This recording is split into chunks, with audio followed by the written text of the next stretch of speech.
Okay. So we begin our session, our panel, AI, Digitalization and BRICS Strategic Communication, session 1. And our first speaker is Professor Alexander Raykov, Chief Scientist of the Dinan Institute of Supercomputing Technology, Professor, Doctor of Technical Sciences, State Advisor of the Russian Federation of the Third Class, Laureate of the 42 Chinese Government Friendship Awards, Laureate of the 2006 Russian Government Award in the field of technology, and the author of many books, including on photonic AI. He's present here with us online. The title of his topic is Speeding Up Strategic Meetings in BRICS Management with a Convergent Approach and Advanced Artificial Intelligence. Please, strictly 15 minutes. Yes, you have no more than 15 minutes.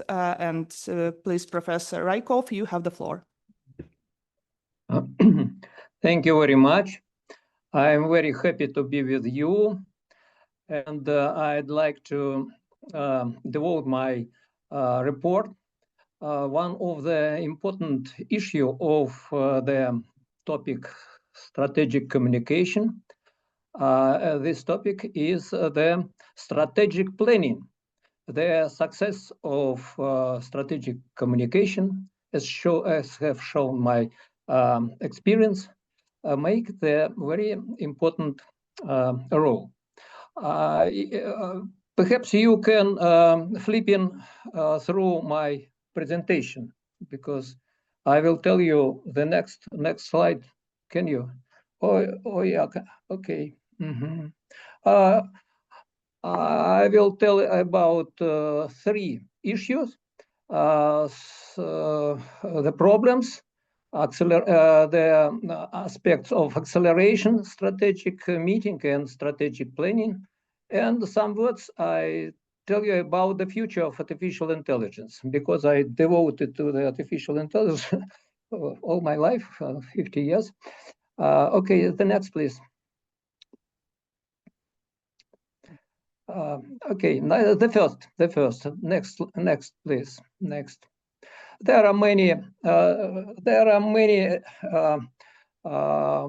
strategic issues that we have to solve, and sometimes we have to solve it very quickly, and we can have some issues a day or some issues a year.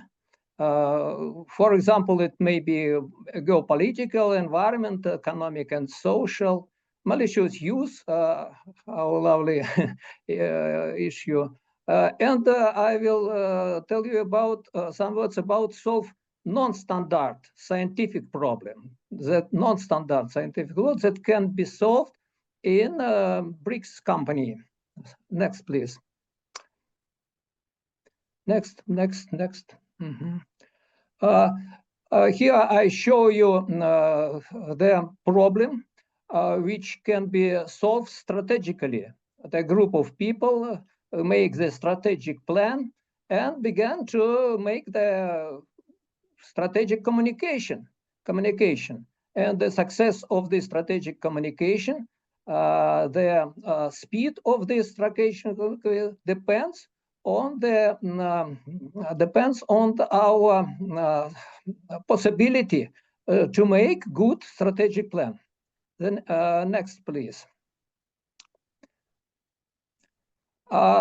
Artificial intelligence, as you know, it's from last reports, is the struggle between, especially between two countries. China and US. Here is the example.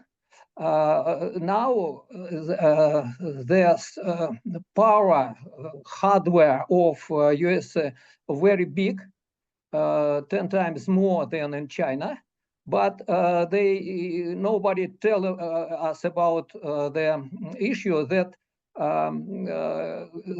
they need to make 500 large power atomic plants to use these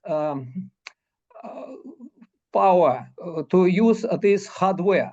And I think now they have the equal potential in artificial intelligence. The next, please. But this is a strategic issue. It's a very important problem, malicious use of artificial. I think that we have to make the strategy, and we can make the strategy of solve the strategic decision in this field by using the methods which I can suggest you. The next, please.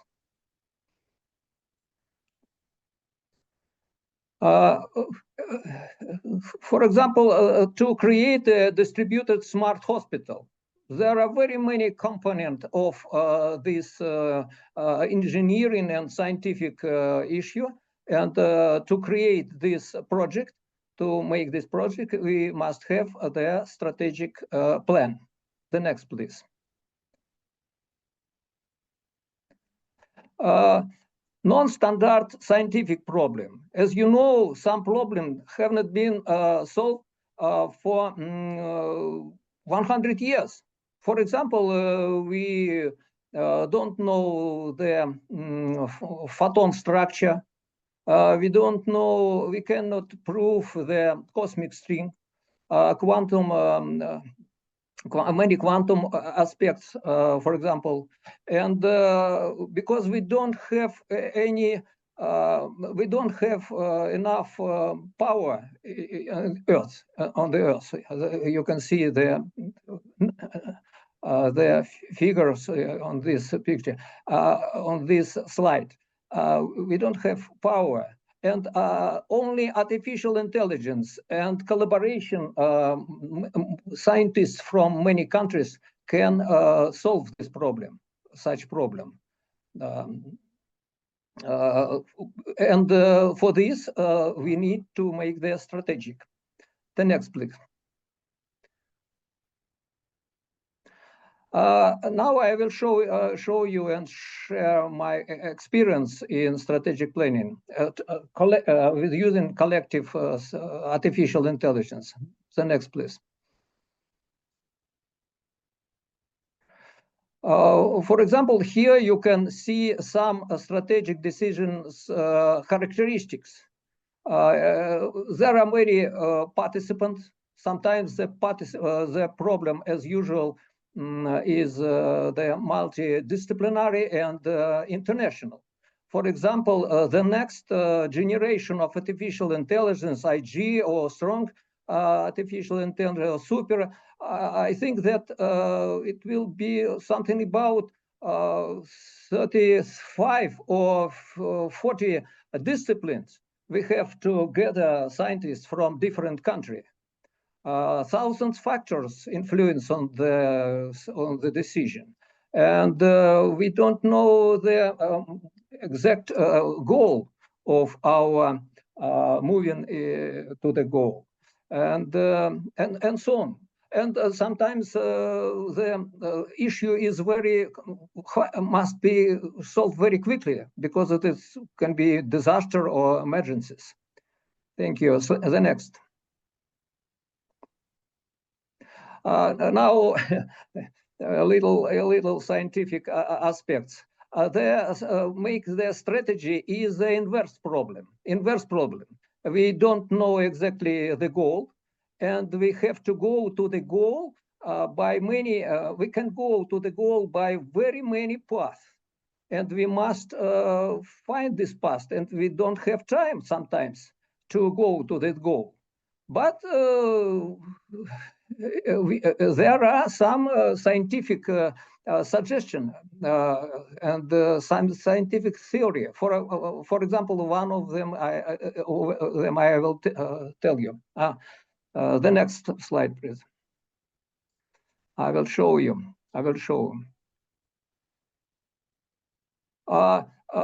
There is a theory of solving inverse problem. It's very difficult discipline. It's the inverse problem solved on fuzzy topology space, but the theory showed us how to structure the information to make the decision quickly. Here I show you some aspects of this theory. If you know this theory, you can make the decision very quickly. The next, please. This theory can be used for organize the strategic expert meeting. Here I show you the technology which I used many times, which I have used many times. When you begin from sending the question, then modeling, then gathering the answer, and then modeling, and quickly we can make the strategy. We can make the agreement. We can achieve the agreement between the experts by using this theory. The next, please. Next, please. For example, this theory help us to make, for example, 35 brainstorm simultaneously. In 4 hours, we can make 35 teams, create the tree of goal, make the SWOT analysis, make the modeling, and create the draft of strategy. 4 hours, 35 team. I have such experience by creating, for example, the strategy of this company, Boston Consulting Group. We created the strategy of Moscow tourism, development. 4 hours, 35 team group. We made the moderation of such and create the draft of the strategy. This next, please. You have 4 more minutes. The next, it can be a congress when 250 people can create the strategy, but it needs 3 days. The next, please. Briefly, special strategic distributed strength center can be done. We have in Russia, we have such a system, distributed situation center system. The next, please. Of course, there are AI challenges. We are talking about this everywhere. The main time and energy consumption of modern current artificial intelligence. We have to solve this problem. The next, please. Some reason, one of the main reason is the digitalization. The nature work continues, analog, but we use digital technology. It's the main problem of the future artificial intelligence. I think I have a book about it. The next, please. We use the very old theory of neural network. It was created, but we must change this theory. The next, please. Replace this thing. Modern artificial, some words about modern artificial intelligence. Who is interested can read my books, for example, and many. The next, please. It will be, I think that it will be optical, because the history of artificial intelligence is something 150 years.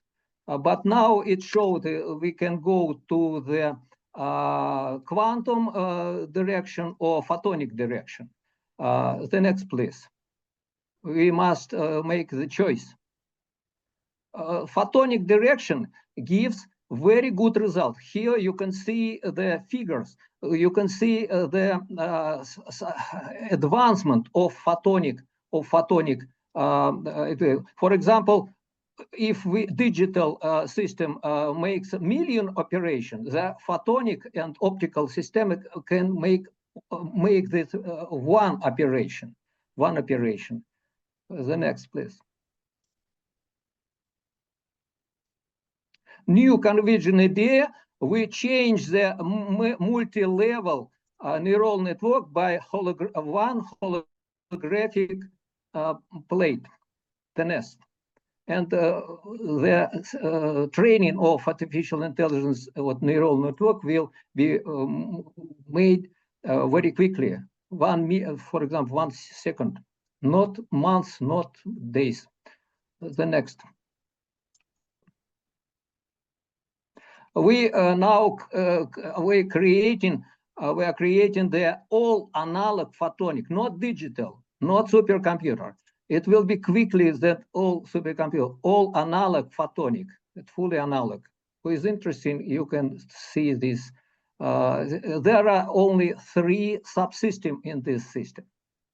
The next, please. Of course, this problem, this aspect, this system has some challenges. The main challenge is that we don't have a special photonic material for holographic memory. The next.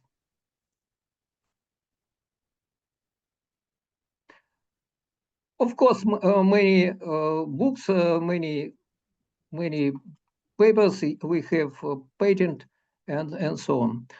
Thank you very much. The next. Finish. I finished my report. Thank you very much. Thank you very much. Thank you very much for being right on time. As in the plenary session, we are having our questions and answers after all the speakers of this session have made their reports. So we are moving to the next paper. It will be given by Professor Artwell Nemachena, full professor of sociology and anthropology, University of Namibia. He is a fellow research fellow at the University of South Africa, at the University Sultan Zainal Abidin in Malaysia. He's an editorial board member for several internationally renowned journals.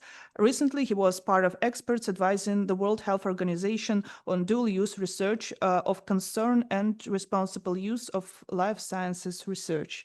And he's, I hope, with us online. So please, you have the floor. 15 minutes.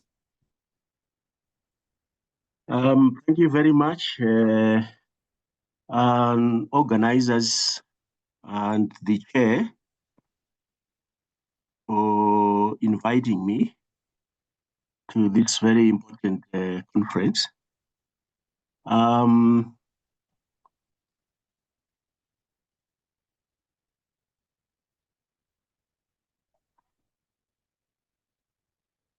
This is my presentation. I want to preface this presentation by saying that I conceive strategic communication as, or in terms of various facets of the geos. In terms of geopolitics, you could connect strategic communication to geopolitics. You could connect strategic communication to geoeconomics. You could also connect strategic communication to geo-cultural aspects. My presentation is not located in only one aspect. In fact, there is the geo-cultural aspect, because I'm not very much into political science, international relations. I've got some publications in that, but I want to embed this presentation more in the geocultural social aspects of strategic communication. So it's more into the social sciences, of course, connected to technologies. Okay. in making this presentation, I also want to draw your attention to what is called the fifth dimension in the US full spectrum dominance. The fifth dimension being the human dimension of the full spectrum dominance. So the struggle for now, in terms of the techno-scientific domain, is to acquire or assume dominance in the human dimension. The question is about assuming control over the human or over humans. And that is where my presentation is premised. So we could think, for instance, about controlling humans using technologies and the ways in which such efforts to control humans are connected to questions of strategic communication. Because when you communicate, we always assume that we are communicating with other autonomous and sovereign entities. We are communicating with other autonomous humans or autonomous social institutions, state institutions, and so on and so forth. We assume. But do we always communicate with autonomous and sovereign entities? Or sometimes we communicate with entities that are not necessarily autonomous, entities that are not sovereign, in the sense that they are controlled by somebody else, perhaps who may be extraterritorial even, in the sense of being situated outside the borders, say, of the nation. So in this sense, I'm talking about the control that these technologies are being used for, and the impact of that on strategic communication. So there is what is called, scholars are already writing about some of these things. There is what is called quantum sorcery, for example, which is deriving from quantum science, quantum physics, quantum mechanics, quantum technologies. So in the social sciences, we have a strain of thought around what is called quantum sorcery, where these quantum technologies are being used to manipulate other people from a distance. And that has got very serious implications on the strategic communication, particularly BRICS strategic communication that we are sitting here to discuss. Here, therefore, I've got a quotation which I want to foreground. This quotation says, microwave could also be used for inducing sensory hallucinations over distance. For example, a voice of good weapon that projects voices directly into the heads of individuals in support of psychological operations could be possible. In future, it might be possible to influence moods, mental capacity of people in a larger geographical area using the electromagnetic spectrum, and thus induce passive, peaceful, riotous, or any other desirable behavior. And this quotation is coming from Krishnan in the 16th page 13. Now, assume that these technologies that are used to manipulate other people using the electromagnetic spectrum or the quantum entanglements assume great attraction. They become very popular. And humans, as well as nations, of course, are manipulated to induce passivity, peacefulness, riotousness, and other behavior desired by those that are doing the manipulation.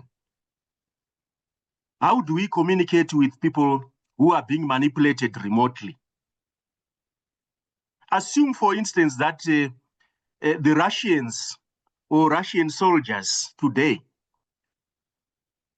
have been fitted with these technologies and they are being manipulated by somebody else who is extraterritorial, in the sense that that person is outside Russia, but he is manipulating Russians into riotous behavior, into passivity, and so on and so forth. We are saying these are the implications of the technologies that are coming. And these technologies have got implications on strategic communication.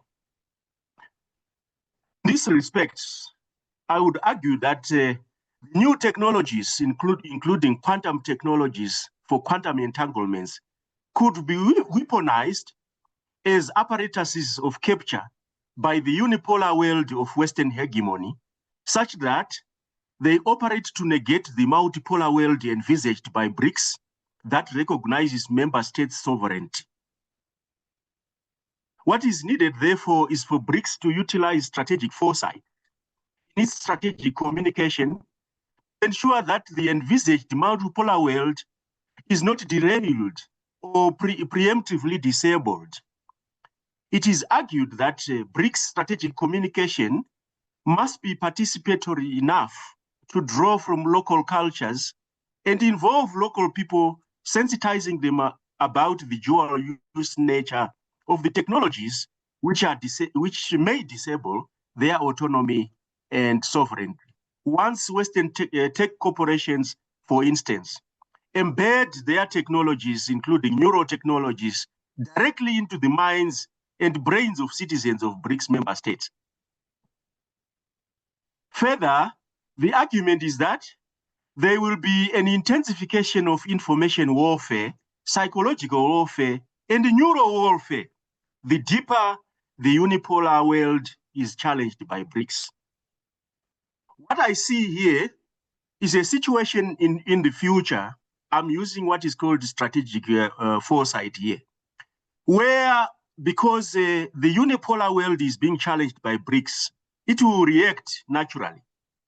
And how is it going to react? It will react using these technologies. Already, in fact, it's reacting, using these technologies to undercut the creation of a multipolar world. Because once citizens themselves have had these technologies into their minds directly, the neurotechnologies, for example, into their brains, what it means is that the BRICS member states cease to have control over the minds of their own citizens, because the minds are being controlled, manipulated by somebody else extraterritorially outside the BRICS member states.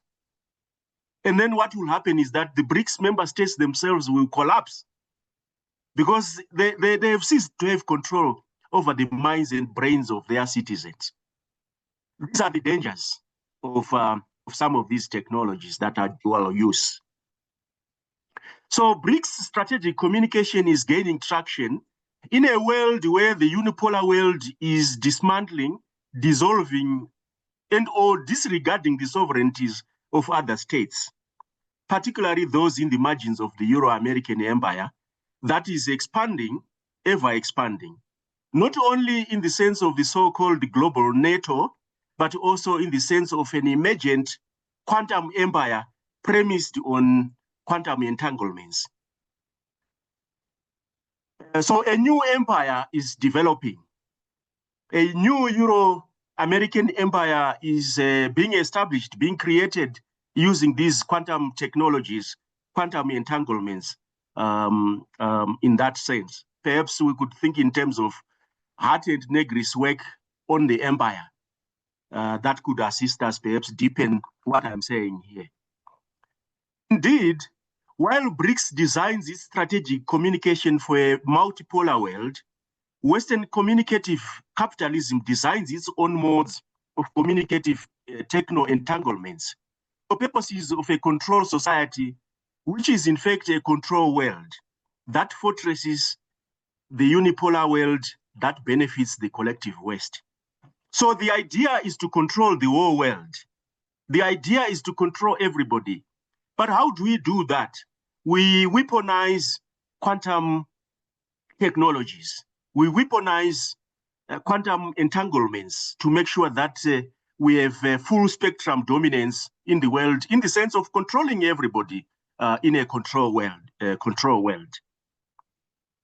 Because once the technologies are embedded in the minds, the neurotechnologies are embedded in the minds. What it means is that we begin to be able to control everybody in the sense of what is called the full spectrum dominance. In other words, strategic communication for a multipolar world. Have 2 more minutes. Ultimately, sorry, thank you. It ultimately enhances strategic sovereignty.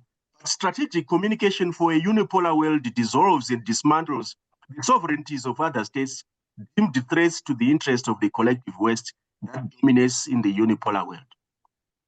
Differently, strategic communication can be used to achieve freedom where it enhances national sovereignty or the collective interest of BRICS member states, seeking freedom from the strangulations of the Western-dominated unipolar world.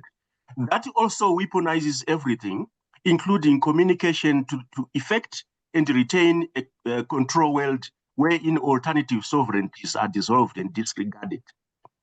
From the weaponization of the internet as a medium of communication, the weaponization of cyberspace and the weaponization of technology more broadly, we are witnessing the gradual dissolution and decommissioning of some states whose communicative sovereignties are challenged and negated. Without internet sovereignty, digital sovereignty, technological sovereignty, cyber sovereignty, quantum sovereignty, and ultimately, without communicative sovereignty, BRICS member states risk would be disabled to realize strategic communication for multipolar sovereignty.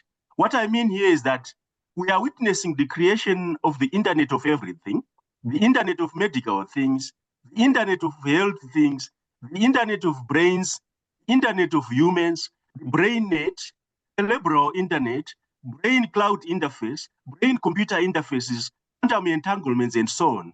That would be weaponized in a unipolar world to control other sovereign states, including in ways that deny them communicative sovereignty in the so-called entangled world. The point here is that BRICS member states need to reclaim and to have the various forms of sovereignty if BRICS strategic communication is to have the necessary and anticipated results. BRICS strategic communication depends on strategic sovereignty. Please come to the conclusion.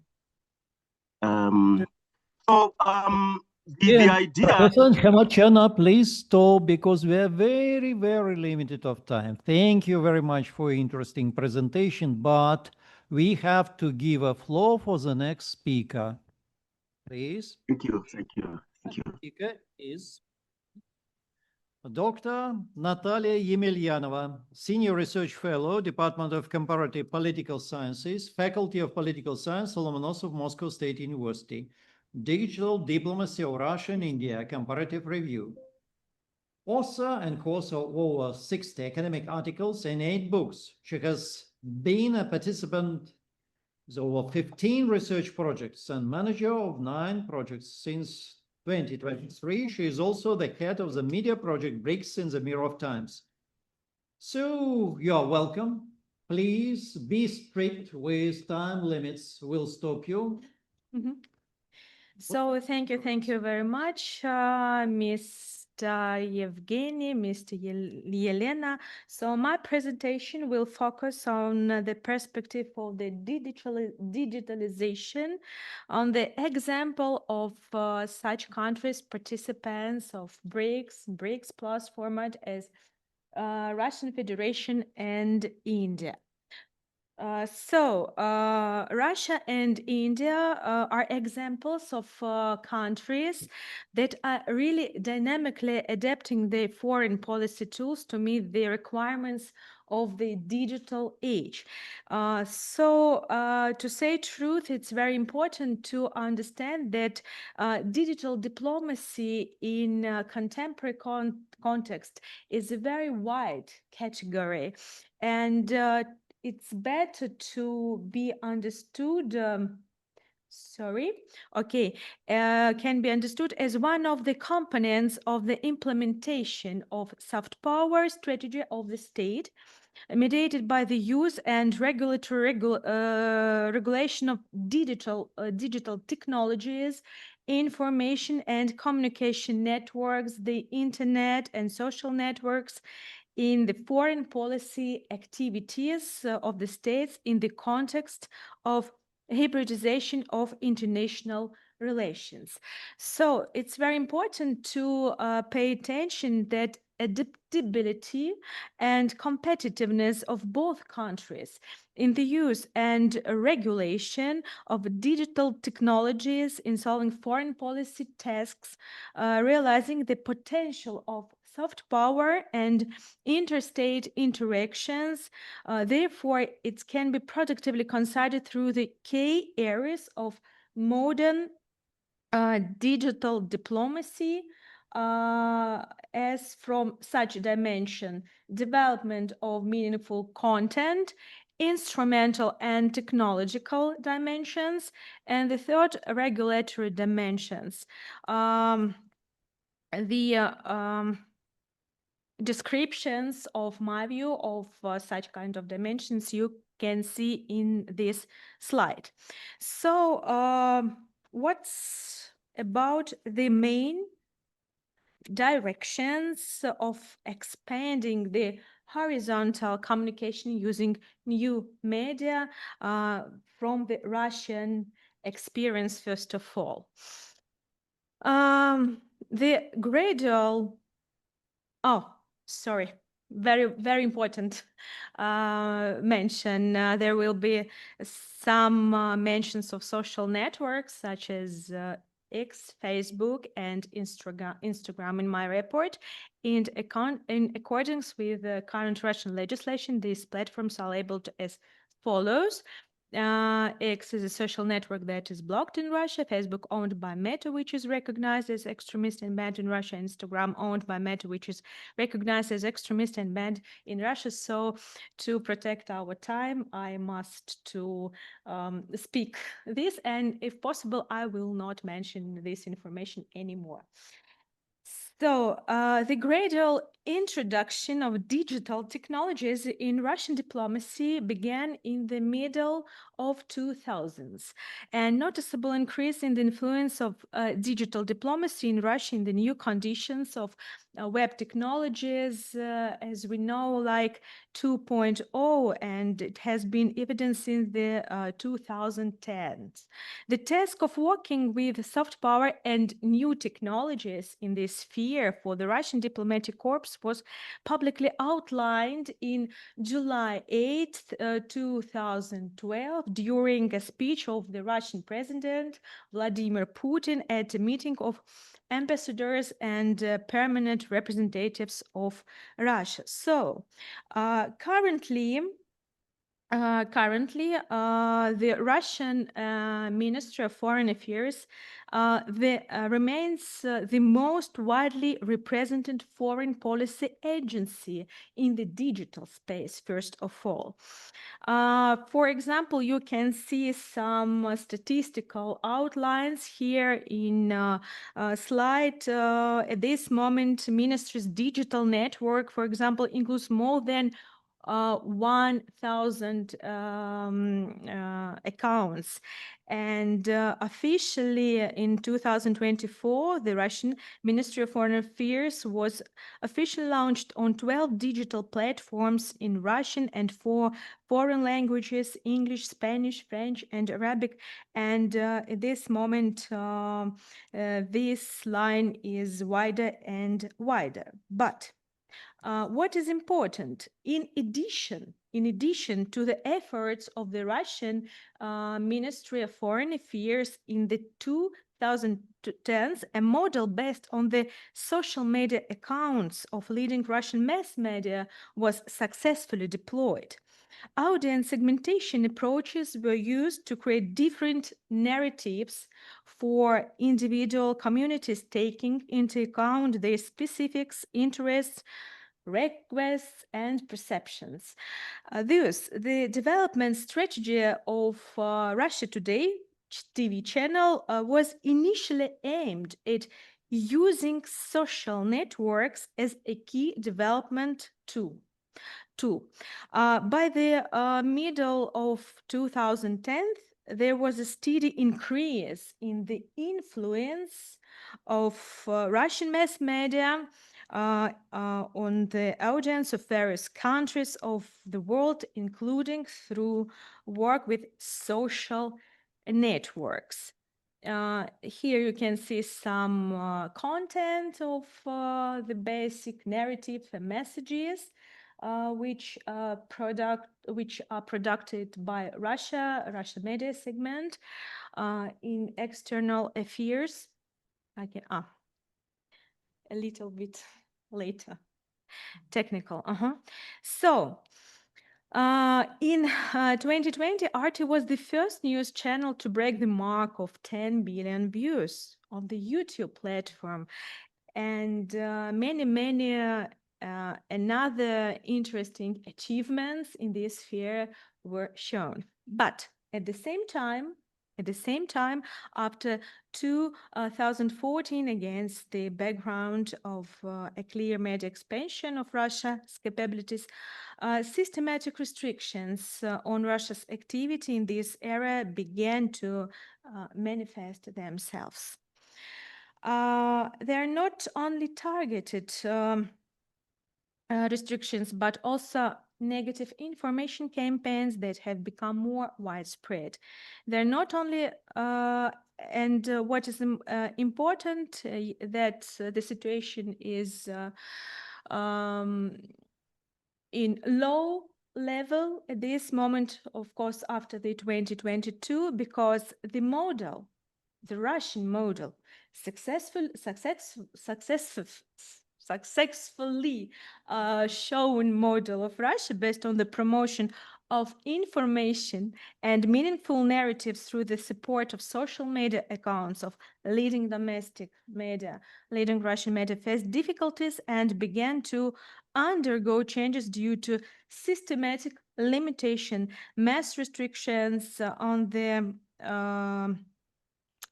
distribution of relevant content in the social media space have begun, and all violations are recorded and updated in a special section of the official website of Russian Ministry of Foreign Affairs at this moment. But as example, of course, there are many information messages about such kind of restriction. But as a part of the restrictions of the activities of Russian media through the activity in social network at this meeting, yes, at this session, I want to mention one significant case that occurred relatively recently this year in February, when the English language RT India account on the X social network was suspended. The blocking occurred against the background of a report by RT correspondent who was the first to shoot a Russian Su-57 fighter jet up close at the Aero India Aerospace exhibition in Bangalore, Aero India. A report published on the X network gained hundreds of thousands of views and likes a few hours before the block. When blocked, the fact that the page owners impersonated another person was identified as violations of the platform's rules. The suspension of the account, however, was short-lived for several days. And to say truth, it is noteworthy that the blocking occurred directly on the days of the Aero India Air Show, where the Su-57 competitors were the American F-35 and F-16 fighters, whose representatives even refused to fly programs after the demonstration flight of the Russian fifth-generation fighter. So, as you see, the technological competition between countries was projected on the information space of one of the world's social network. 5 more minutes. Fine. Oh, wonderful.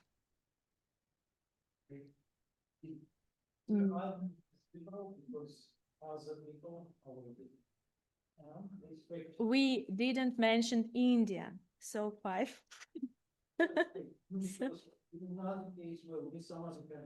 Nevertheless, the concept of Russia's humanitarian policy abroad, approved on September 5th, notes that it is the media, mainly Russian TV channels and new media social networks, messengers and blogs that are the most effective tool of soft power contributing to the popularization of Russian culture and the promotion of Russian language abroad, as well as providing information support for various Russian humanitarian events. In other words, the model of a close link between traditional and non-traditional media remains the basic one of the for the development of Russia's initiatives in the field of soft power. So we will continue to do it, not to not to any kind of restrictions or sanctions. So what about India? You can see the main directions of expanding horizontal communication using new media.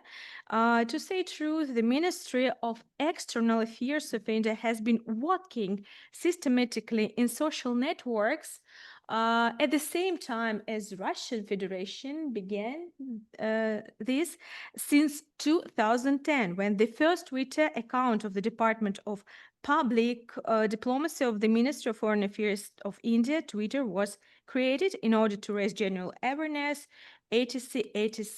So to say truth, the case of India is interesting in the sphere of such kind of communication from the side of involvement of prime minister accounts in the media segment. Yes. The account of India Prime Minister Narendra Modi in the social network. I want to mention the effect of Modi money. Yes, the account of Indian Prime Minister allows India to confidently occupy the first position among the world leaders in the diplomacy rating. The effect of Modi money is evident in the popularity of Narendra Modi's image in social media, even when the content is not personally created by the Prime Minister, but rather by artificial intelligence technologies or visual substitutions. In 2023, it's interesting, and artificial intelligence generated deepfake went viral on Instagram. It was an audio deepfake overlaid on a photo where Modi's synthesized voice performed a popular Bollywood song. So this deepfake quickly gained over 3 million views. Another interesting example is the case of Modi allegedly dancing Garba. Garba is a dynamic folk dance from the Indian state of Gujarat. The video also gained significant popularity and recognition on social media platforms after one of the Instagram users shared it into their account. While the video initially raised serious concerns about the use of deepfake technology, it was revealed in November 2023 that the dancer was actually an entrepreneur and actor named Vikas Mahanta, who bears a striking resemblance to the Indian Prime Minister. So, once more, a little bit. Were these cases the results of someone's spontaneous creativity or carefully thought out political technologies as a part? That's a conclusion. As a part of the growing election campaign for the lower house of the Indian Parliament for Lok Sabha, there is no official public information on this matter. The fact is that these cases have allowed the Indian vision of several topics to be revealed in the global public space, namely the issue of regulating deepfakes by applying special weight marks to AI-generated contents as part of the modern digital agenda, and drawing attention to the significance of the Garba dance for global culture in the fall 2023 at the Hindu festival of Navaratri. So I understand that we haven't got too much time. I think that we can stop my presentation. That was also very important part about cyber diplomacy of Russia and India. It means many good initiative in the sphere of cyber criminal regulation. And I want to say only 2 words, that we have in main aspects very close approaches. And I think that we can continue to work in this sphere, not only on bilateral but on multilateral basis, in such organizations as BRICS and further in Union Nations organization. Thank you very much. Thank you. Okay, thank you. Okay. So we are If something, there is a contact information about. So we are moving to our next presentation. This is the paper by Dr. Pierre-Emmanuel Thoman, lecturer in geopolitics, Catholic University of Vendée, La Roche-sur-Yon, resident of Eurocontinent, Brussels.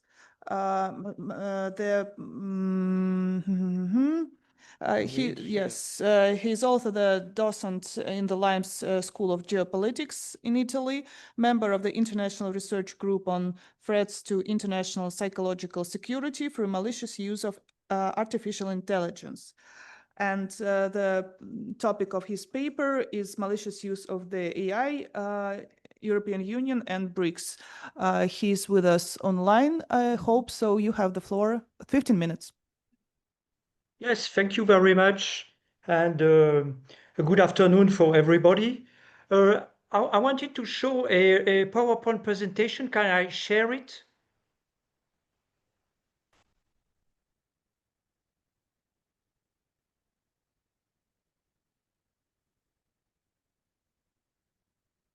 Do you see it? Yes, everything's fine. Okay, great.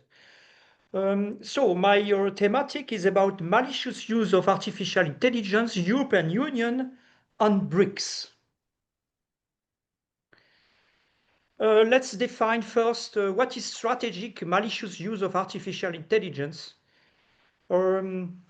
It's when great powers that can implement artificial intelligence strategies leading to supremacy in different spatial dimensions, such as land, maritime, air, cybernetic, spatial, and cognitive domains, enhanced by predictive analysis, cognitive warfare.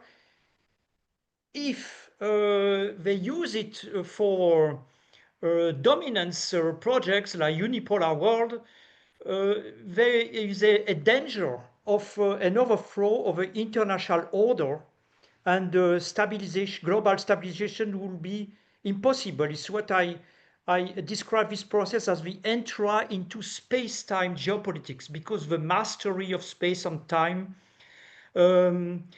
might endanger the multilateral system. Artificial intelligence is becoming a space-time weapon of conquest, and state and alliances that master the different spaces are being tempted to engage in international expansionist policies. And we already are witnessing this tendency, like, for example, of course, the Western world, which is losing on territorial and maritime control, is trying to compensate with cognitive war, controlling the brains of other countries. I produce this diagram to show the different spaces in a geopolitical strategy. A state or an alliance with controlling the different spaces. With the last one, we've been space-time with cognitive war, predictive analysis, digital imperialism, might control the world. Who controls artificial intelligence controls the world. And the challenge for countries is to combine the control of the different spaces and led by a more and more artificial intelligence. And the challenge, of course, is for all countries in the world, because all alliances that are, or states that are too strong on international stage can be led to this project of imperialism in using artificial intelligence. So there should be a better balance. But central question is cooperation on artificial intelligence as a geopolitical threat possible? Well, faced with increasing malicious use of artificial intelligence, cooperation between European Union and BRICS, for example, should be a priority, in my opinion, and it should be a central feature in common strategic communication or respective strategic communication, but with the same objectives. However, we are observing now geopolitical rivalry is increasing. Although potential cooperation exists if we read the official statements of BRICS, European Union, international summits, which are part of their respective strategic communication. To understand European Union, because my thematic is about EU and BRICS, we have to understand the relations between EU and United States. Actually, to be frank, European Union so far is a digital colony of United States. And so far, there was a common, I would say, EU was aligned on the main unipolar approach to artificial intelligence with the US, although there was a reluctance to transfer data from EU to United States, but it was very difficult to maintain this approach. And since the election of Donald Trump, there are growing tensions because, of course, United States is more and more trying to erase any hope of European Union to have strategic autonomy in the digital sphere. But the European Union announced recently a few projects, for example, a next generation cloud infrastructure and services, because there is more and more realization of this status of digital colony, which is not very nice for the future. The problem of the European Union is that all GAFAM are all US based, and Clouds Act in the US, for example, is very difficult to fight. Actually, European Union has produced interesting legislation. The European Artificial Intelligence Act of EU is the first ever comprehensive legal framework on artificial intelligence worldwide. But let's see what they call unacceptable risk at European Union level. They banned artificial intelligence applications like cognitive behavioral manipulation of people or specific vulnerable groups, social scoring, biometric identification, categorization of people. But we can see that actually the problem of malicious use of artificial intelligence in a geopolitical context is not addressed by you, unfortunately. Why? Because European Union is in the mainstream geopolitical configuration with United States against Russia and China.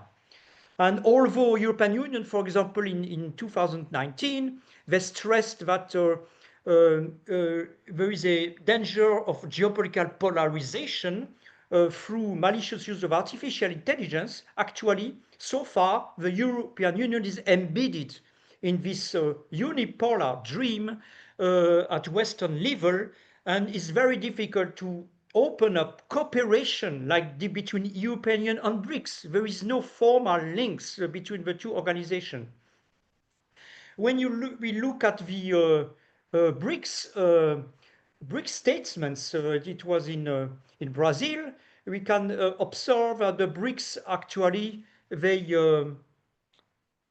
insist on a global south, of course, to be part of this governance of artificial intelligence, to operate under UN Charter, inclusive international collaboration.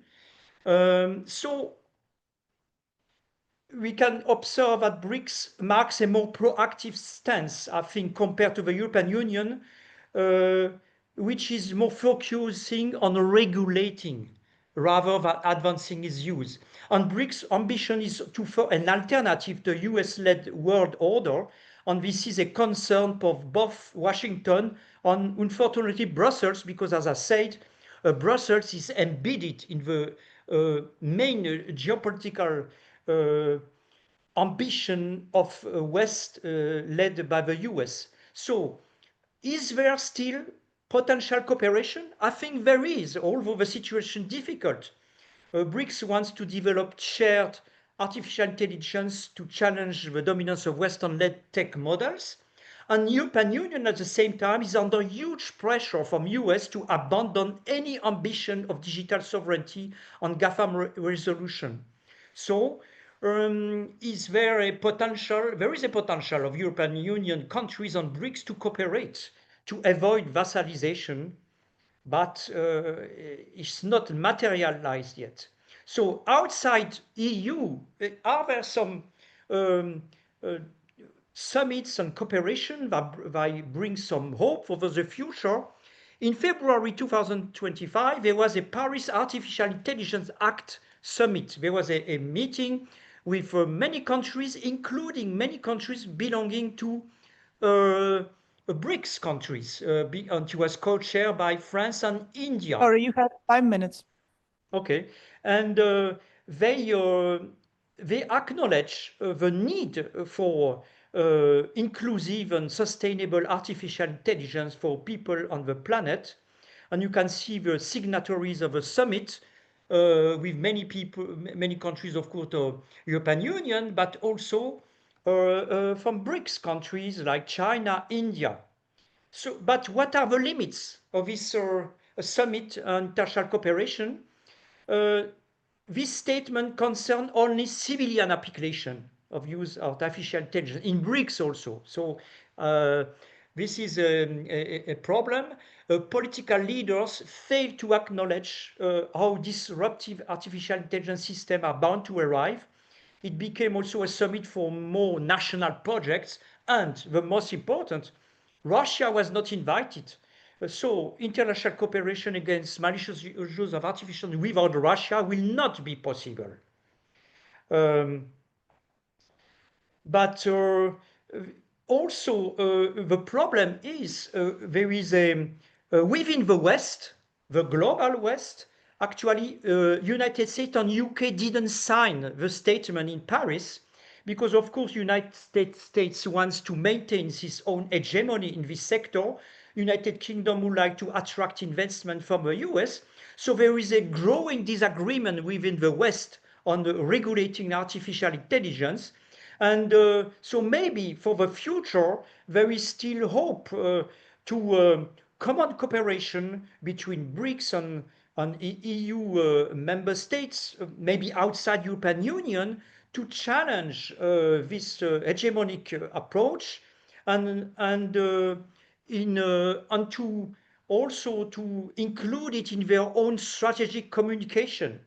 Although we see at the moment a fragmentation, but of course, without necessary cooperation between European Union, BRICS, and all countries, and ultimately the US and UK in the future, malicious use of artificial intelligence will be more and more a tool in geopolitics, very dangerous for the stabilization of the international system. Thank you. I'm going to stop here.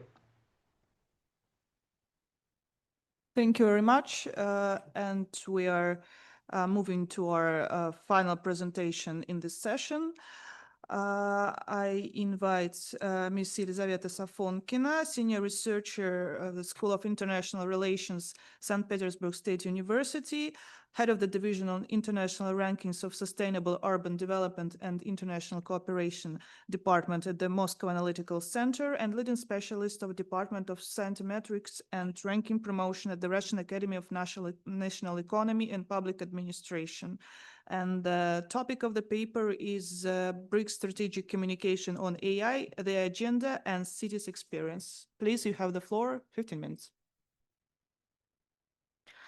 Dear colleagues, thank you very much for inviting me to be here today, and especially Professor Evgeny Nikolaevich for who have invited me to join the project on BRICS strategic cooperation in global governance.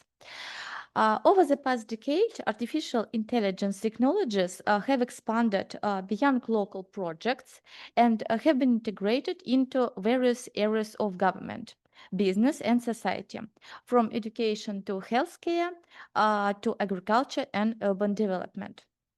The impact of AI on the economy and society is growing every year. The global AI market size was estimated at over to 233 billion in 2024 and is projected to grow to more than 1 trillion by 2032. AI development is a priority for all BRICS countries.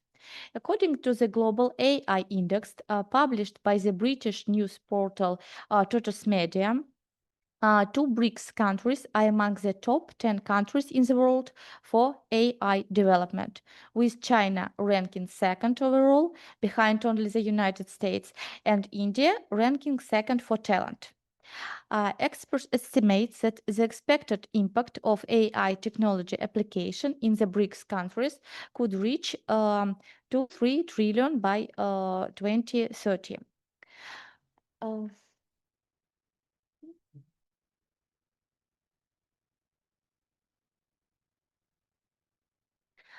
I will say a few words about how BRICS strategic communication on AI issues developed. The BRICS strategic communication on innovation, which includes AI, has developed steadily. Thus, at the second summit in Brasilia, held in April 2010, leaders welcomed the prospects for expanded cooperation and innovation and agricultural technology. The Russian presidency in 2015 marked the establishment of digital development as a separate pillar of cooperation. The first BRICS documents mentioning AI were adopted during Chinese presidency in 2017. During the China presidency in 2022, the BRICS strategic communication on AI was strengthened. An entire paragraph in the leaders' declaration was dedicated to AI, rather than isolated phrases as in all previous documents. The leaders supported information exchange and technical cooperation in the field of AI technologies. The Brazilian presidency this year was marked by the adoption of the first specialized document of BRICS countries on AI issues. You may see its key ideas on this slide. BRICS strategic communication on AI issues seems to be effective. However, the discussion of AI applications in urban settings is currently limited in BRICS. One of the most pressing areas of AI application is addressing the problems and challenges of urbanization, implementing the smart city concept, and generally ensuring sustainable regional development. Rapid urbanization and urban population growth in the second half of the 20th century and early 21st century are characteristic of most BRICS countries. For example, according to the World Bank, the share of the urban population in Indonesia increased from 15% in 1960 to 59% in 2024. You can see a statistic on other BRICS countries on this slide.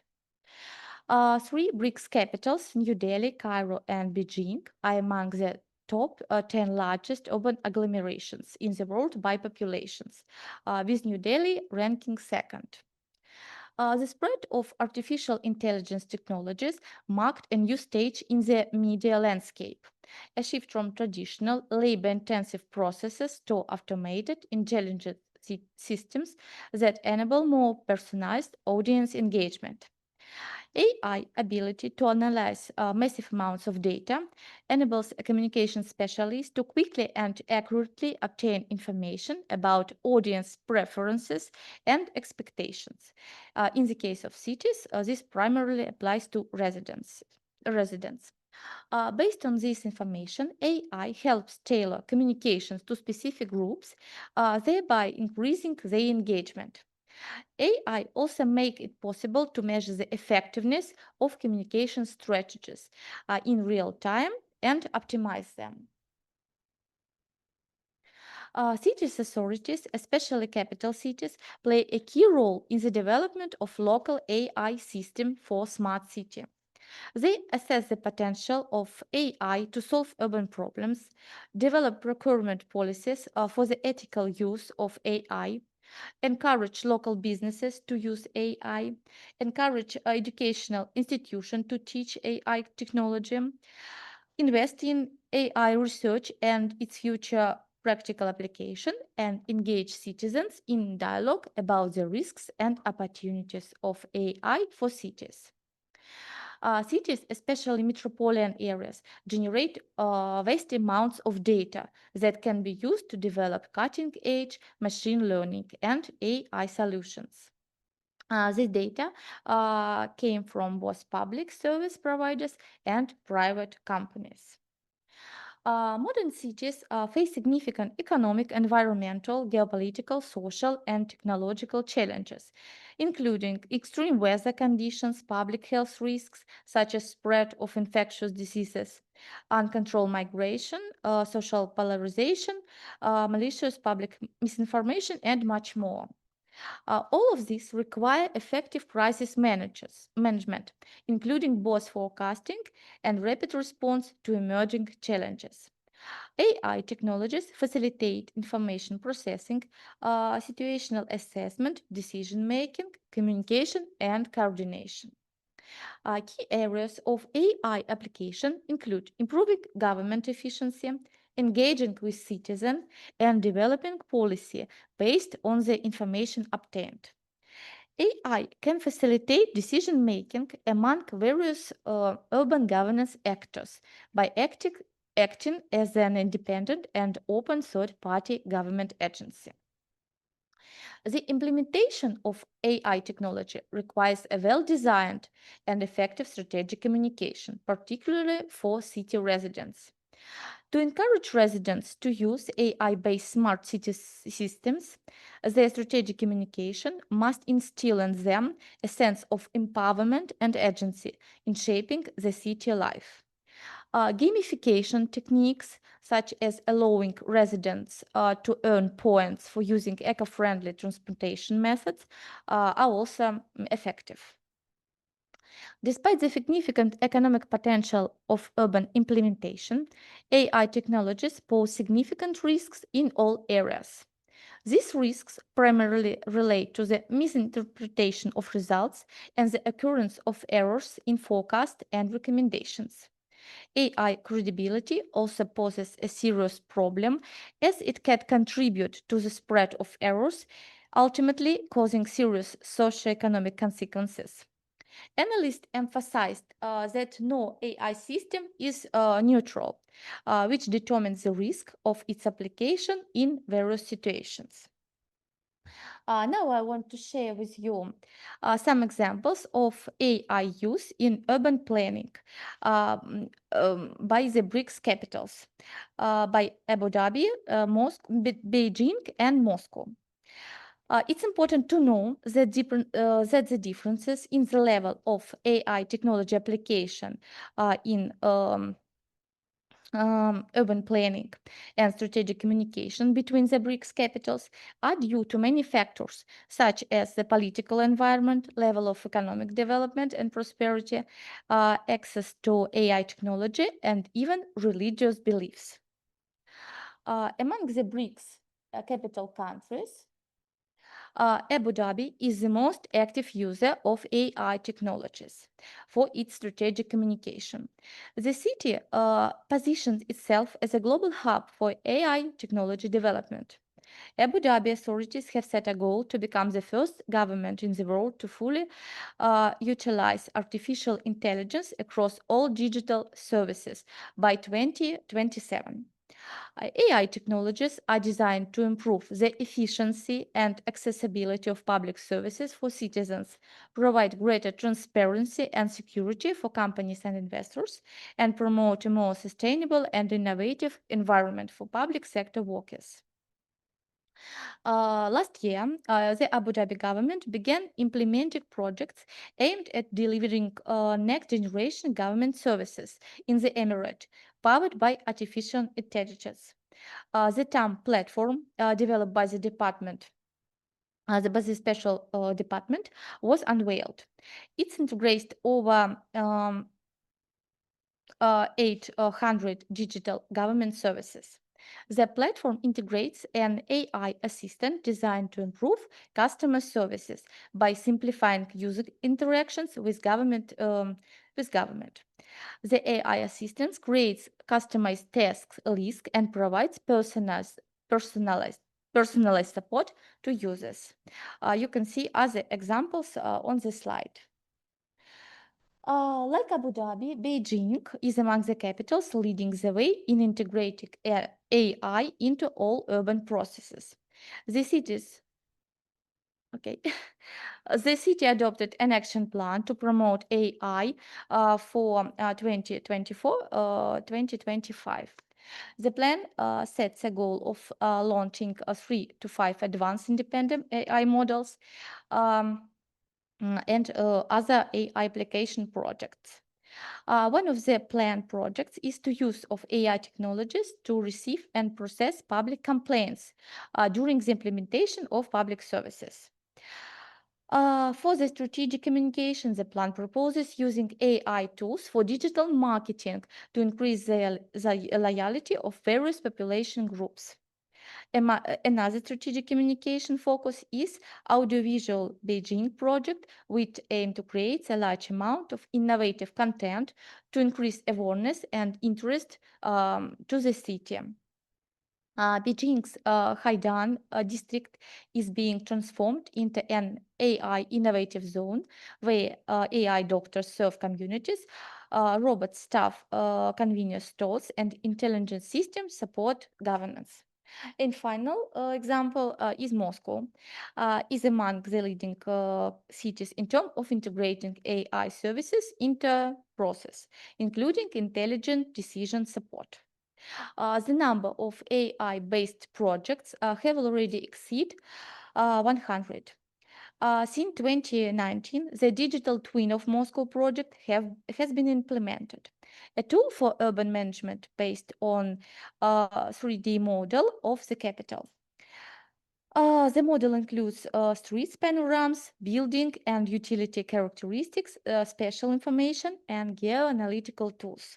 Users can also modify model parameters online, including the location of planned infrastructure facilities.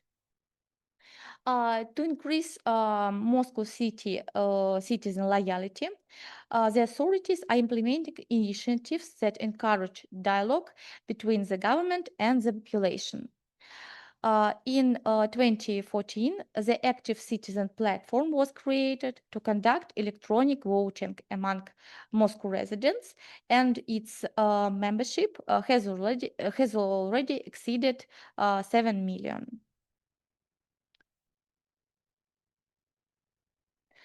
To conclude, I would like to emphasize AI technologies are being deployed unevenly among the BRICS capitals. Cities like Abu Dhabi, Moscow, and Beijing set goals for maximizing AI integration across all processes. In others, such as New Delhi, Pretoria, and Tehran, AI is being applied less systematically, primarily in projects related to security, traffic management, healthcare, and other areas. Second, for strategic communication, AI technologies are primarily used in the field of digital government. They enable the analysis of large volumes of data, understanding the needs of citizens, and formulating the necessary rhetoric regarding them, including in the media. Third, cooperation between BRICS capitals in the application of AI for strategic communication is currently limited, as is collaboration between capitals in general. The capitals are primarily seeking to increase cooperation with technology companies and research institutes. At this stage, it hasn't been possible to find any evidence of BRICS capitals using AI to formulate long-term strategies, but there is likely a matter of time. And finally, the AI use for strategic communication should be supported by people due to AI lacking emotion intelligence and ethical reasoning. Thank you very much for the attention. Thank you. So due to the tight schedule, we have to cut our questions and answers session, but we have time for one short question and one short answer. So if anyone has has a question. So maybe Alexander Rykov, Professor Alexander Rykov, do you hear? So my question is, what? Just a moment. I'm here. Could you tell me what about the opportunities to develop Russian-Chinese collaboration between two countries in the framework of AI? Concrete proposals which can be a benchmark as something like a lighthouse for BRICS countries in the area of artificial intelligence. Many conferences, joint laboratories. Could you tell me from the point of view of your stay in China just now?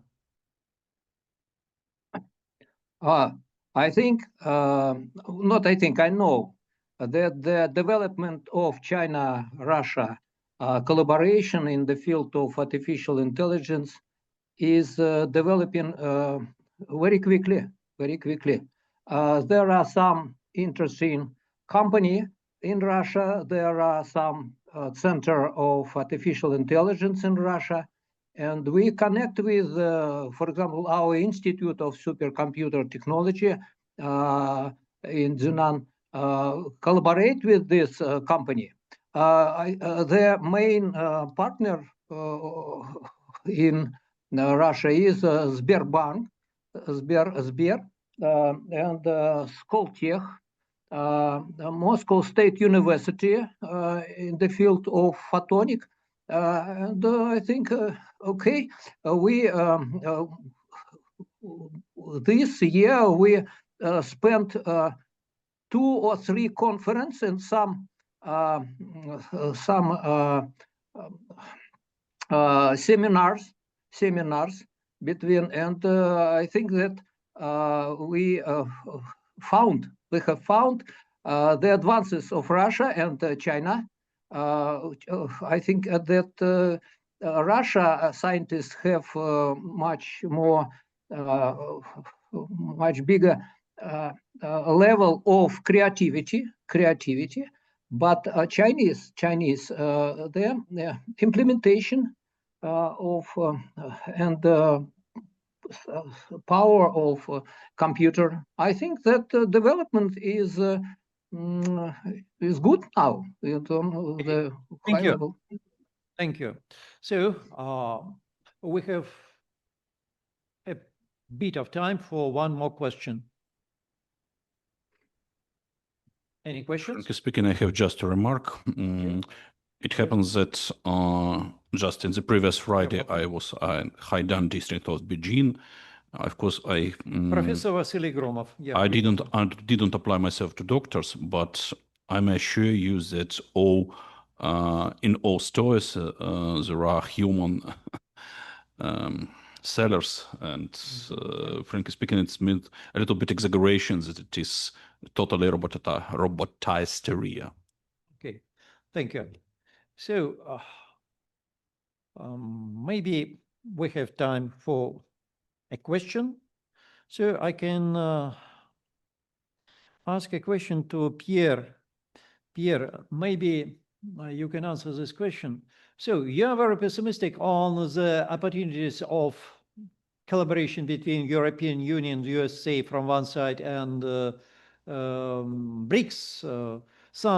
In some areas, we proclaim collaboration, but under the time of sharpening of the crisis, global crisis and tensions, it will be very difficult to expect any real achievements in BRICS European Union context. But what areas, even local areas of contacts, of collaboration, under even this very extremely difficult situation, you find possible in the interests of both BRICS and European Union?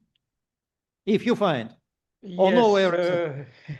That's difficult, because what is difficult at EU level also is to see in their own strategic communication about strategic autonomy and independence sometimes.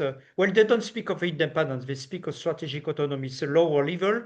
The facts behind this narrative is difficult to see. There is really something concrete, but there are some developments. There is a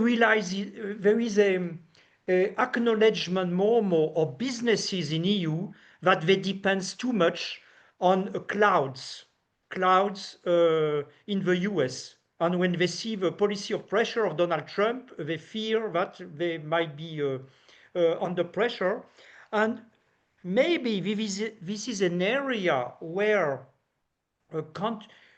it's very difficult between EU and BRICS formally to cooperate it, but countries within BRICS and within EU, as this Paris summit has shown, could cooperate on diversifying the offer for clouds to store digital data independently from the US. Maybe I can see there an area, and the more there will be transatlantic disagreements, the more there will be opening for some countries to open up with the more autonomous approach. So far, this is the only hope I see, because in the military domain are not at all touched by BRICS nor by EU, and there will be big developments in the area. And but as I said, clouds, maybe, because that's the only area maybe where European Union still wants to put more money to develop its own clouds, even if it's not enough, because they don't want to have a total autonomy, but at least survival in front of US. And EU, unfortunately, is less positioned to regain sovereignty by BRICS, because, as I said, EU member states are already not sovereign regarding the US, most of them. Yes. Yeah. Professor Hemachena, I suppose you have much in common in pessimistic evaluation of possible contexts of BRICS with the West under the current tensions. And more than that, the more BRICS will have strengths, the less is possible to expect easy, good relations with Western countries, including the questions on AI. If I understand in a correct way your position, could you clarify your statement Do you hear me? Его здесь нет? Проверьте. Может быть, вышел? Хемачена, вы контролируете то, что здесь происходит. Hello, Prof. I'm not sure if I understood your question very well. I seem to understand it in terms of you were asking me about whether it's good for BRICS to relate with. Is that so? Or did I miss the question? Strengths, the more. I repeat your words. The more BRICS will increase its strengths on world arena, the more difficult it will be to develop collaboration with the Western countries, because the West don't want to see strong BRICS. This is my question, whether you consider this. We expect BRICS will be stronger, that's why the conflict will be stronger with the West. Oh, Am I yeah, right? okay. Yeah, I see. Yeah, that's my sense. My sense is that you see, coming from Africa as I do, I'm also looking at it in a historical perspective. You see, during the years when Africa was gaining independence, it was during the time of the Cold War. And there was intense competition between the East and the West, between the Soviet Union and America and Europe. In Africa, Africa was the terrain of the conflicts.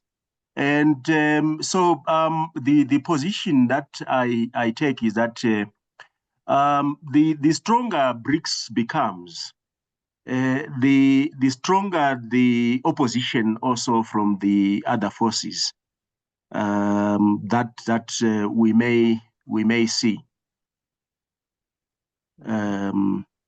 In fact, a few years ago, Africa was targeted by the US, for example, for relating with Russia to an extent that the US decided to pass some legislation countering malign Russian activities in Africa Act, for example, where, of course, it is accusing even now Russia of disinformation in Africa, even now. And so there's that intensification of opposition and conflicts and all that. And I think it will deepen. Okay, I do understand your position. In some regard, I absolutely agree with you. Okay, Lisa, so what about you?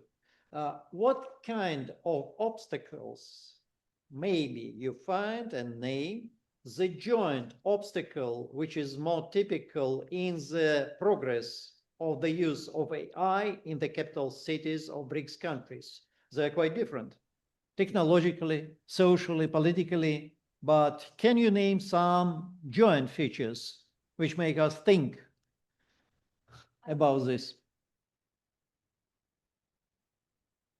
How we can apply AI technologies for collaborating digital communication. Of course, yes, they use AI for traffic management, for engaging with citizens by the special AI chatbots. But I didn't find any example that city government apply AI to city data to elaborate a long-term communication strategy. So I believe that it will be the next step. But I'm speaking, my question is about what obstacles typical for all capital cities make it difficult to develop AI, or all obstacles, problems are typical only for one or two capitals. Maybe like bureaucratism is typical for all capitals. Am I right or not?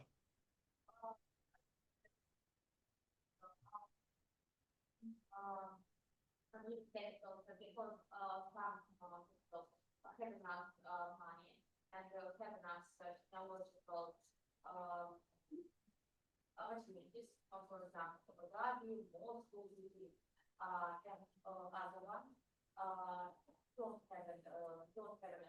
many and don't have enough access to these technologies, we only start when we make intervention. Okay, thank you. Because we are short of time. Thank you very much for brief answers. Dear colleagues, thank you very much for your activities, all the presentations. Thank you. Ну что, заслуженно можно включить. Да, и презентацию можно. Ага. So we continue with the second session, and I present myself. Dr. Elena Trufanova, Associate Professor, Leading Research Fellow at the Institute of Philosophy of Russian Academy of Sciences, and Professor of State Academic University for the Humanities. I'm also Executive Editor of the journal Philosophy of Science and Technology, and author of more than 100 papers and monographs, including the series of papers dedicated to the transformations of human and society under the influence of digitalization. The topic of my paper is, can AI become an open communication tool? So first of all, I have to apologize for not being an expert in either political science or international relations. My viewpoint here is one of a philosopher who is interested in how the digital technologies influence human, individual, and social life. As about 15 years ago, everyone in the social sciences and humanities, including myself, have been discussing social networks and their impact on human society. We are now with the same vigor discussing the impact of the AI. Next, please. Professor Pashintsev have already spoken about this research on enthusiasm or optimism and pessimism between the different countries of the world. And noticed that the BRICS countries are mostly optimistic. So here is some data, some graph from the survey that was conducted by Ipsos on behalf of the Stanford University for Human-Centered Artificial Intelligence of the Stanford University. And that has been published in 2022 AI and Index report. So the survey concerns different questions, but the main idea could be summed up like this. Does AI do more good to the human and society or than harm, or vice versa? And we can see that in this survey, all the European countries represented in the study, as well as the USA, New Zealand, Australia, were below the 50% line. That is, less half of the respondents in these countries believe that AI brings more benefits than harm. At the same time, the majority among the BRICS countries, such as India, Brazil, South Africa, Indonesia, and China, are much more optimistic and are situated at the 50% plus level. China is leading the way in optimism level. It's 83% of Chinese respondents who favor the advantages of the AI. There is no Russia here on this graph because the Ipsos have stopped questioning Russian respondents after 2022. But there is another data in the survey that shows that Russia was just a bit above the 50% in 2022. This more optimistic attitude of the BRICS countries' people might have many explanations. I would dare to suggest one. It might be the sensation of the new opportunities coming with the new technology that can boost the country's development. China's enthusiasm is, of course, understandable because China now is one of the world's leaders of the AI development, second only to the US, and quickly shortening the distance between them. Among the BRICS countries, the second place in the AI development should be held by Russia. Presently, the most rapidly developing and widely used form of the AI is the generative AI in the form of large language models.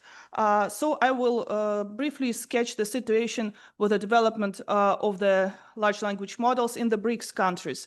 I think you can skip to the third slide. And next one. This is just what I... Yeah, this one. Thank you. As we all know, China had a big success introducing DeepSeek in the beginning of the previous year that soon became an international success. DeepSeek widely uses 11 languages: Chinese, English, Russian, German, French, Italian, Spanish, Portuguese, Japanese, Korean, and Arabic, and can use many more with a lower quality of comprehension and lower level of accuracy. Apart from the world-known DeepSeek, Chinese IT giants and smaller startups have developed many different models that are mostly used nationally. I won't name them, but some of them you can see on the slide. Russia has also developed several large language models. Most famous are GigaChat and Yandex.GPT, but they are mostly using Russian and English language and have not yet enjoyed the international fame of the DeepSeek. So they are mostly being used in different Russian national smart technology products. Other BRICS countries are also working on developing their own large language models. What is interesting, they are mostly trained on the local languages that can be used for local needs. There is Brazil's Amazonia EA for Brazilian Portuguese language. There are several Iranian large language models for Persian language. The names of them are on the slide. There is an Indian AI in development, accounting for all 22 different officially recognized Indian languages. There is Indonesian AI model for Bahasa Indonesia language. There is a model in South Africa for African languages. And just recently, in September 2025, United Arab Emirates have also introduced their own model, K2Think, that aims for global recognition, not just for the internal use. It does not only use many different languages like DeepSeek, but claims to be smaller yet faster and more efficient than already existing models. So why do I pay specific attention to the large language models? It's not just because they are kind of hot stuff now, but also because we are talking here about communication. And one of the most developed, trustworthy, and valuable abilities of these models is translation. So as a person who belongs to the generation that remembers what first machine translations looked like, and I personally used them only if I wanted to have a laugh, I can estimate a huge progress that has been made in the last 30 years.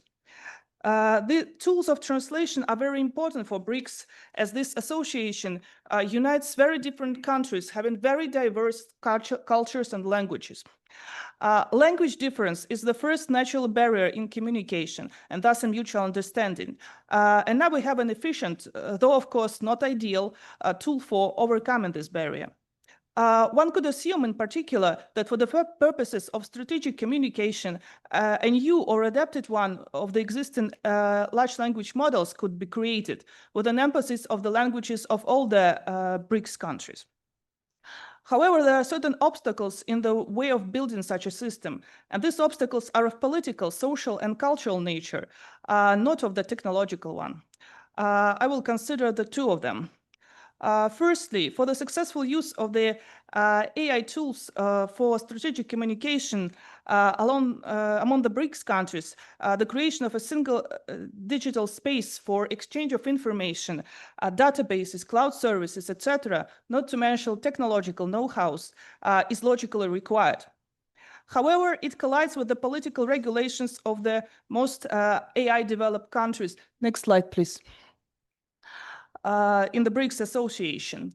That is, China is known for its closed internet infrastructure, the Golden Shield project, widely known informally as the Great Firewall of China. Russia in 2019 has accepted amendments to the law on information technologies and information protection that were nicknamed Sovereign Internet Law.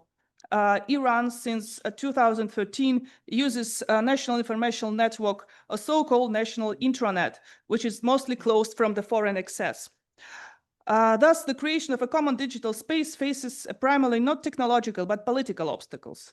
Following the interests of national information security, the BRICS countries apparently are not yet ready for information openness even within the association.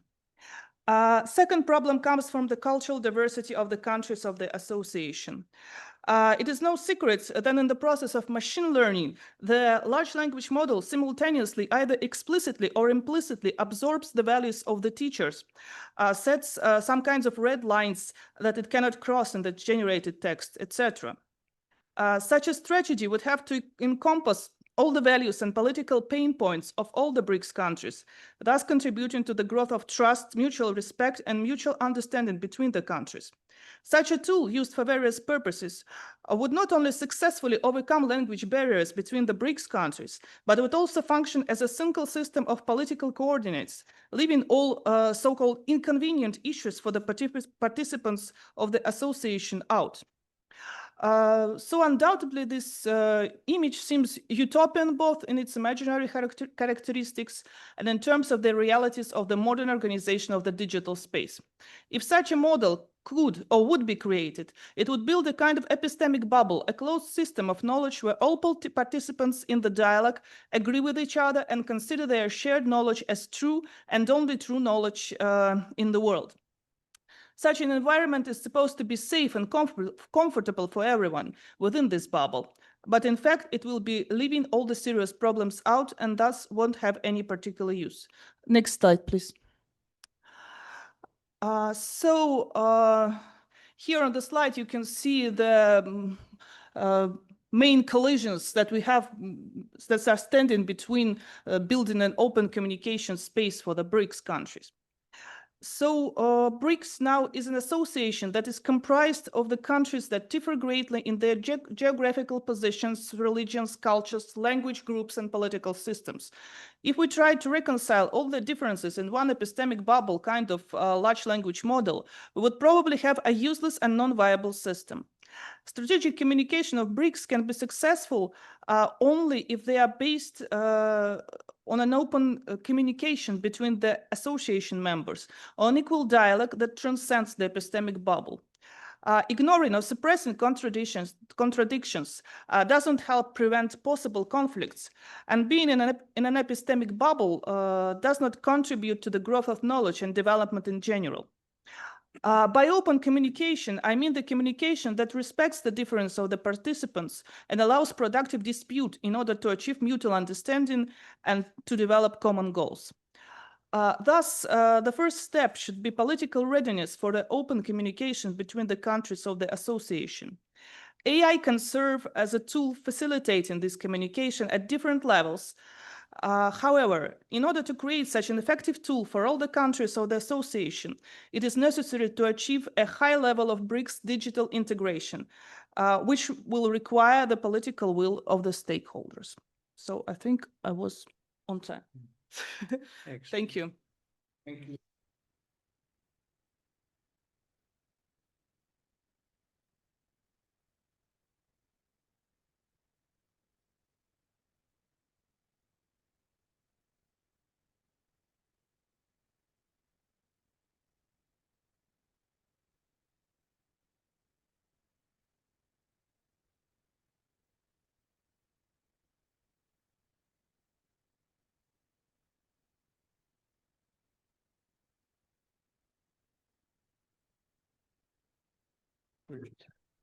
So our next speaker is Dr.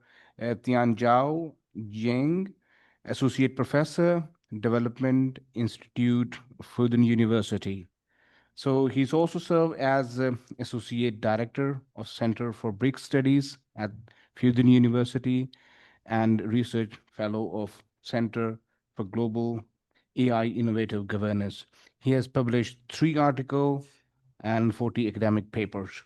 So he will be talking about on drivers, foundations, and challenges of BRICS cooperation on artificial intelligence.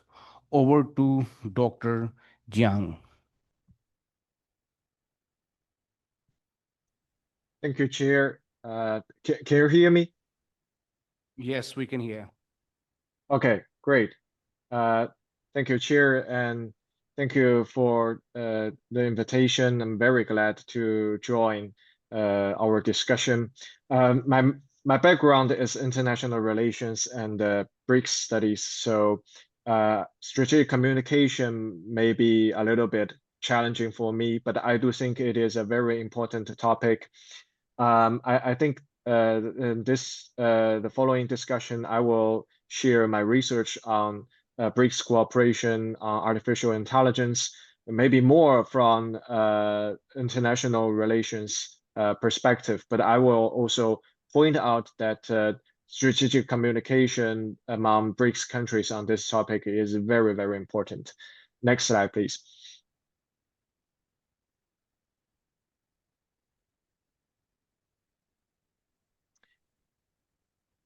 Yes, so the research background, obviously, we all know that BRICS, especially the expanded BRICS, is playing more and more important role in global affairs, not just about the economic development, economic growth, economic performance, but also in terms of its political role and its influence, and also the important position among the global governance issues. And among these, I think that the artificial intelligence governance might be one of the very, very cutting edge topic for BRICS to explore. Next slide, please.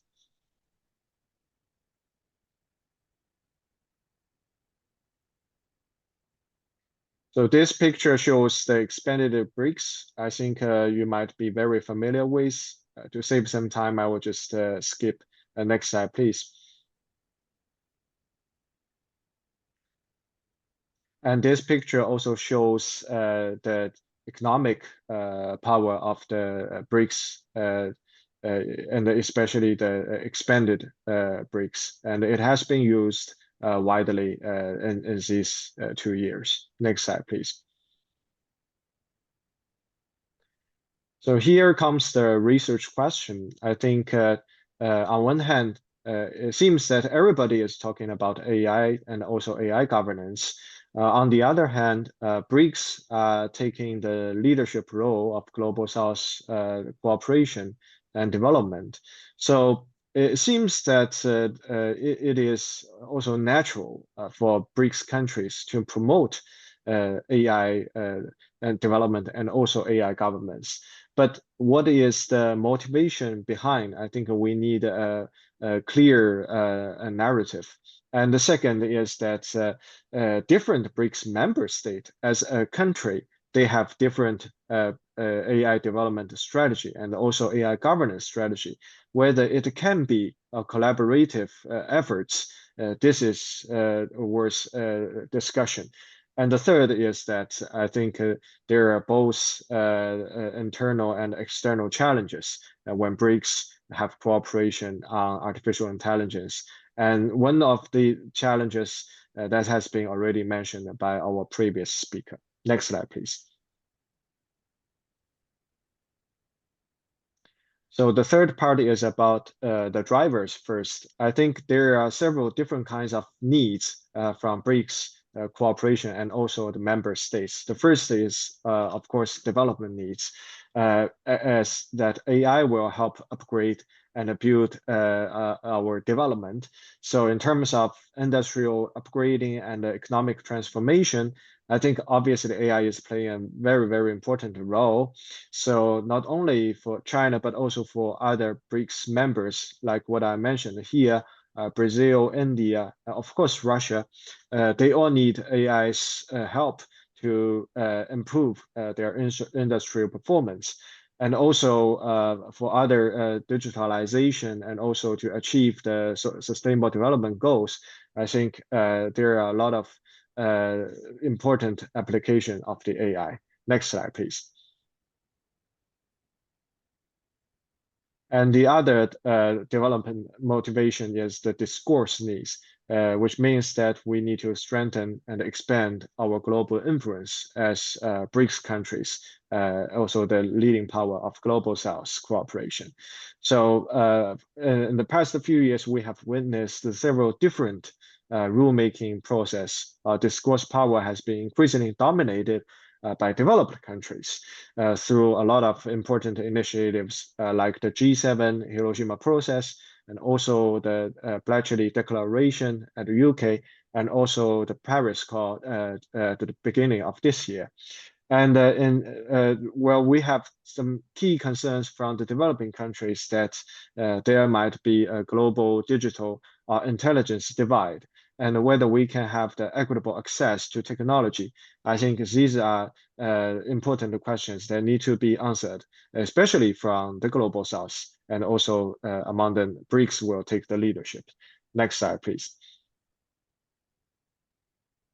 And last but not least, I think we have the security needs. So reducing the dependence or over-reliance on developed countries and breaking the rule-making monopolies. So we all know that for the past years, China and other BRICS countries, we have trade disputes and also tech disputes with the United States and other Western countries. And for the very important foundation of AI development is data, but developed countries have their own regulations to protect, strictly protect themselves, like the EU GDPR rules. So and for this security needs that BRICS countries also have to develop their own AI capacity. Next slide, please.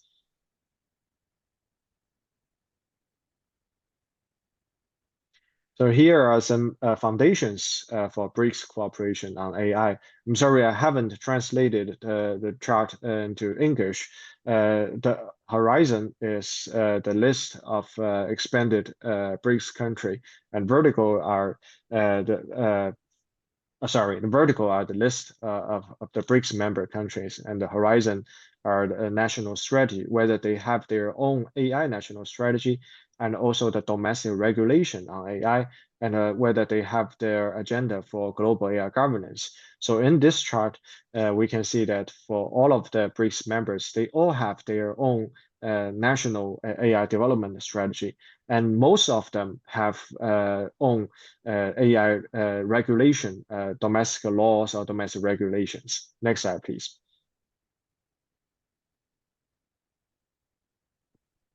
And this chart also shows a clear picture of the BRICS countries' AI development national strategy.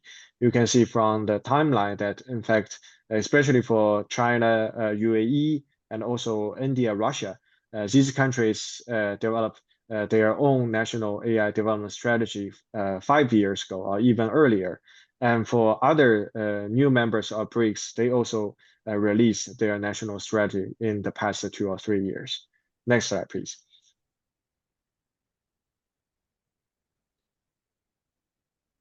And this chart shows different member countries have different domestic regulations.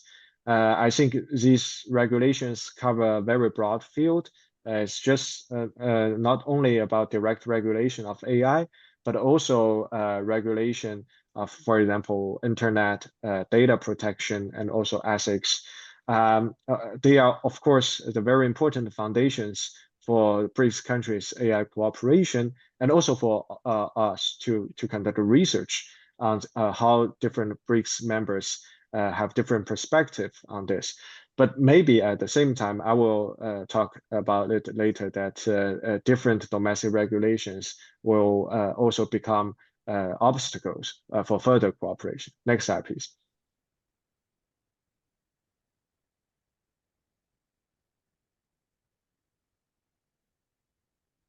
And the final foundation is BRICS countries also have their global agendas to cooperate. For the member states, for example, China and the UAE, developed released their global AI governance initiative several years ago. Fortunately, we have also witnessed this year's BRICS summit in the summer that they released a joint declaration on AI global governance. If you refer to the document, you will find almost everything you need for global AI governance. But maybe our next question is how to implement these very important principles. Next slide, please.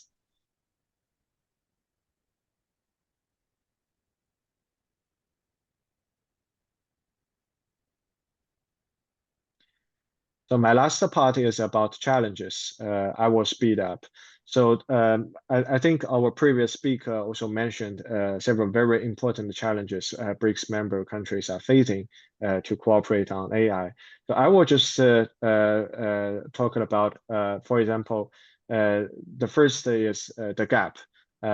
We not only have the digital gap, internet gap. For example, the picture in the right, the chart, it shows that for different member states, the penetration rate of the internet. So UAE and Saudi, Russia, Brazil, they are taking the lead. China is okay, about 80%. But you see for India and Ethiopia, South Africa, these countries, the penetration rate is still quite low. So there have been this kind of capacity gap. And not only internet gap, but also, electricity power supply is another very important infrastructure facility for AI development. But there have been a serious gap between BRICS member states. And last but not least is AI talent gap. I will provide more details if we have time to discuss. Next slide, please.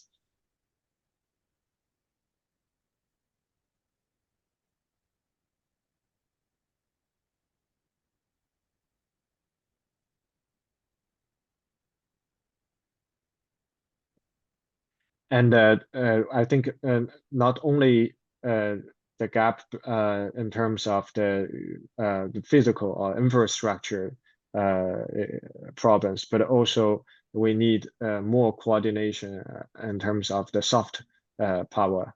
For example, the consensus on how to achieve global AI governance among BRICS countries, and also lack of unified AI governance approaches among BRICS countries. So we all take maybe different strategy or diplomacy. Next slide, please.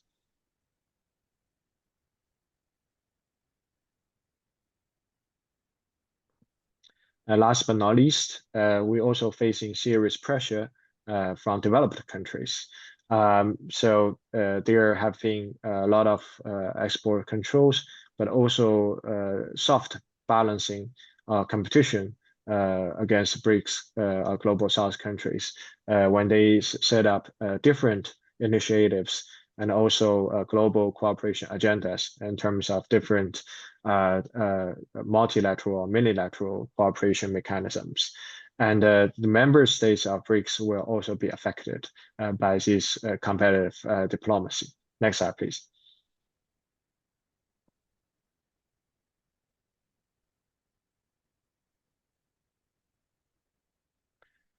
So the last part, I illustrated several policy recommendations to help improve, strengthen BRICS cooperation on artificial intelligence.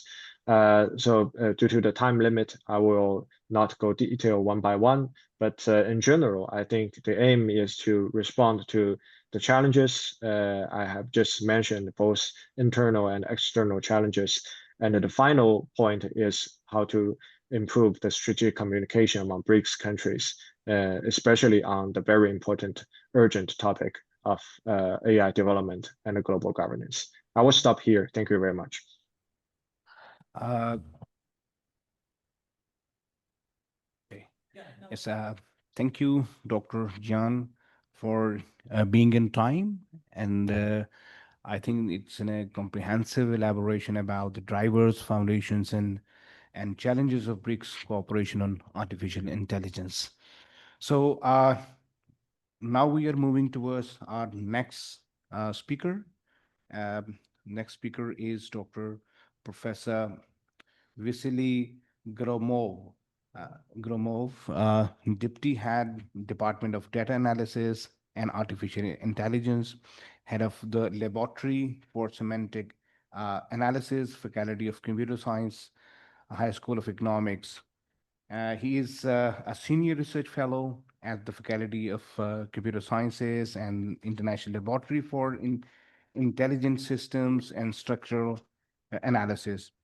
He has authored and co-authored over 100 publications in leading international peer-reviewed journals.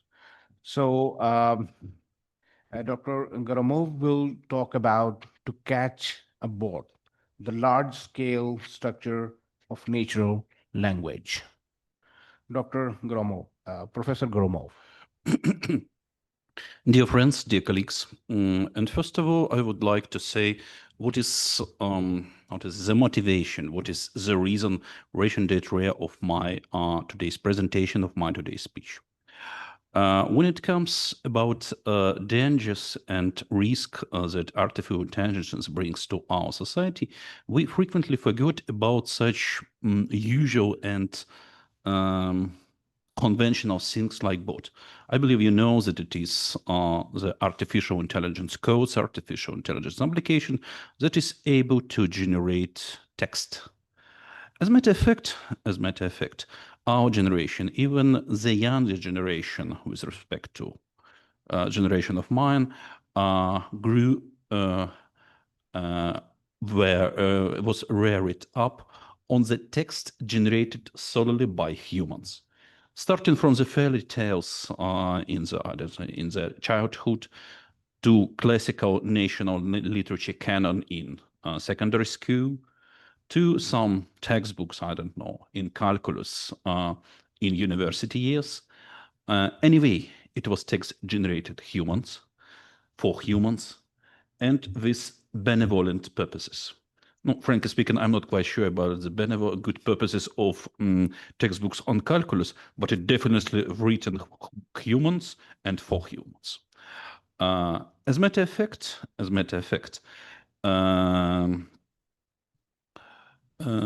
the current generation, the generation of children now is reared up on the text generated by artificial intelligence programs. Sometimes it's programs, it's just bots generated with no purpose. Sometimes it's bots created, designed, frankly speaking, by intelligence services of various countries in order to change the mentality of a given country. And predominantly it's BRICS countries, to be frank. And it seems to me it's a kind of question of national security for all our countries to stop this flood of bots, or more preciously, sometimes it seems impossible to stop bots. It's impossible to stop evolution of artificial intelligence codes, artificial intelligence programs. But what should we do? What should we do? We should be able to distinguish the texts written by humans and generated by bots. Paradoxically, frankly speaking, for now, for the time being, it is impossible for a human, for an average human, not an expert in the field, to distinguish the respective texts. And it seems to me it's a kind of catastrophe. Frankly speaking, I'm not quite sure that the human generation reared up on the text generated by artificial intelligence codes would be the same humans as we are. It's a question for all humanity, not for Russia, China, I don't know, India, or whatever BRICS countries. It's a question for humanity. So it's the task for all BRICS countries to collaborate, to unite our efforts in order to make something. I even don't make some definite proposals. It's just an urge. We should unite and make something. Paradoxically, artificial intelligence is not only an enemy, it's not only a danger, it's our assistance in order to solve this very problem. Actually, our group, or rather my scientific laboratory at HEC University in Moscow, has developed several ideas, several ways to attack this problem in order to create the respective codes from the standpoint of mathematics. As a matter of fact, it seems to me it's futile thing to use something like neural networks in order to make it possible to distinguish current bots from current humans. We should rather pose the question that we should be able, using some sophisticated mathematical tools, we should be able to distinguish all bots and all humans, a kind of anti-Turing test. Yes, I know it closely resembles the respective Engels book, but nevertheless, we pose a question in order to solve this problem. We pose a question: what is natural language, China, Russian, English, whatever, from the standpoint of mathematics? You may see in the slide, in the current slide, the portraits of main language of the BRICS countries. What is important? They differ, of course, and you see it, but all human language of natural language and all text generated by humans demonstrate some features common, some common features that makes it possible to distinguish the natural text, the text written by humans, from the text generated by bots. The first example, we may consider just a spate of so-called embeddings. It's a vector representation of the words, and hopefully there are some. If it comes just for a single word, the space is similar. It's just the same for humans and for bots. Just because the bots use the same vocabulary more as the humans, and more time sometimes their vocabulary is much richer than that of, say, some student from Stuck-in-the-Mud University. But if it comes to two words, so-called big grams, or three words, three grams, it appears that the human being may be ignorant, may be uneducated, whatever, but he or she tends to produce much more sophisticated, much more unexpected sequences of words than any bot whatsoever. So far, we're much clever than the bots. We're much creative. We're much imaginative. Another point of attention, another point of interest. If we consider a language as a whole, language as a large geometrical structure, it appears that in this very language, there are so-called holes in semantic space. It means that in any language, there are some regions, which is which contain some meanings, but the regions devoid of there is words in this very language, in a given language. It's a kind of lenses of our language.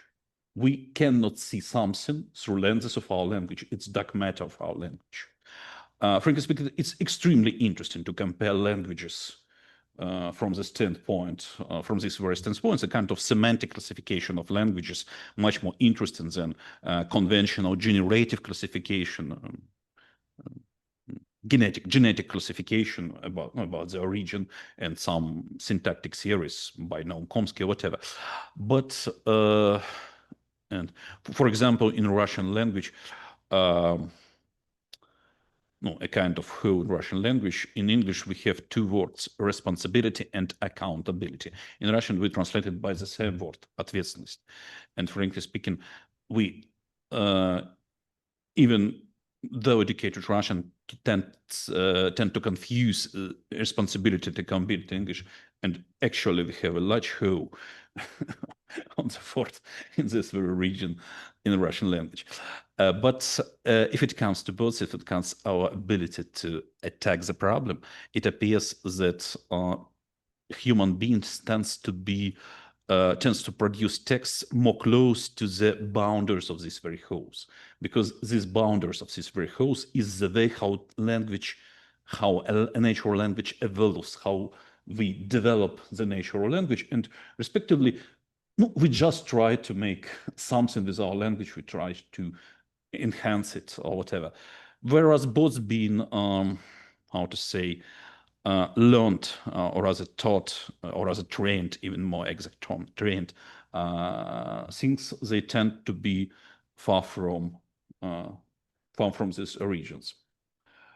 No, it's just our attempt to distinguish bots and plain bots and respectively human text.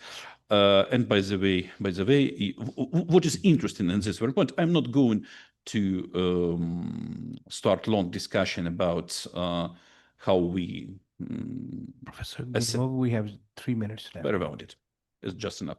I'm not going to make a very long discussion about how we produce the respective mathematical characteristics, but what one can see that in the respective plane, in the respective space of characteristics, we are able to distinguish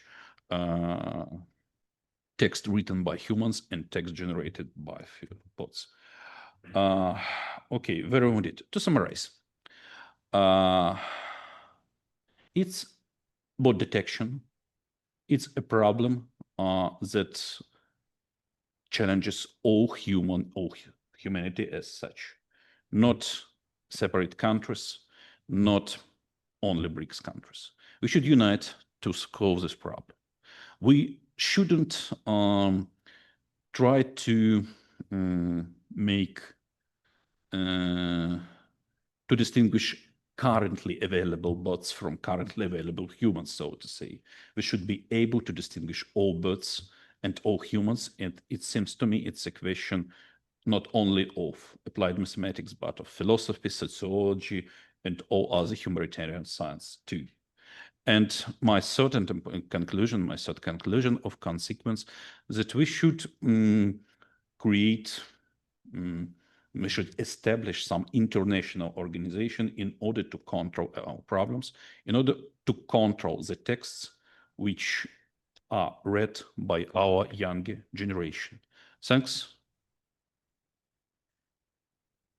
So thank you very much for your speech. It's in a very dangerous scenario. You're identifying that existing methods cannot detect the bots. So we'll discuss a bit later, but I would like to move towards our next last speaker, Mr. Gilles Emmanuel Jacquet, Vice President, Geneva International Peace Research Institute. He's a lecturer, Geneva School of Diplomacy and International Relations. He's also president of Youth Center for Dialogue and Peace.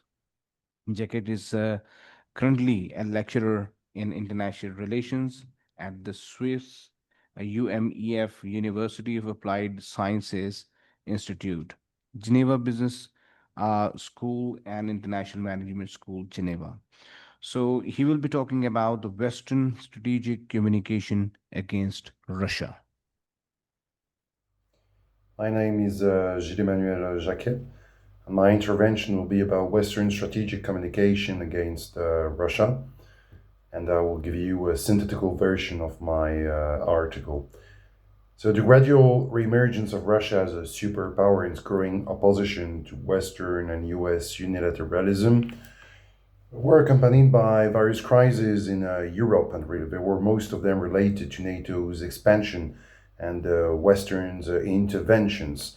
Can be related to the colored revolutions or the support to Georgia during the war in South Ossetia and Georgia in 2008, or during the Arab Spring with regard to Libya or Syria. and as well later the case of the Maidan Revolution, the Donbass War, and the war in Ukraine. During these 2 decades as well, Russia continued to talk about European countries and the USA as their Western partners, but no similar expression towards Russia could be found in the political lexicon of Western powers, NATO, or the European Union. And what we observed as well in the statements of Western officials in the Western media, Russia was increasingly depicted in a negative way, often giving way to narratives based on Cold War's era-style propaganda, misinformation, disinformation, and even a form of very strong anti-Russian sentiment called Russophobia by some experts, writers, or scholars. We had as well, for example, the ban on Sputnik News, Russia Today, and other Russian press agencies in the European Union in March 2022, or the cancellation of cultural events or cultural exchanges in relation to Russian culture to Russia. And we observed as well that these kind of propaganda, these narratives, as well, Western strategic communication is conveyed through networks. And I will talk later about these networks. But first, I may talk about Western strategic communication itself. And strategic communication can be defined as the messaging that businesses and organizations use to work towards achieving their mission, and as purposeful communication that drives high impact and goal-oriented outcomes. And it's done through sustained and coherent activities across strategic, operational, and tactical levels that enables understanding of target audiences to identify the, let's say, effective approaches, methods, channels to develop and promote ideas, concepts to shape opinions, and sustain particular types of behavior. So it can take the form of strategic political communication, and it can be as well associated to similar notions of information warfare, propaganda, disinformation, and misinformation. It's a strategic and legitimate tool for governments, especially in exceptional circumstances, in conflicts, in crises. But should it be used during wartime or peacetime? It sparked debates as well over potential contradictions or even violations of democratic principles, violations of fundamental rights and freedoms as well. This strategic communication can originate from governmental entities and then be disseminated in the media through social networks or social platforms, as we call them. But we have as well, usually in these networks, press agencies, NGOs, and citizens who can disseminate or even produce content. And it can be disseminated through various channels, not just governmental channels. It raises as well debates over the lack of independence or of impartiality of the media. And it's not a new, let's say, issue. Already in the 19th century, you had Honoré de Balzac in his novel Les Illusions Perdues, or Guy de Maupassant in Bel-Ami, who wrote about partial press agencies, their connections as well to big business interests. We had as well cases already in the 19th century of negative depictions of Russia in the literature, in the media, typically as well by the French traveler and writer Astolphe de Custine in his book Russia in 1839, or French and British press articles during the Crimean War or in relation to the Great Game in Central Asia. And it was particularly true as well later with the Cold War style propaganda. Well, it's interesting to notice as well that in Western or US rather allied propaganda during the Second World War, Soviet Union was depicted in a very positive manner, but then it changed with the Cold War. And if we just think about some of these techniques as well, they are not so new. They're already explained by Gustave Le Bon or Edward Bernays or Walter Lippmann as well. And Bernays played an important role in pushing the US public opinion to support the US entry into the First World War or as well later as well to support the coup d'etat, or to rather present the coup d'etat in Guatemala in a more acceptable manner. And I give more details in my article about these cases. We had as well, even after the Cold War, I mean, the Cold War is already famous for all the cases of disinformation that occurred, or propaganda. But if we look after the Cold War, it didn't stop. We had cases in Romania during the fall of Nicolae Ceausescu. We had the case during the Kuwait War of the Kuwait city incubators with the fake testimony of Naira As-Saba before a congressional caucus in Washington, D.C. We had as well, during the Yugoslav wars, many cases of disinformation concerning, massacres committed by the Serbs. Media focused a lot on these events, but rather tend to ignore, for example, massacres committed by other belligerents who were very often supported by NATO or Western powers. For example, Croatian forces, Bosniak forces, or even the involvement of foreign jihadists on the side of Bosniak forces. During the Kosovo War as well, we had cases of disinformation. During as well the 9/11 and after 9/11, when it came to the US propaganda with regard to the justifications over the intervention in Iraq, with many cases. During the war in 2008 in South Ossetia and Georgia, you had the case of Amanda Kokoyeva, who was a young Ossetian girl who was living in the USA. She went to South Ossetia for the holidays to see her family in Srinval, and she was interviewed by, if I remember well, I guess it was Fox News or CNN, and her explanation about the fact that, in fact, let's say simply, South Ossetia had been attacked by Georgia. It sparked a very interesting reaction from the journalist to ask the interpreter to change the version of what she was saying, and then she refused. I mean, the interpreter refused, and the interview was abruptly ended.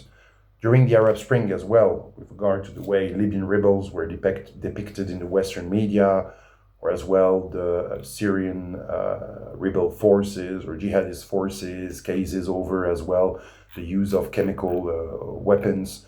We had many cases. When it comes to now the strategic communication focusing on Russia and its networks, they became more visible gradually with the colored revolutions and the Orange Revolution and so on, and later as well with the Maidan Revolution, the war in Ukraine. We had now, and every day we have cases of disinformation, Western TV channels. So if we look at these networks, you have Western press agencies, state agencies, Ukrainian press agencies, Ukrainian state agencies as well. You have NATO Strategic Communication Center of Excellence that provides resources, even media lines, topics to be discussed. It provides orientation as well, support, coordination for many of these networks I talk about in my article. Yeah, for example, you have an international center like the CEO Stratcom that was created, the Center of Excellence in Strategic Communication by NATO, and it's supporting as well press agencies in Ukraine. It's cooperating with Radio Free Europe and Radio Liberty, Voice of America, and they, through the Institute of Mass Information in Ukraine, they funded the creation of various Ukrainian pro-Western press agencies such as Gromadskie TV, Spilno TV, Espresso TV, and many of them. And even the Institute of Mass Media Information recognized that USAID funded 90% of the Ukrainian media. We have as well the Integrity Initiative that plays an important role with regard to Russia, with the war in Ukraine, the war in Syria as well. It's associated to the British MI6 and to British GCHQ, as well as press agencies such as BBC, Reuters, or Bellingcat, and as well clusters of foreign journalists or correspondents from various countries. Like you have a French cluster with the members of Conspiracy Watch, with journalists like Christophe de Roquefeuille, or scholars like Françoise Thom, Jean-Sylvestre Montgrenier, Nicolas Tenzer, Galia Ackerman, and other members as well of the academia or think tanks as well. In the UK, you have, for example, the former fundraiser of Alexei Navalny, Vladimir Ashurkov, and as well you have the British OSINT website, Bellingcat, as well. So you have fact checkers, press agencies that are involved in spreading these Western narratives. We have at the same time state entities in Ukraine under the Ministry of Culture, like the Center for Countering Disinformation, which was created by Ukraine's National Security and Defense Council. We had the Strategic Communication and Information Security, which was created by the Ministry of Culture of Ukraine. They work as well with the Ukrainian military intelligence, and as well with Ukrinform, with the European Center of Excellence for Countering Hybrid Threats in Finland, with the Center Against Terrorism and Hybrid Threats in the Czech Republic, of the NATO Strategic Communication Center of Excellence in Riga, and as well the EU Intelligence and the Situation Center. The European Union as well and its European External Action Service is involved, and its main website is EU-VS Disinfo, but they support as well the Disinformation Awareness and Resilience Project and the regional EU Disinformation Resilience Related Network of Journalists in Ukraine. You have as well on the side, I can mention it, resolution of the EU Parliament adopted in November 2016 on strategic communication. It was adopted at the initiative of the Polish MEP Anna Elżbieta Fotyga, and it focuses on Russia as well, on ISIS propaganda, but as well on Russia, to counter Russian disinformation, as it says. If we look as well at the contents of this Western strategic communication against Russia, we have many examples in the Western media. We have many cases of misinformation, disinformation, and usually it's very weak and cheap. We can think about many cases that were debunked, like, for example, the ghost of Kiev, the case of Ukrainian border guards on Snake Islands, the so-called Gerasimov doctrine, or allegations over Russian bombardments on the Kakhovka Dam or on the Zaporizhia nuclear plant, and many others. And many of these cases, dozens of them, were debunked by Jacques Beau, Michel Collomb, Ivan Kachanovsky, or Guy Metton, and many others as well, experts and journalists. You have many cases, and many of them are in my contribution. So if we look now at the impact of the strategic communication, sure, it's weak, it's cheap somehow, it can be debunked, though it has some impact on the opinions of people, and it's important in order to maintain some kind of support in the Western public opinion with regard to the support provided to Ukraine, because we have a dwindling support, especially towards financing as well Ukraine's war effort. And these campaigns have implications as well, because the hate and Russophobia, disinformation, and they may as well create misjudgments about the actual balance of power between Western powers and Russia, and underestimating Russia's strategic capabilities and potential reactions could be dangerous. It could trigger a fatal escalation, the expansion of the conflict, the Third World War, and even a nuclear war. And it would as well make more difficult negotiations and reaching an agreement, and as well restoring normal diplomatic and trade ties between the former belligerents.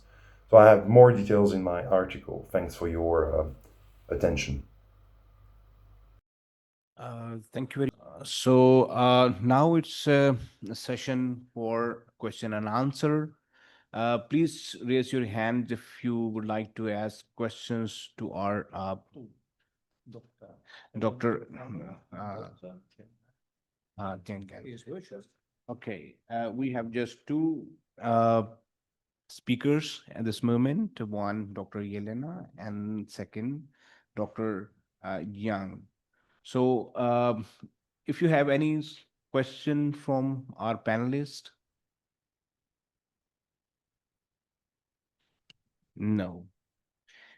Okay, I have. then I'll ask a question for Professor Jiang. Thank you for your interesting paper. I'm glad I have the presentation at home, so I can look at it more attentively. My question is, what do you think, in which field do you think the AI cooperation between the BRICS countries is most likely to progress in the nearest future, so to say? So what do you think is we should aim for firstly? Thank you very much. I think this is it's a very good question, but also very challenging. Because we need to. I think you are right. We need to pick the right field that we can make progress. It's very urgent now. I would like to say that from Chinese side, in fact, I think it's last year when we had the BRICS summit in Russia. I think China also proposed it's China BRICS AI Cooperation Center. It's a Chinese initiative. So I think China understands that there are a lot of both internal and external challenges. So I think China believes that it takes time to solve these challenges, but we cannot wait till all of the challenges have been solved. So we need to work quickly. So that's why I think China announced the China BRICS AI Center by itself. So I think on one hand, China will provide what it can do. I mean, both the AI capacity building, public goods, technology, AI models, training camp for talents, even investment, finance. I think China will provide what it can. But at the same time, we also hope that BRICS can have coordination through strategic communications. So in my view, I think maybe the most urgent is how to develop, to minimize the gap among different BRICS members. For example, the computing power. It is a very, I think it's a serious question. But who is going to build that? Who is going to pay? And how to have strategic coordination on using the computing power center. I think we need to think about that. But if we cannot have consensus in the short term, then China will provide its own computing power through the China BRICS Cooperation Center. So I think this is maybe Chinese way. It's more pragmatic. We can do either, BRICS cooperation or China BRICS member states cooperation. But as long as we have pragmatic outcomes, it is good for all of us. Thank you. Thank you. Now I have a question to Dr. Yelena. So you talked about can AI become an open communication tool? So my question is how AI can effectively serve as an open communication tool, fostering transparency, democratizing access to information, and bridging divides across cultures and regions. Thank you for your question. The question is also very challenging. If I could really answer it, I would be perhaps the president of the earth. But my point is, I think that what we always should remember that, first of all, AI is a tool. A tool is something that we can use very differently. So I can use a hammer to hammer a nail. I can use a hammer to, okay, not kill a person, kill a mouse, for example. But these are both not so bad goals. Okay. Well, anyway, so we can use different AI products very differently.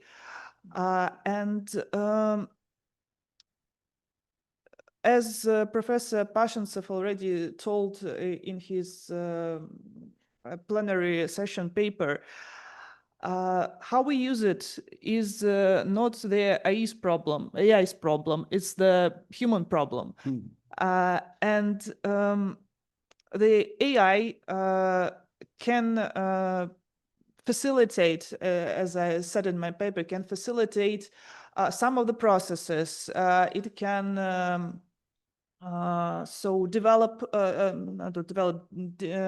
distribute the information of different lifestyles, different value systems, different cultural specialties that different countries have, countries of the BRICS Association, for example, but it doesn't only concern the BRICS, so that we can, via the AI systems, we can learn to understand other countries better and also to understand the values of other countries better.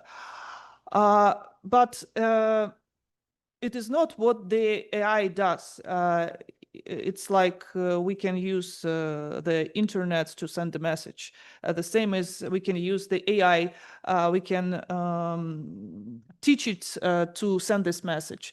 But anyway, it's the human responsibility to formulate this message for the other countries and to make the AI system, whatever the system is, to bring this message to other countries and other people. So whatever technological development we have, whatever technological instruments we develop, the first question is who uses it, who holds the key to this instrument. That's it. So, Professor Gromov, I think already left. But out of his speech, I have a question or a comment, if you would like to comment on that.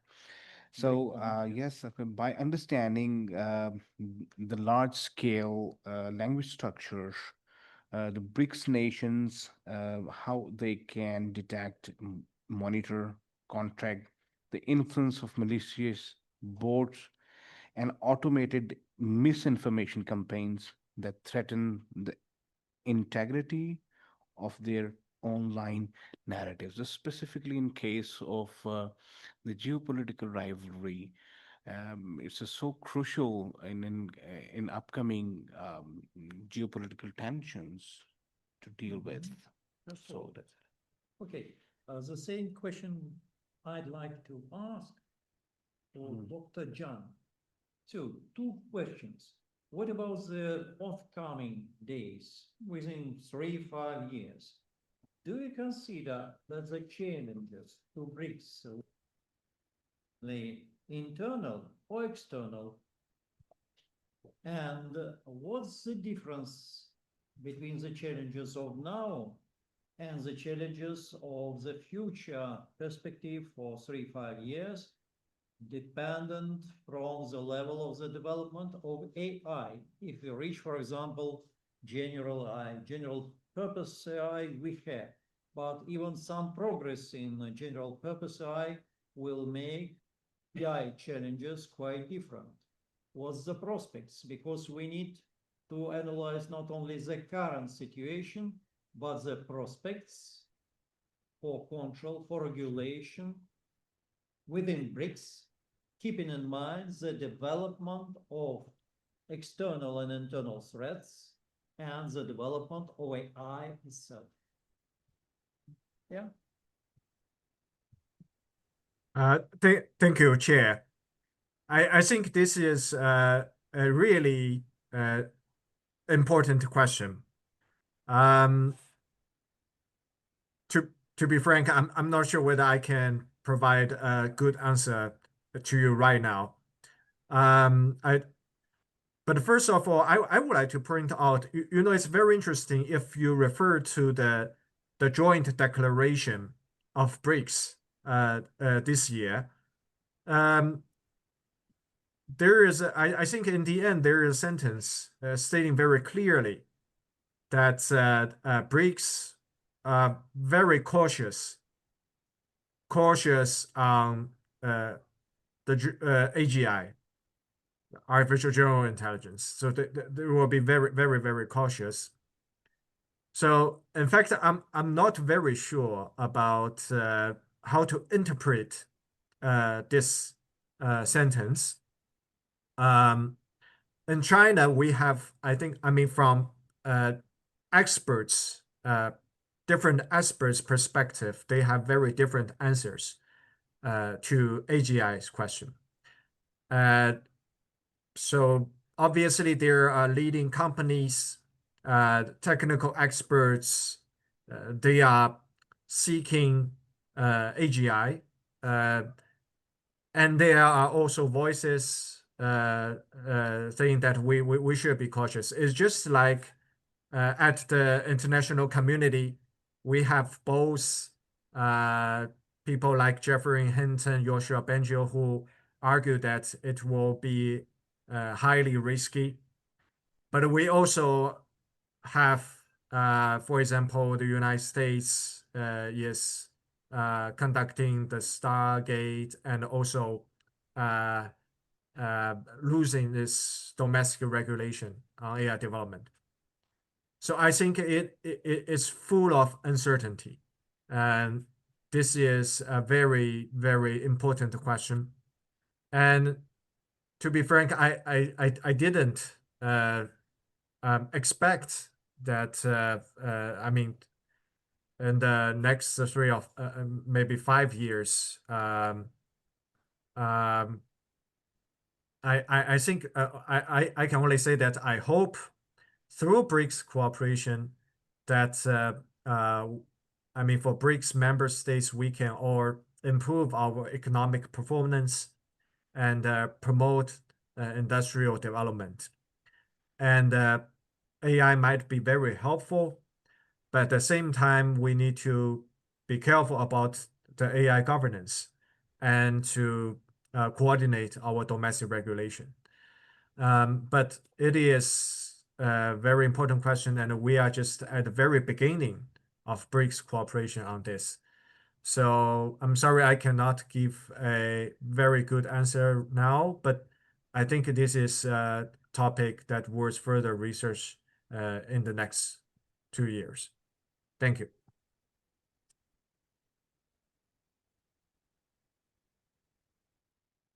I think we are now Questions, we can have a break. break. Yes. Okay, I think the session is concluded. We will come to within for 15 minutes. We come back. 20 minutes. We'll be back in next for 20 minutes, and we'll start again at 4:15. Thank you. Have a couple. Так. So we continue with our third session, and the first paper is by Ekaterina Michalevich, advisor State Atomic Energy Corporation, Rosatom, research engineer, School of International Relations in St. Petersburg State University. Her future PhD thesis is devoted to the concept of cyber sovereignty as a mechanism for implementing and protecting the national interests of the People's Republic of China. She's also a member of International Research Group on Threats for International Psychological Security by Malicious Use of Artificial Intelligence. And her paper topic is Artificial Intelligence as a Soft Power Tool, China's AI Policy and its Impact on BRICS Strategic Communication. You have the floor and you have 15 minutes.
Global South information space. And you're here with us.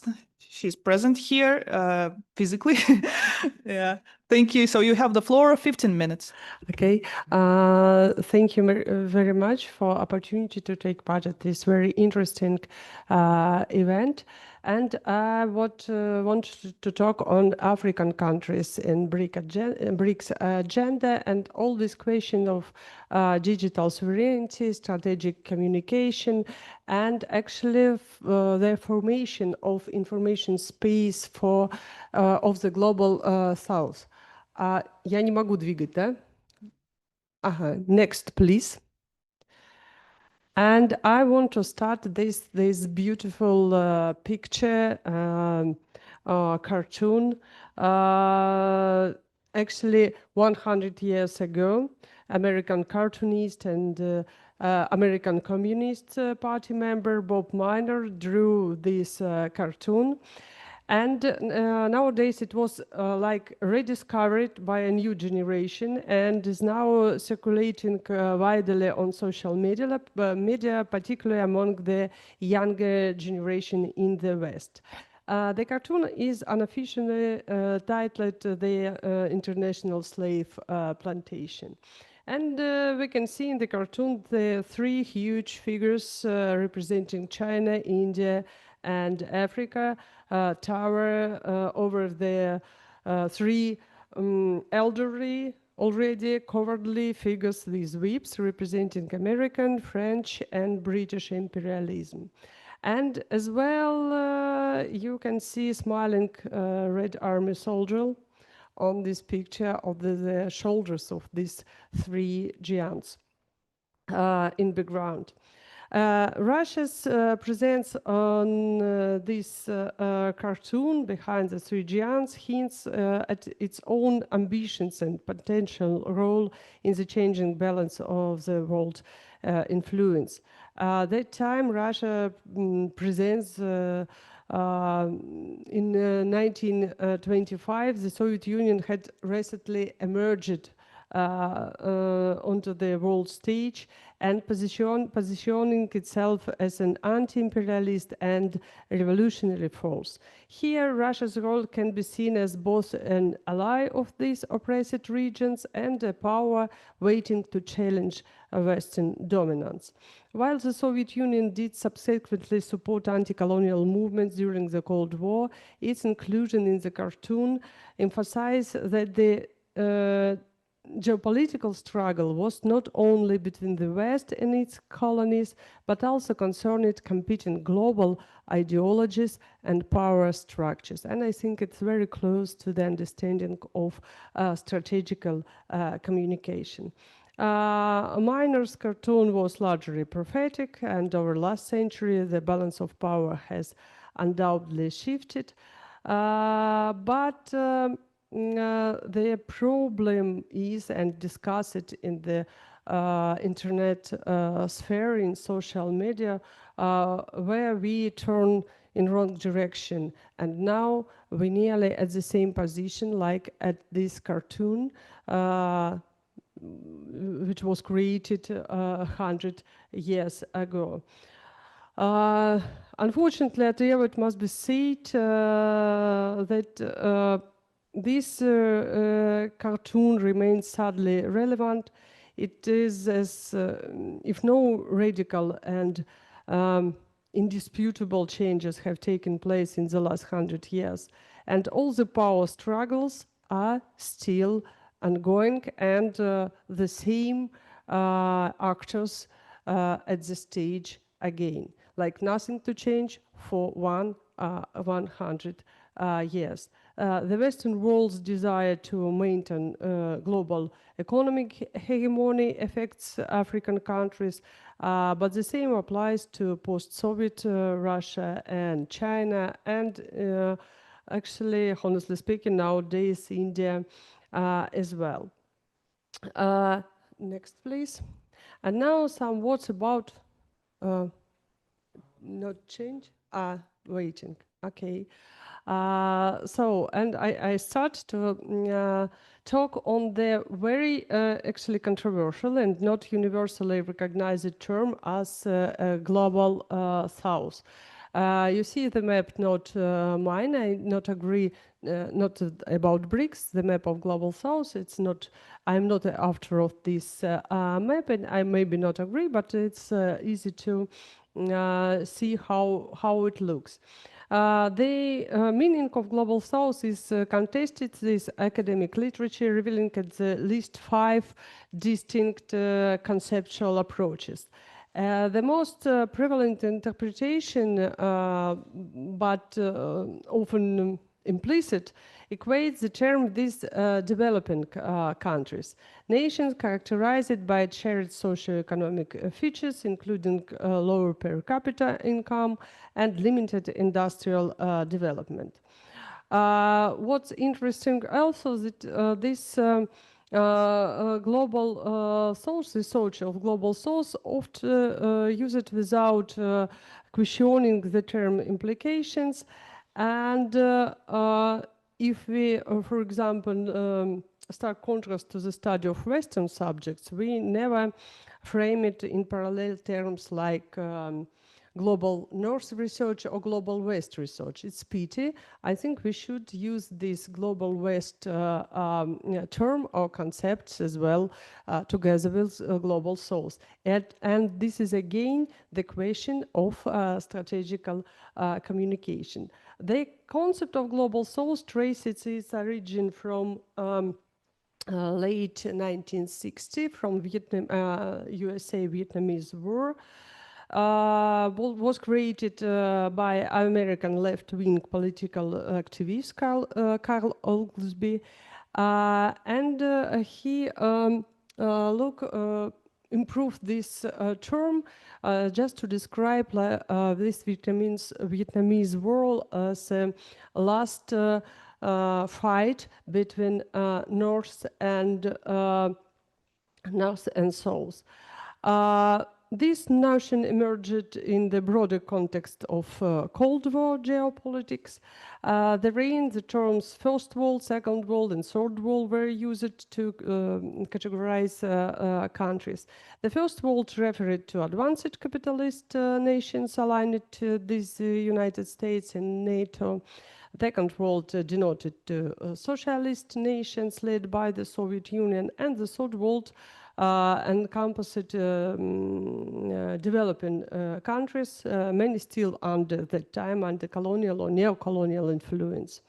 The concept expanded gradually in political discourse later, especially after the formation of non-aligned movement and G77 in early 1970s.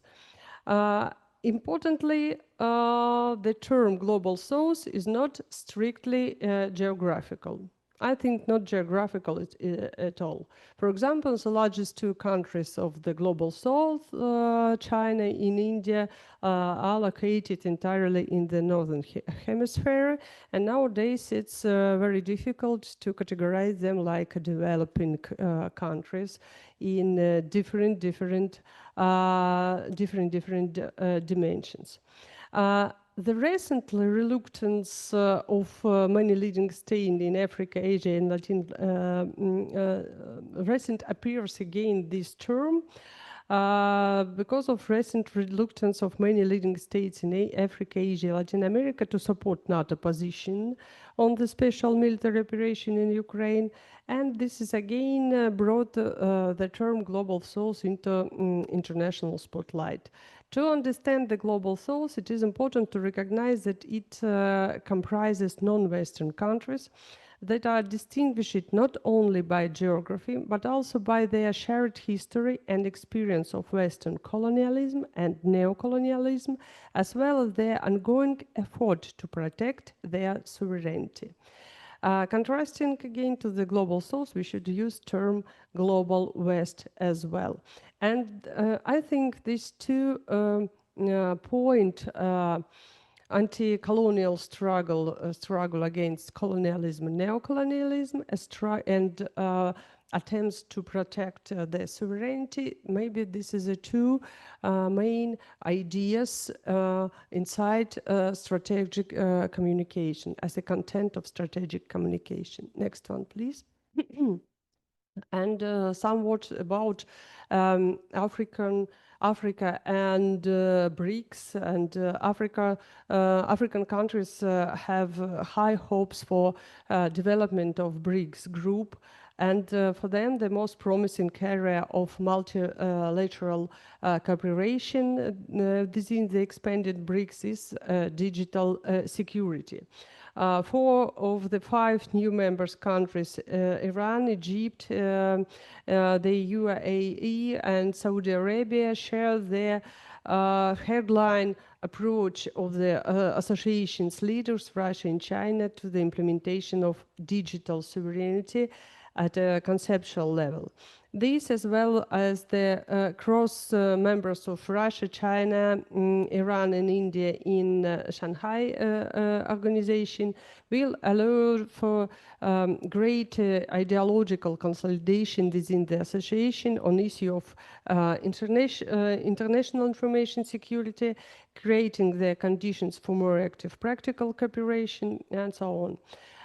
Ideological convergence will enable shared interests and values to be promoted more effectively within key global institutes, particularly the United Nations. Next one, please. And some words I should go back maybe in the history. The struggle for information sovereignty.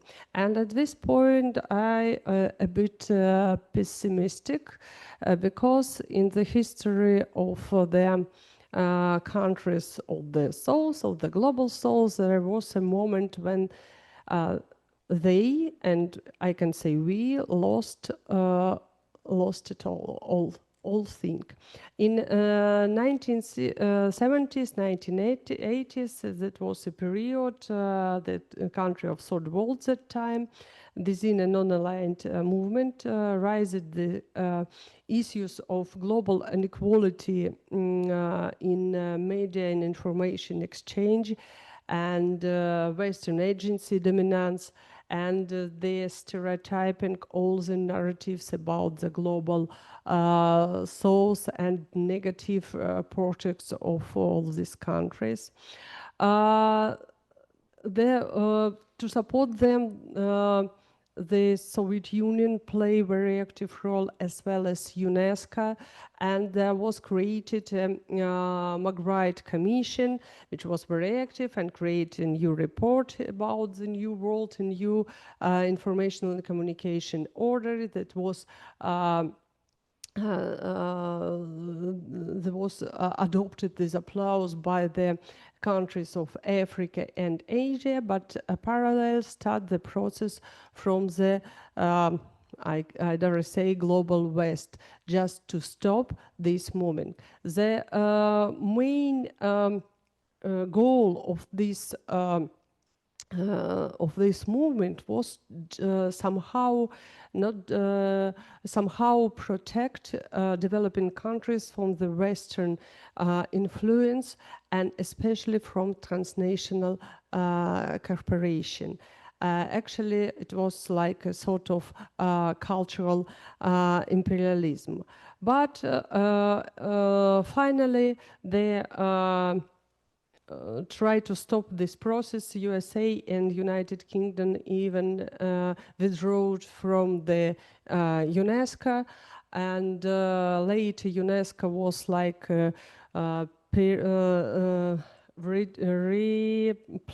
returned their policy from this point and never back again to this equal information exchange. Soviet Union collapsed as we know, and it was a sort of end of history, and all these ideas for the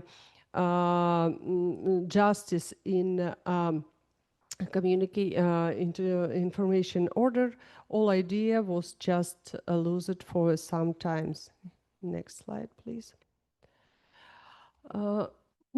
And I think that nowadays, again, the Global South and BRICS particular also face to the same problem in informational sphere, in global informational sphere.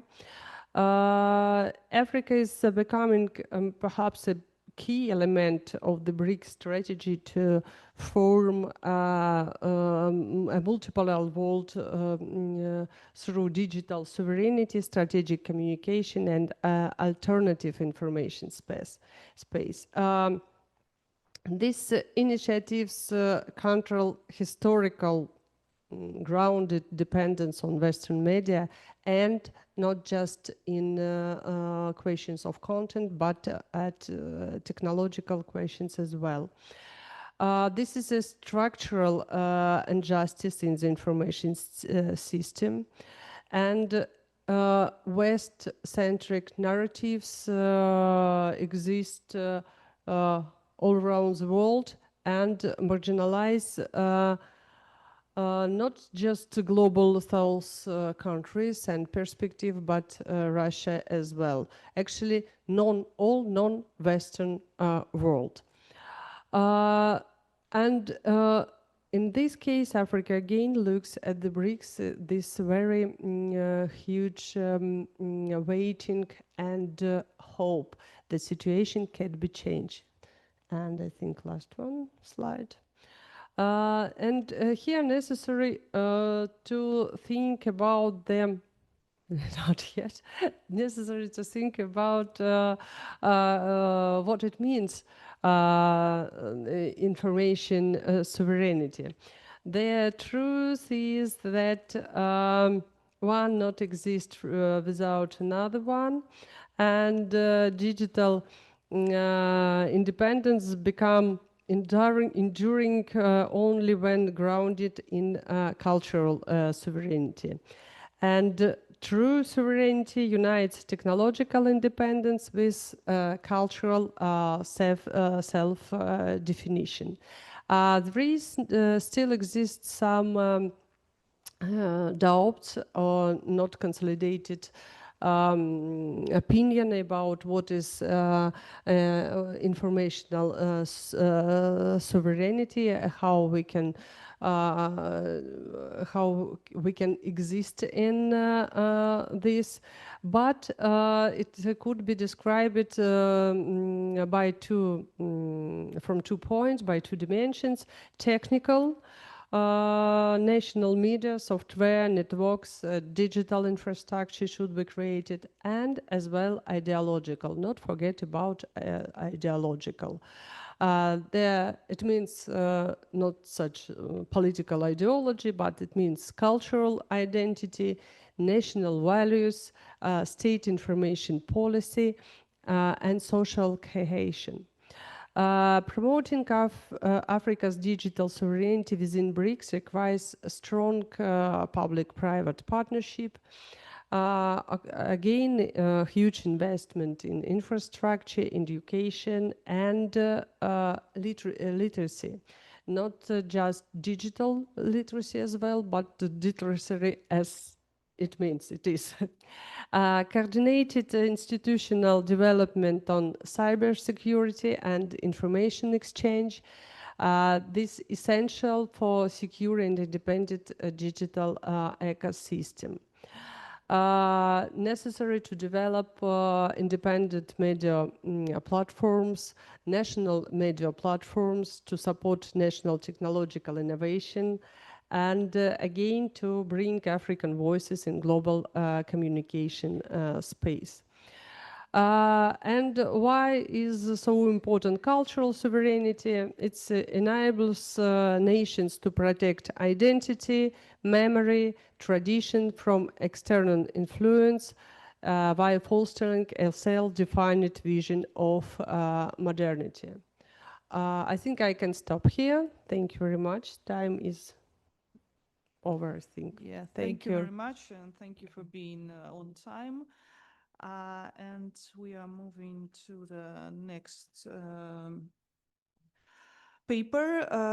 Mr. Yan Rizanov, Research Assistant of the Center for Scientific and Technological Cooperation and Agrarian Studies of the Institute of Oriental Studies of the Russian Academy of Sciences, master student at the Institute of Asian and African Countries of Lomonosov Moscow State University.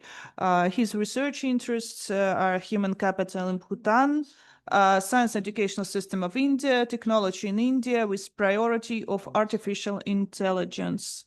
The topic of the paper is India's artificial intelligence infrastructure and its role in its position in BRICS as a strategic actor. So you have the floor and you have 15 minutes. Thanks. I guess I'll start. So India's AI infrastructure has moved from scattered experiments to a system-level build-out that spans compute, data centers, public data platforms, and governance. The center of gravity is shifting toward high-density, AI-ready capacity, while India layers digital public infrastructure and language resources on top. An architecture designed to scale adoption domestically and increasingly to interoperate with partners. So on compute and data centers, India's market is expanding quickly, with Mumbai and Chennai corridor consistently identified as leading metros in new capacity and absorption. This expansion is not only about floor space. Facilities are being designed for high power racks and liquid cooling to support AI training and inference. At the sovereign tier, RAS AI supercomputer and the Param Siddhi AI system encore domestic AI capability and continue to feature on the top 500 lists. As you can see, Indian supercomputers in this list of world supercomputers. Parallel to this, hyperscalers and large domestic operators are committing to new regions and campuses to host AI workloads. All of this sits alongside the Indian AI mission approved in 2024, which is explicitly geared to widen access to compute and accelerate model and application development through public-private mechanism and a national AI dataset platform. And as for 2024, India AI mission provides 38,000 GPUs. And early mission milestones include the launch and rapid growth of AI Kosh and the staged release of safe and trusted AI building blocks for developers. So India's digital public infrastructure provides the connective tissue for data flows and service delivery on which AI systems depend. The G20 is a framework for system and digital public infrastructure shaped under India's presidency. Codified principles for secure, interoperable open standard DPI at social scale, mirroring the design philosophy behind platforms such as Aadhaar, UPI, and DigiLocker. Within the AI stack, the Indian AI datasets platform, like AI Core, aggregates non-personal public datasets and tools for model development, while Bharshini and its ULCA layer standardize data and models for Indian languages, more than 22, enabling benchmarking and reuse across speech and text tasks. AI for Bharat and other research groups contribute open models and corpora into the ecosystem, reinforcing a public goods approach to data. But there is also some problems. For example, power is the hard constraint. AI servers draw far more power than traditional compute, and cooling is a large share of total load. The sectors shift to very high rack densities, and liquid cooling pushes facilities towards power-aware design and long-term energy contracts. Recent analysis targeted at India's market argues that nuclear generation could underwrite round-the-clock supply for AI campuses, but it's the question of the future, I guess. So on governance and trust, India's policy trajectory is great, and there are some policies like national strategy for artificial intelligence and responsible AI for all. So India develops its policy. As for the growth drivers, demand signals come from core digital rails and regulated processes. For example, Aadhaar-based authentication must be performed through infrastructure located in India, which in practice anchors a significant volume of identity and benefits delivery workloads to domestic networks and facilities. That localization requirements plus language accessibility through Bharshini, that system, and sector programs in health, education, and finance keeps AI adoption close to end users and sustain the business case for regional capacity. Semiconductors also fit in this picture, as India also develops semiconductor sector.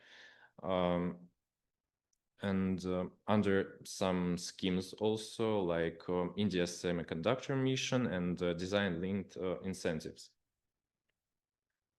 And well, in a BRICS context, this stack, I mean compute, language resources, DPI, governance, translates into practical cooperation. Model and data set sharing for Global South use cases, interconnections of DPI building blocks, and participation in emerging BRICS discussion on AI governance and capacity building. Declarations over 2024 and 25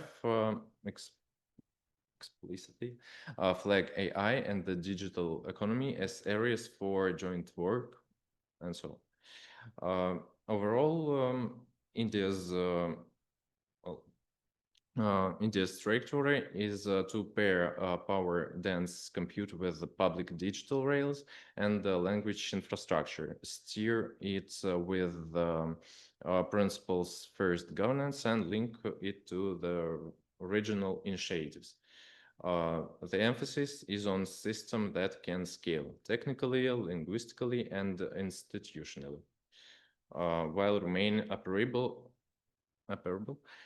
with domestic constraints and exportable into BRICS cooperation formats. I guess that's, yes. Yeah, thank you very much. Thank you for being in the time schedule. And now we have time for questions and answers, and we have plenty of time this time. So if anyone wants to ask a question, if online or offline, please. Anyone? So if I don't see anyone, I have a question to Professor Usachova. Thank you for your paper. My question is, don't you think that African countries, so with the current level of development of the digital technologies in the countries, might become the same dependent on the technologies provided by the BRICS countries as they were before dependent on the Western technologies? So won't there be another kind of, I don't know, technological imperialism, but in the other form? This is a favorite take of actually Western mass media, that African countries just go out from Western influence and go to the Chinese influence. But they not stop on this point. They even said that South African influence around Africa, also imperialism. And not just imperialism, also colonialism. At least in South Africa, they developed different platforms, and even how they call it, the place where they work on artificial intellect and so on. The same exists in Kenya, and they try to develop it. Something was announced in Nigeria. I think the answer in the nature of BRICS, it's a different platform of the equal partners. And perhaps sometimes it looks like the BRICS and all this not anti-Western but non-Western organization, they are like only place in the global world where people, their countries, people, and nations can talk their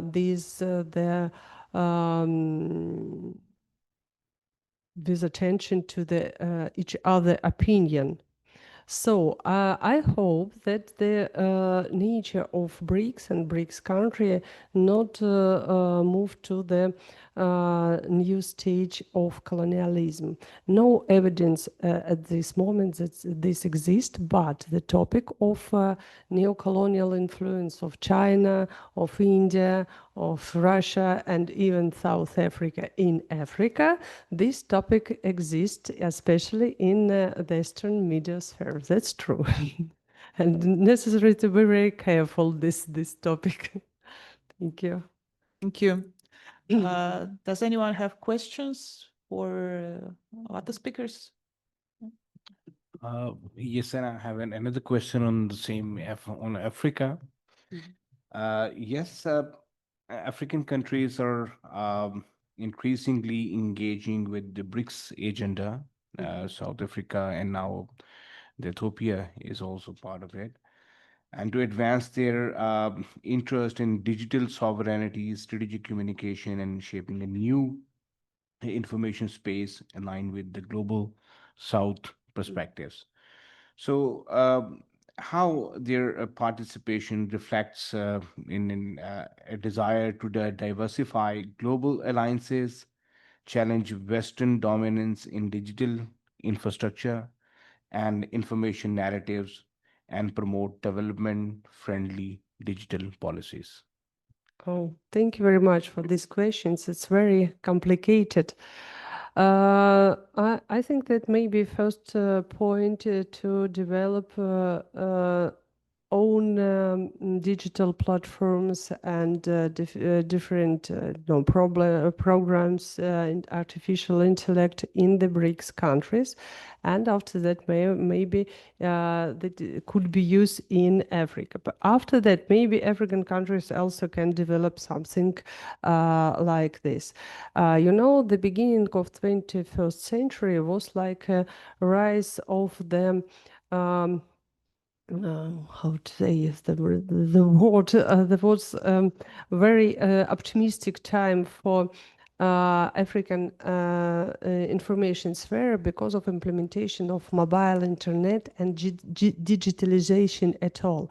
It looks like all people and countries which have had no voices in global sphere now receive this possibility. After that, recognize that internet not just simple sphere and all these social platforms, they have their own owners and headquarters, unfortunately, in the United States of America.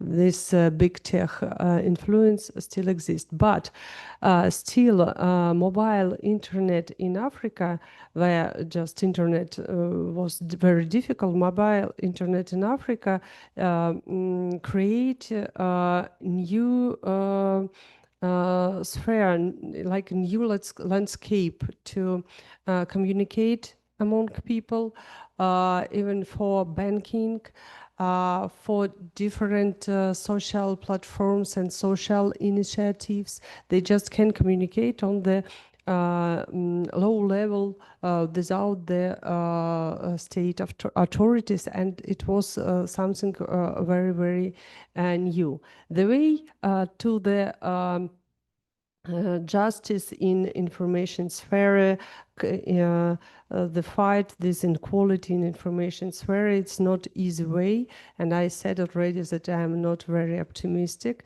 especially when I remember this non-alignment movements optimism during 70s and beginning the 80s and how it's finished. So we should be very careful and experts the same all these questions, and remember that Western world or global West not sleep and try to control all this sphere and never just let's go out from their hands. So it's not easy task and not a short way, but I think we have a right direction and we have opportunity actually to do it. Thank you.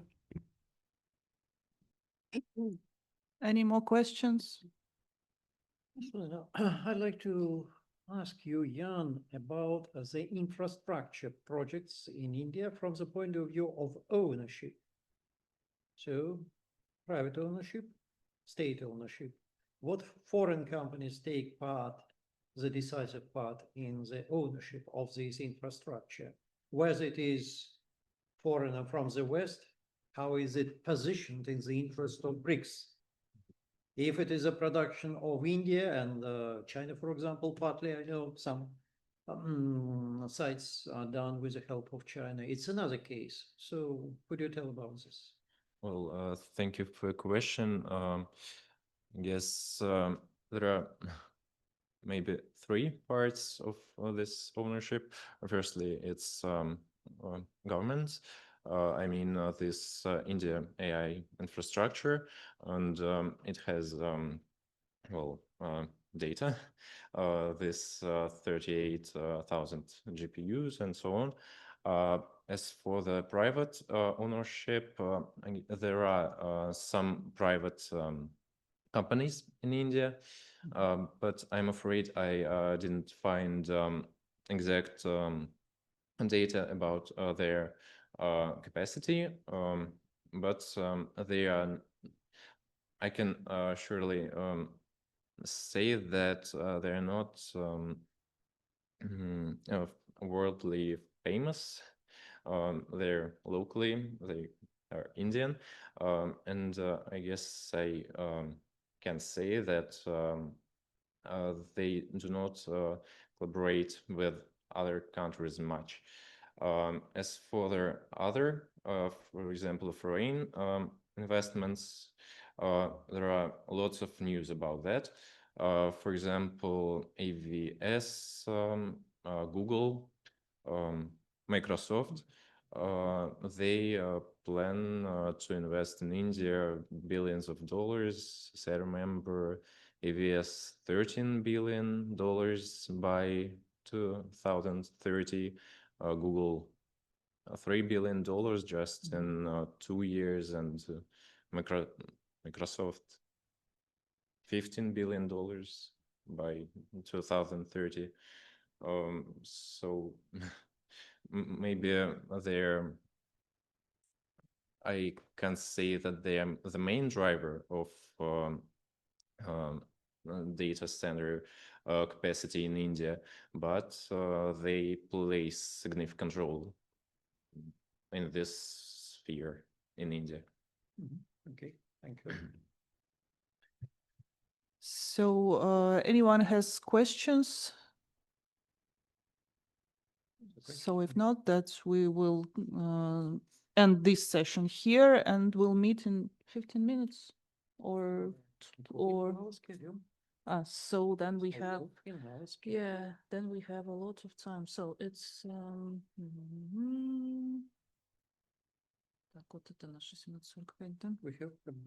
so we have about 25 minutes. 25 minutes. Yeah, yes. for a break, and we will continue at 17:45 45. Moscow time.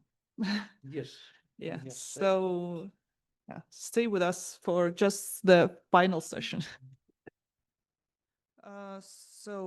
We The previous section. yeah, we see that from the previous section, we have missed Dr. Adam Kolov Mohammed Ibrahim. Are you here?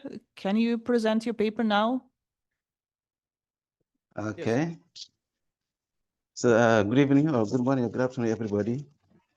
And my name is Dr. Adam Kolov Mohammed Ibrahim from the Department of Mass Communication, University of Maiduguri. I would like to apologize. We're having some, electricity problem here in my state due to Boko Haram terrorist attacks. So that's why I've been experiencing these connectivity problems. So my paper is titled Interoperable and Ethical Generative AI, a staged model for BRICS Strategic Communication. And to start with, the problem of the study is a research study that I conducted, a small one.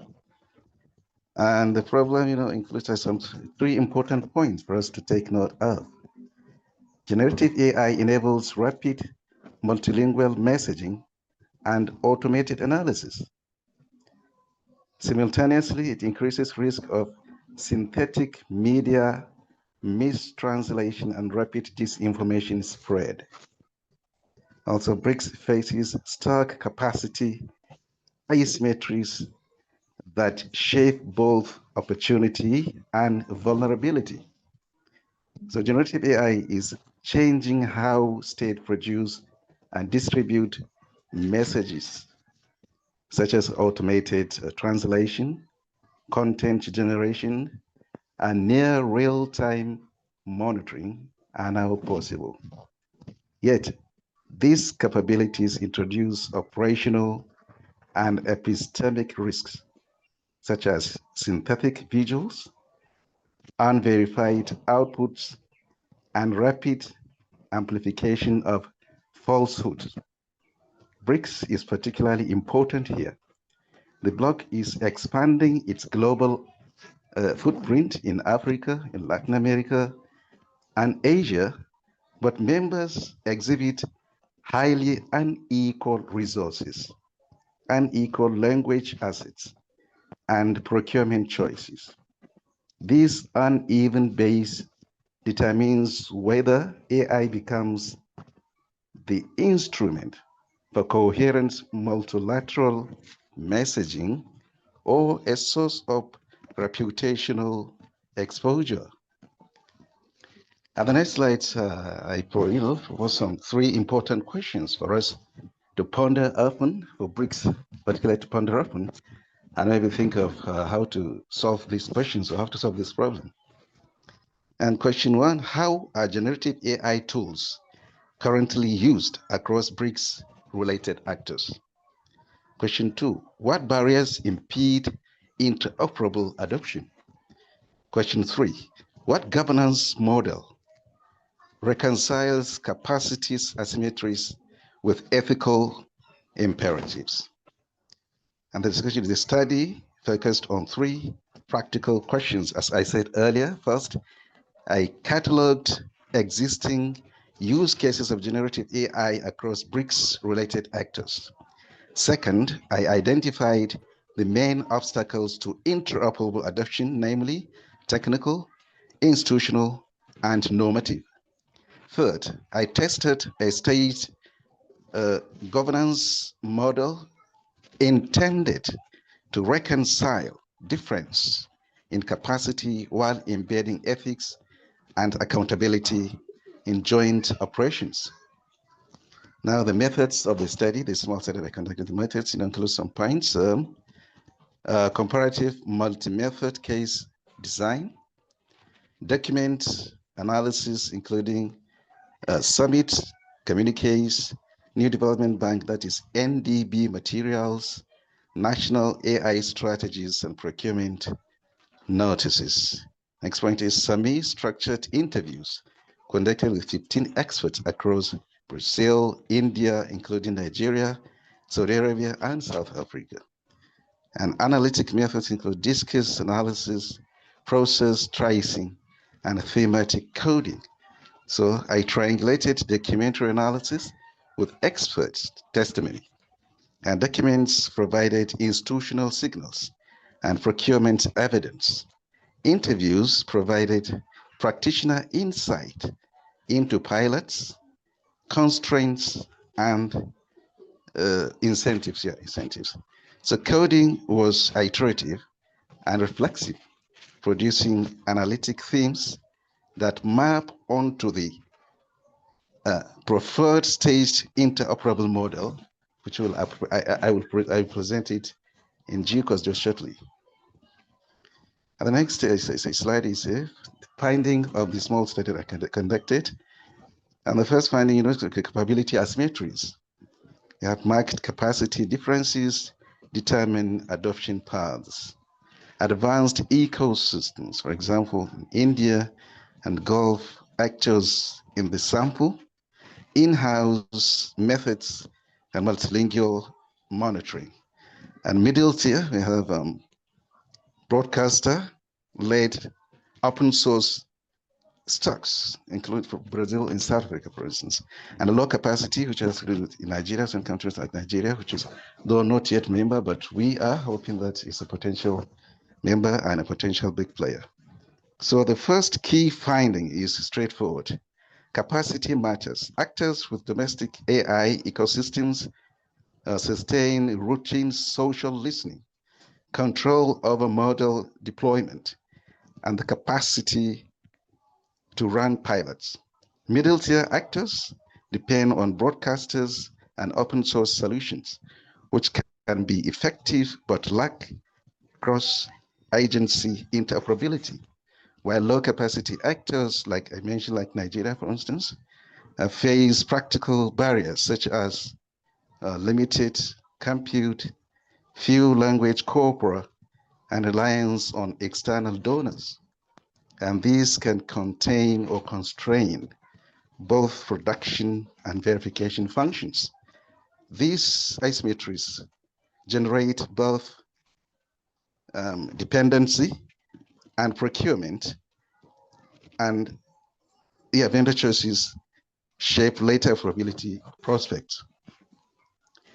And this figure, capability comparison, is a bar chart showing composite capability across scores, across the 5 countries that I mentioned earlier, including technical capacity, language, corpora, procurement, resilience, and pilot maturity for 5 sample actors that I mentioned earlier.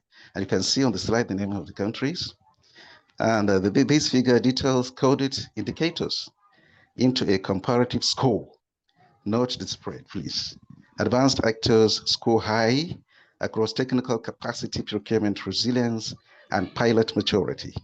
Lower capacity actors score low, primarily due to corpora scarcity and compute limits. BRICS may use this metric as a heuristic for prioritizing capacity transfers and corpus development. And the next finding slide, standards and delegation. Key messages here are absence of common metadata or provenance standards impedes reliable data exchange. Where pilots used model cards and provenance terms, short-term interoperability was feasible. And the next point is, the last one is the third one, delegation, a small secretariat of NDB-led cell markedly accelerated pilot professionalization. So standards and delegation are the 2 levers that matter most for moving from episodic cooperation to repeatable practice. Pilots that adopted metadata schemas and model cards could exchange alerts and validate suspicious items. However, uptake stalled without institutional incentives. Where cooperation or coordination was delegated to a designated lead or NDB hosted cell, transaction costs fell and procurement consortia formed more readily. Sorry for that.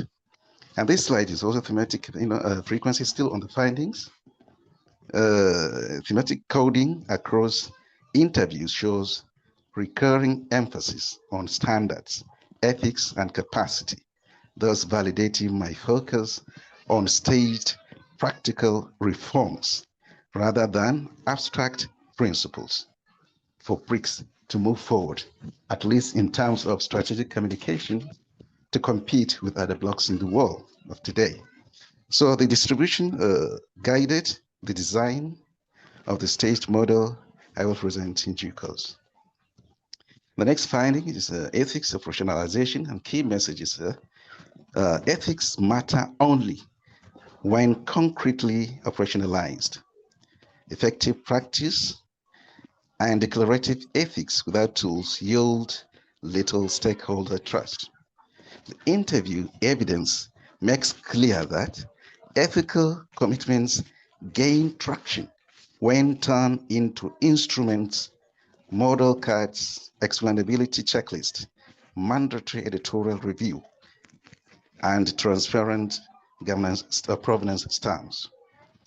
These mechanisms increase stakeholder confidence, making partners more willing to share silent or to share alerts rather, or participate in joint verification. And conversely, ethics statements that remain rhetorical do not address the practical concerns of operational teams and civil society partners. So concrete ethics are mandatory. And now the stage interoperability model, which has 5 boxes or cells, as you can see, from assessment, capacity building, standards, pilot joint operation, and the last one is evaluation. So the study proposed a stage model linking technical standards with institutional practice. First, a joint baseline assessment to map corporate, compute, and vendor dependencies. Second, targeted capacity transfers and open source toolkits, prioritizing low resource languages. And third, adoption of interoperable metadata and model card templates.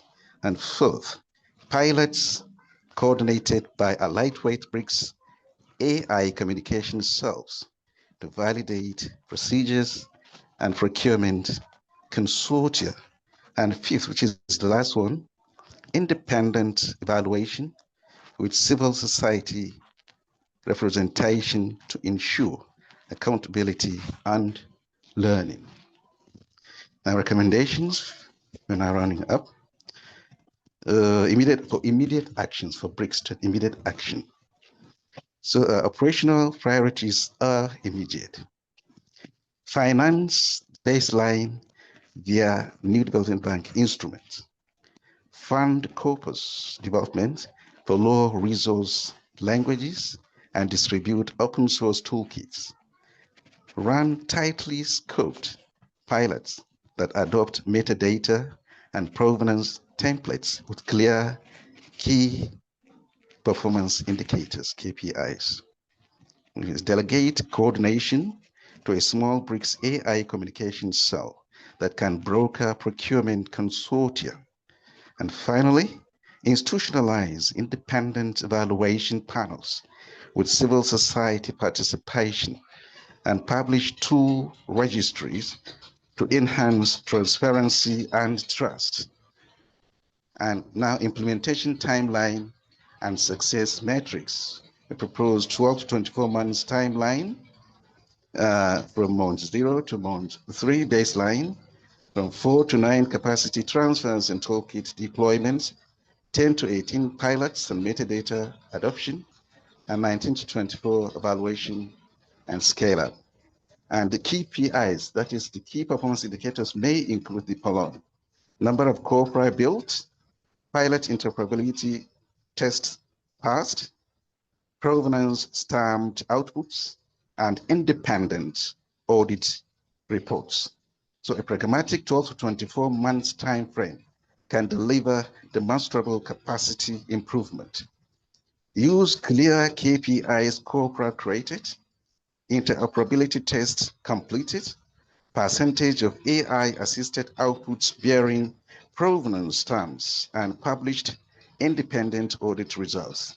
This timetable permits literature learning and risk reduction, or rather iterative learning, I should say, and risk reduction. And thank you for your time. Thank you for giving me the time to present my paper. And once again, I'm sorry for any problem that you may have caused or I may have caused because of what I mentioned earlier happening here in my state. Thank you. Thank you very much. Thank you for being able to join us. Yeah, you're welcome. By the obstacles. So we will continue. So Professor Vidar, For now. And the next paper is by Dr. Sergei Sibekin, senior researcher, School of International Relations at St. Petersburg State University, associate professor at the Department of Political Science, History and Regional Studies of Irkutsk State University, Oxford Russia Foundation Fellow, member of the International Research Group on Threats for International Psychology Security by Malicious Use of Artificial Intelligence. And the paper topic is Metaverses as a Tool for Strategic Communication based on Achieving BRICS Goals. And you have the floor, 15 minutes. Colleagues, can you see my presentation? Yes, we can see now. Yeah, thanks. Thank you. Good evening, dear colleagues. Okay, today BRICS is a dynamically developing session that claims to become a new center of power in world politics. One of the effective tools for BRICS to achieve its goals and build a new world order is strategic communication. In parallel, today humanity is approaching the creation of fundamentally new social technological realities, metaverses, which can lead to revolutionary changes in social and global development. The combination of strategic communication and metaverses opens new horizons of influence for BRICS, allowing this region to strengthen its position in global politics, create new forms of interaction, and offer alternative institution of global governance. The purpose of this paper is to identify and systematically analyze the potential of using metaverses as a tool for strategic communication of the BRICS based on the goals and objectives of the session, and to present the BRICSverse model as a national ecosystem capable to strengthen the session positions in the world. Before proceeding to review and analyze this energetic potential of strategic communication and metaverses to achieve BRICS objectives, it's necessary to establish a conceptual framework and define the key concepts of the report. Based on the goals and objectives of the report, we will define BRICS strategic communications as systemic, coordinated, and long-term actions of BRICS and its member countries aimed at creating a sustainable perception of this situation as an effective international structure and implemented through concrete deeds, multilateral communication with target audiences, formation of a BRICS-friendly information space, and broadcasting in the right strategic message to achieve specific BRICS objectives. The basic tools of strategic communication are concrete actions and communications. By actions, we can understand the subject of strategic communication as a whole complex of strategic forms of concrete activity carried out in a wide range of universal activities and aimed at the realization of long-term strategic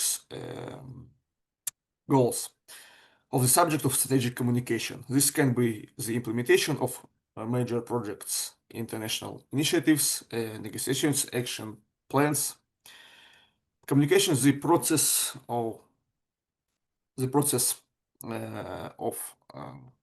transmitting strategic messages to the target area of strategic communications, synchronization with communication support or strategic messages. It's important to highlight a number of key. Strategic communication is not just, I need to say that it's not just informational and psychological impact on target audiences and auditory, but information production of real actions. Strategic communication is influence through action, real actions, and their synchronization with communication support. I say. Sorry. Key characteristic, it's important to highlight of a number of strategic communication characteristics of strategic communication.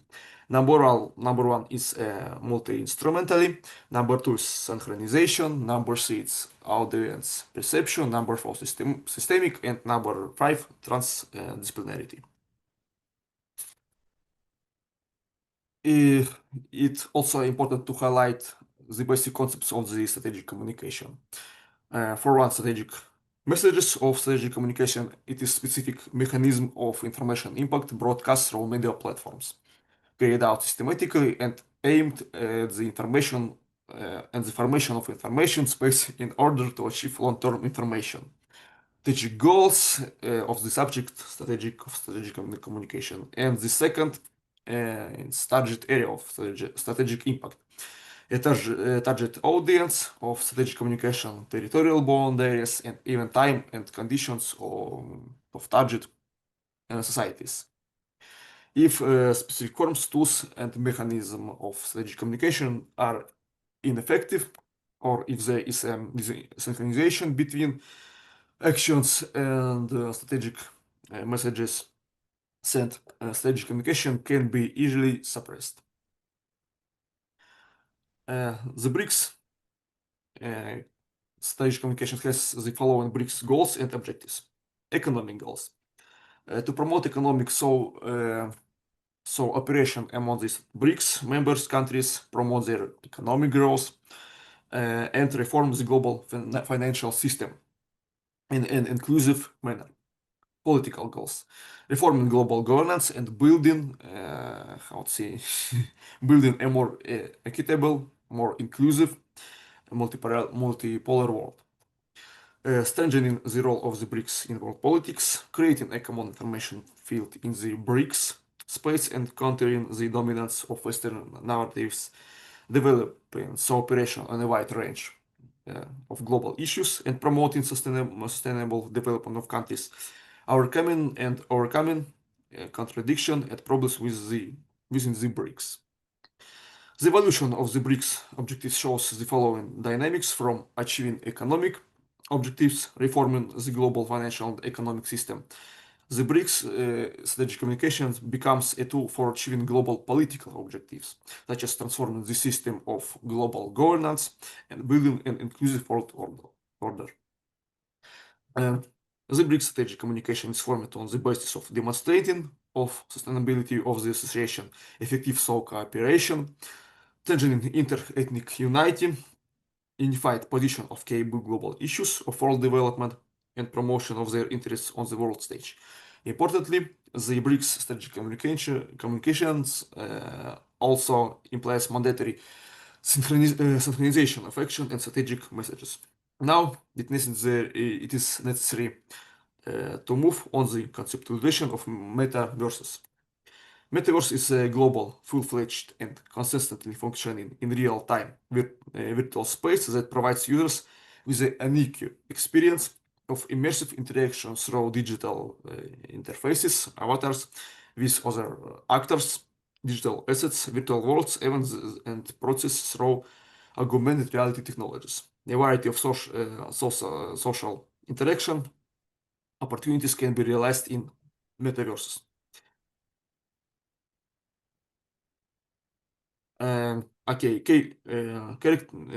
Characteristics of metaverses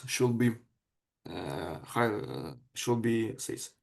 Sociality. Metaverses are a social technological construct convergent with physical world, which allows for the reproduction of new forms of social interactions. Economy. Metaverse should have a fully functional economy. Immersiveness. Metaverse creates the effect of complete immersion. Permanence. Metaverses exist continuously. Hybridity, interjection of virtual and real worlds, and multimodality, covering political, economic, culture, and educational spheres. Synchronicity. Metaverse involve continuous real-time experience, simulation with other participants, opens and accessibility to all users, interoperability. Metaverses should allow full interoperability between different digital assets created by different companies or on different platforms. And in final, will feel this content and experience. All actors feel the meta view with different content, process, and others. Strategic communications and metaverse. For strategic communications, the main key characteristic of metaverse is their ability to generate, disseminate, transmit, and broadcast information to large scale target audience. The metaverse is a promising technology for the formation of a global information space, which will immerse users in the information field and provide a high degree of intrusion of information into consciousness. Okay, at the same time, metaverse have capabilities that directly correlate with key characteristics of strategic communication. For the first, projecting the information field of target audience, the metaverses will enable effective broadcasting of strategic messages accompanying BRICS actions and processes in the real world or for communication purposes. Synchronization of actions, the metaverses ensure synchronization of real-world initiatives, actions for communication purposes. Audience perception. Immersive environments enhance the effect of persuasions and trust. And systemic metaverses function continuously, allowing the broadcasting of narratives in real time. To analyze the application of metaverses to achieve the BRICS strategic communication goals, we will model a national BRICS-verse model. A BRICS metaverse, which will be a virtual project for solving a huge range of tasks and implementing projects. This whole set of processes taking place in the BRICS space reproduced in immersive virtual reality, including specific formats of interactions, summits, to construction of a common information and culture space, the implementation of exchanging of best practices, and okay. Firstly, the BRICS-verse is an excellent tool for shaping the information space, effectively promoting the BRICS global information agenda, and disseminating strategic messages. The BRICS-verse will allow BRICS to effectively broadcast its agenda to a large-scale audience, demonstrating the effectiveness of BRICS actions, broadcasting the group's integration potential, and the effectiveness of cooperation and forming and educate and systemic view of the BRICS policy. Okay. Secondly, metaverse can become a new excellent tool of the strategic communication in the process of building a multipolar, just and inclusive world order. The BRICS-verse can become a space for real actions, virtual summits, joint events. The BRICS-verse can become a space of real actions. BRICS-verse will allow creating and modeling various projects, demonstrating their future efficiency and predictable potential. Thus, the BRICS metaverse will become an effective model for demonstrating alternative approaches to global governance and a space for forming an alternative information agenda.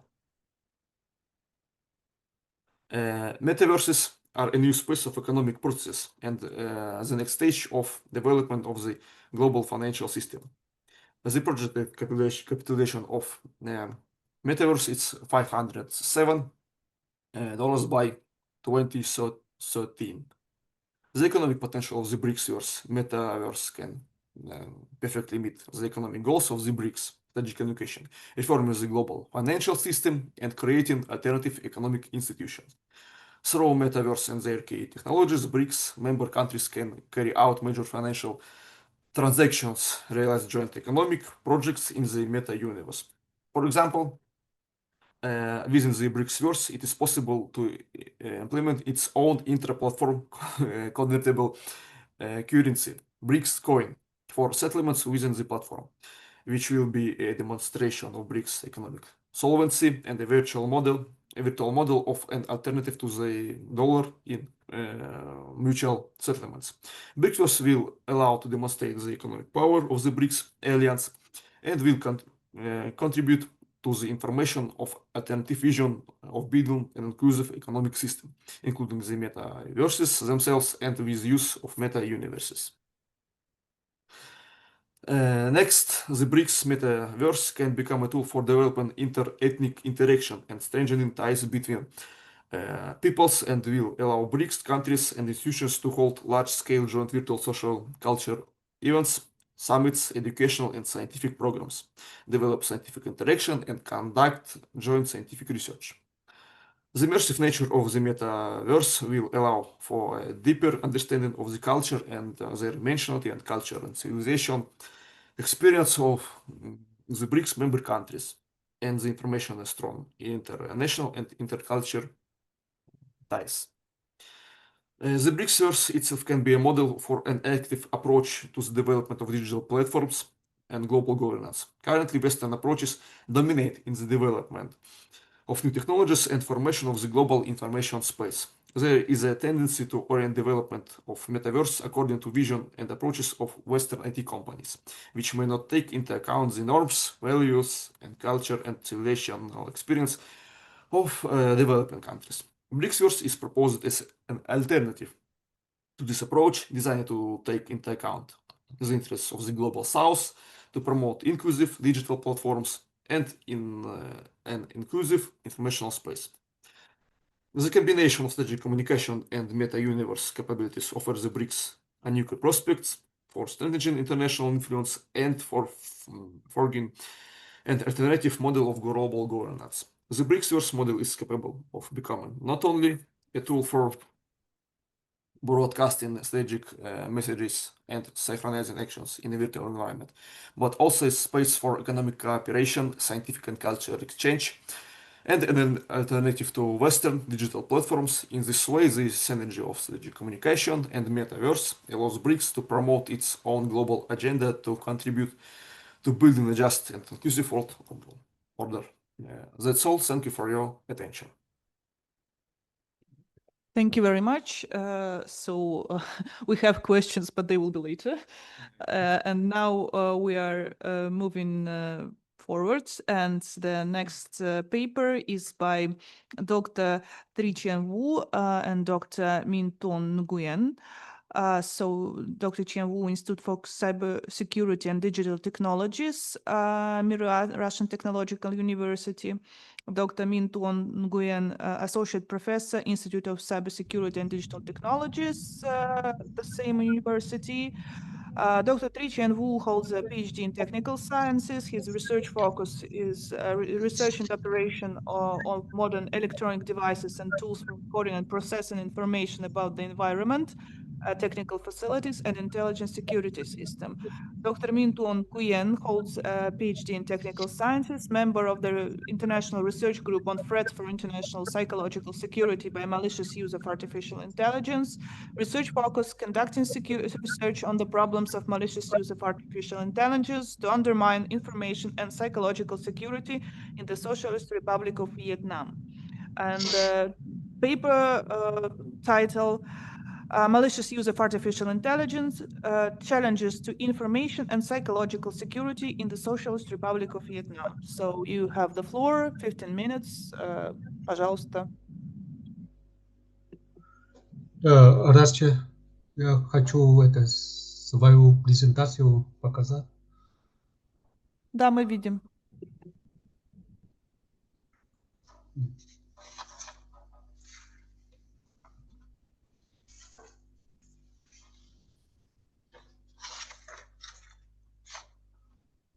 Да, уважаемые председатели конференции, уважаемые коллеги, вашему вниманию представляется на тему взяла намерение искусственного интеллекта вызовы информационно-психологической безопасности в Социалистической Республике Вьетнама.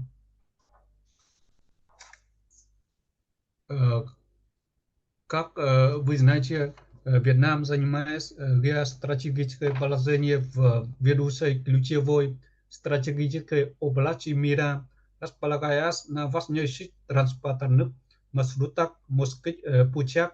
Вьетнам является одной из самых экономически активных стран в Азии, страной с большим потенциалом и одним из самых динамично развивающихся регионов в мире. Цифровая экономика, в которой искусственный интеллект играет ключевую роль, добилась выдающихся результатов в развитии экономики во Вьетнаме. Цифровая экономика Вьетнама будет вырастет в 11 раз к 2030 300 godu I dat kenyot the varsity the veti $1 stoic vilana bachi palavinia nunia va VVP Vietnamia pamima sansap которые технология искусственного интеллекта открывают Вьетнаму также необходимо четко осознавать проблемы и угрозы, вызванные искусственным интеллектом. Эти проблемы и угрозы могут повлиять на социальную психологию, усиливая обеспокоенность по поводу информационной безопасности и конфиденциальности людей. И одной из актуальных угроз первого уровня затрагивающих Вьетнам является риск потери работы. Согласно прогнозам Международной организации труда, около 70 рабочих мест во Вьетнаме находятся в зоне высокого риска, вероятность замещения более 70%. А 18% в зоне среднего риска, а лишь 12% рабочих мест относятся к низкорисковому вероятности замещения. Здесь показано, например, в сельское хозяйство, лесное хозяйство и рыболовство вероятность замещения составляет 83, технологии обработки и производства составляет 74%. Оптовая торговля и розничная торговля составляет 84%. Техническая промышленность 83% и электронная промышленность 75%.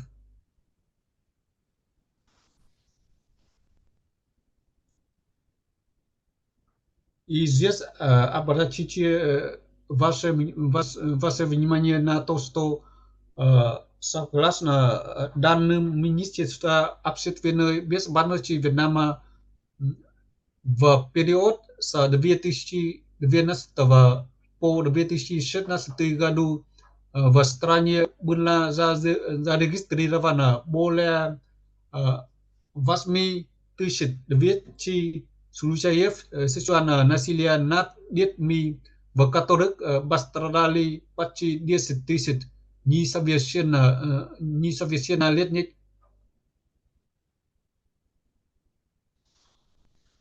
Искусственный интеллект и оказывает влияние на социальную структуру. По данным Главного статистического управления, доля семей, состоящих из одного человека в городах, выросла с 6% в 2004 году до 9% в 2014 году и 10% в 2019 году. Значит, по времени эти цифры увеличиваются.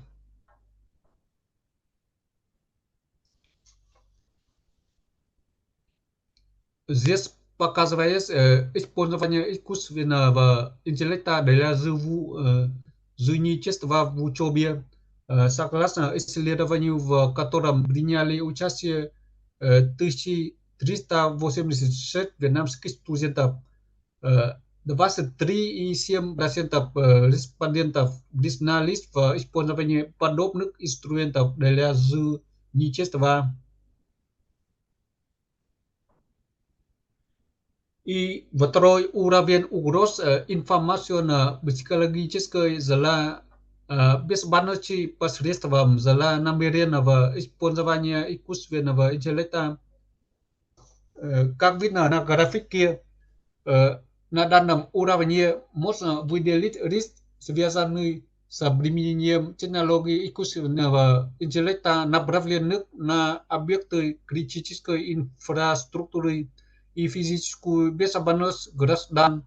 Такие технологии могут также наносить ущерб имуществу и благосостоянию. Здесь некоторые, например, отмывание денег для заражения вирусами и банковские мошенничества.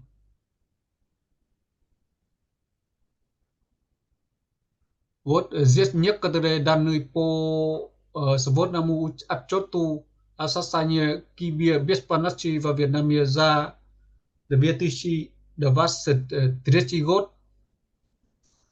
Зафиксировано около 16 тысяч случаев онлайн-мошенничества. И за год в стране произошло до 13 900 атак на системы безопасности, что на 10,5% больше, чем в 2022 году. И более 83 тысяч компьютеров и серверов подвергались атакам программ вымогателей. Третий уровень угроз информационно-психологической безопасности посредством злонамеренного использования искусственного интеллекта. На третьем уровне оказывается значительное социально-политическое влияние, включая шпионаж и кибервойну. Распространение ложной информации, создание фейковых материалов и манипуляции общественным мнением, направленные на подрыв доверия к коммунистической партии. И использование технологий deepfake для атак на налоговые таможенные органы. Использование, например, чат GPT для создания сложных схем общения, усложняющих воспринятие информации. И по данным Министерства общественной безопасности, к августу 2020 году выявлены более 3000 таких ресурсов, а также около 100 групп и сообществ, регулярно распространяющихся материалы, направленные против коммунистической партии Вьетнама.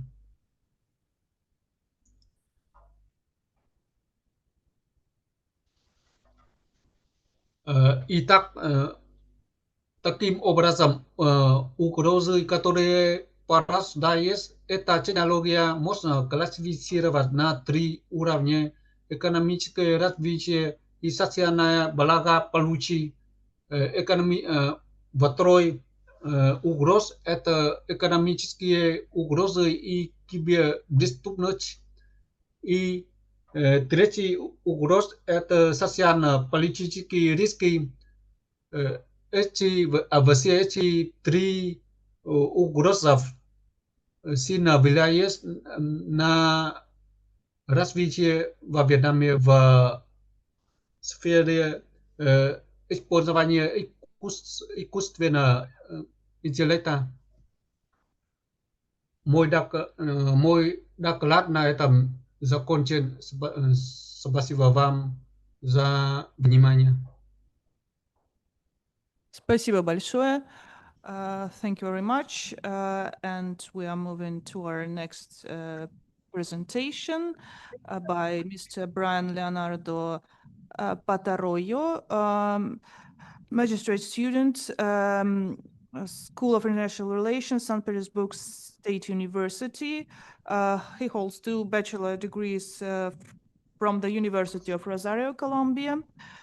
His professional experience includes positions in private companies such as Director of Foreign Trade, as well as the Bogota Chamber of Commerce as a specialist in the macro sector of business services and IT.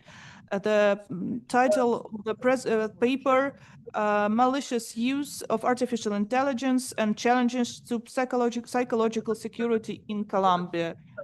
Please, you have the floor. You have 15 minutes. Thank you. Could I share the presentation by myself, please? Yes, just a moment. It's visual, right? Yes, yes, yes. Okay. Yeah. Then I will to start. Good day, ladies and gentlemen. Today I will present an analysis about the malicious use of artificial intelligence and its implications for the information psychology security of my country, Colombia. My presentation is based on comprehensive study that examines how Colombia, a nation that ambitiously is building an ethical framework for artificial intelligence, simultaneously face severe and multifaceted risk due to its geopolitical position, internal conflict, and low societal awareness of these very technologies. A little context, Colombia recognized artificial intelligence immense potential. The government has developed a national artificial intelligence plan and is advancing a legal framework inspired by the European Union's one.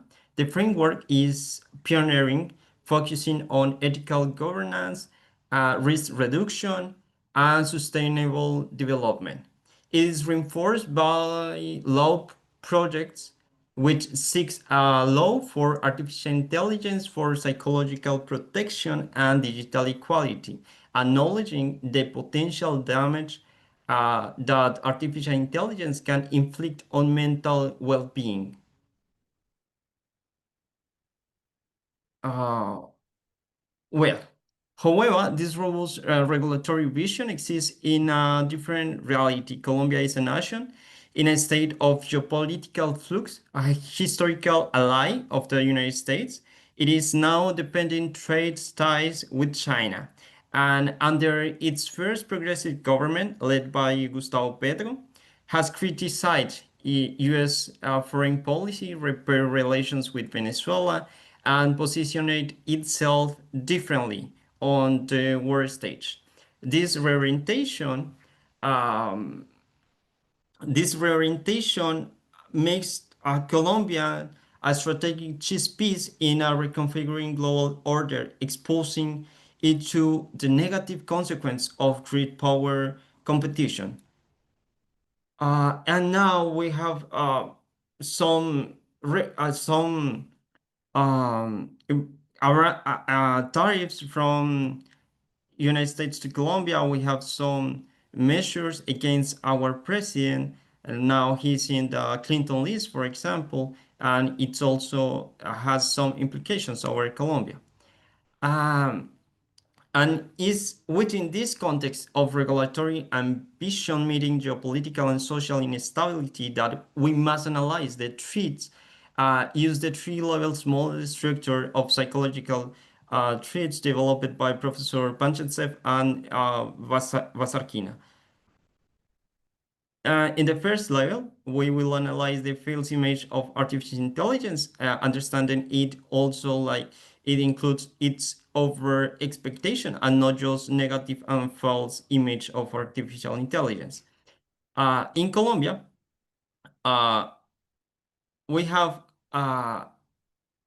that since COVID-19 pandemic, we have been how disinformation about vaccines show deep social suspicion, remarking disinformation is a real threat with real effects in Colombia society. The civilian society often views artificial intelligence as a simple tool for convenience, aware of its technical complexities and risks.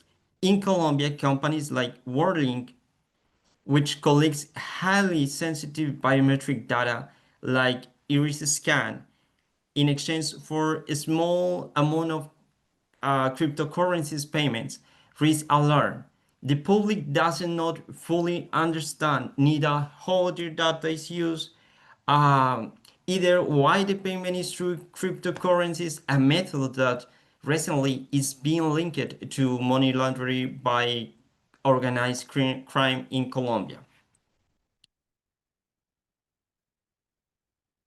A clear disinformation campaign that disaggregates government right now, it's the initiatives that includes the recent memorandum with Venezuela around what some politicians cite in Colombia have started talking about armies unification, despite the memorandum talks about collaboration. And of course, this kind of disinformation can trigger a public backlash so strong based on a false, fear-driven narrative in a moment in which United States has its South Command in front of Venezuela, generating speculation around a possible military intervention. And more with the current political crisis between United States and Colombia. On the other hand, the Constitutional Court has already expressed concern, ruling that artificial intelligence systems used in judicial and administrative decisions must be carefully guided due to risks of hallucinations and discriminatory biases. The Pegasus spyware software that comes from Israel to Colombia, it becomes in a scandal through the erodes trust, making citizens, especially those at political risk, fear that any artificial intelligence power application could be a tool for surveillance. So basically, in this first level, we can conclude that cumulative effects of the level 1 is the creation of a distorted mental model, and it's already happening in Colombia. In the second level, treat where artificial intelligence is used maliciously, but psychological damage is a secondary effect. We have some examples, tangible examples that are already happening in Colombia. We have seen a source in ransomware attacks targeting critical institutions. One of the largest banks in Colombia, Bancolombia, the Attorney General Office, the public health system. These attacks disrupt essential services and cause significant economic and operational damage. In 2025, we could highlight two examples. Firstly, the financial platform Litio was hacked, blocking transactions for 20 million people and causing widespread panic as their capital was threatened. Simultaneously, scammers use artificial intelligence to create deep fake videos impersonating famous journalists and even the president Gustavo Petro to promote a fraudulent investment platform. The discourse was very well tailored to Colombian context, using terms like fighting poverty in order to exploit public hope. It's important to remark that these 20 million people, we can make a comparison with the greatest crash in Wall Street. There was a similar amount of victims. Perhaps the most chilling developed is on the battlefield, inspired by conflicts like the one in Ukraine. Armed groups in Colombia have carried out over 250 drone attacks against the army. Artificial intelligence is enhancing these drones' autonomy, targeting precision and decision-making capabilities. They have even used to attack a hospital, an attack of terror that blurs the line between a safe zone and what we have a perception of a dangerous zone. Creating a pervasive sense of fear and anxiety among the civilian population. Level 2 threats demonstrate that artificial intelligence in Colombia is already being used as a present tool of cybercrime, financial fraud, and modern asymmetric warfare with profound psychological consequences. Finally, we arrive at the most severe and insidious category, level 3. Here, malicious artificial intelligence is specifically designed with the primary goal of inflicting psychological damage. This is cognitive warfare, basically. And in Colombia, a country with a long history of political violence and polarization, this level is particularly dangerous. The ideological spectrum has shifted dramatically, leading to the highly polarized and hostile environment, tragically illustrated by the recent assassination of precandidato presidential Miguel Uribe. And in the context, artificial intelligence becomes a weapon for ideological struggle. Artificial intelligence models have already proved in Colombia capable of predicting elections outcomes with high accuracy at a territorial level. This predictive power can be used by domestic and foreign actors to identify where to reinforce ideological positions and manipulate voters. Deepfakes can be deployed to create false evidence, distort public perception of social issues, and discredit political opponents. Chatbots and personalized messages can influence citizens during elections, while artificial intelligence generated content can cause voter apathy in the long term. And here I have some examples of why it's so difficult for Colombian to recognize what is a fake content. We have found that 53% of Colombians are unable to distinguish fake news from real news. When senators and influential figures themselves spread this kind of disinformation, the problem is compounded. The ultimate goal of this level 3 operation is to achieve the long-term strategic objective of cognitive warfare, to change the historical self-awareness, the basic meaning, values, and goals of a society.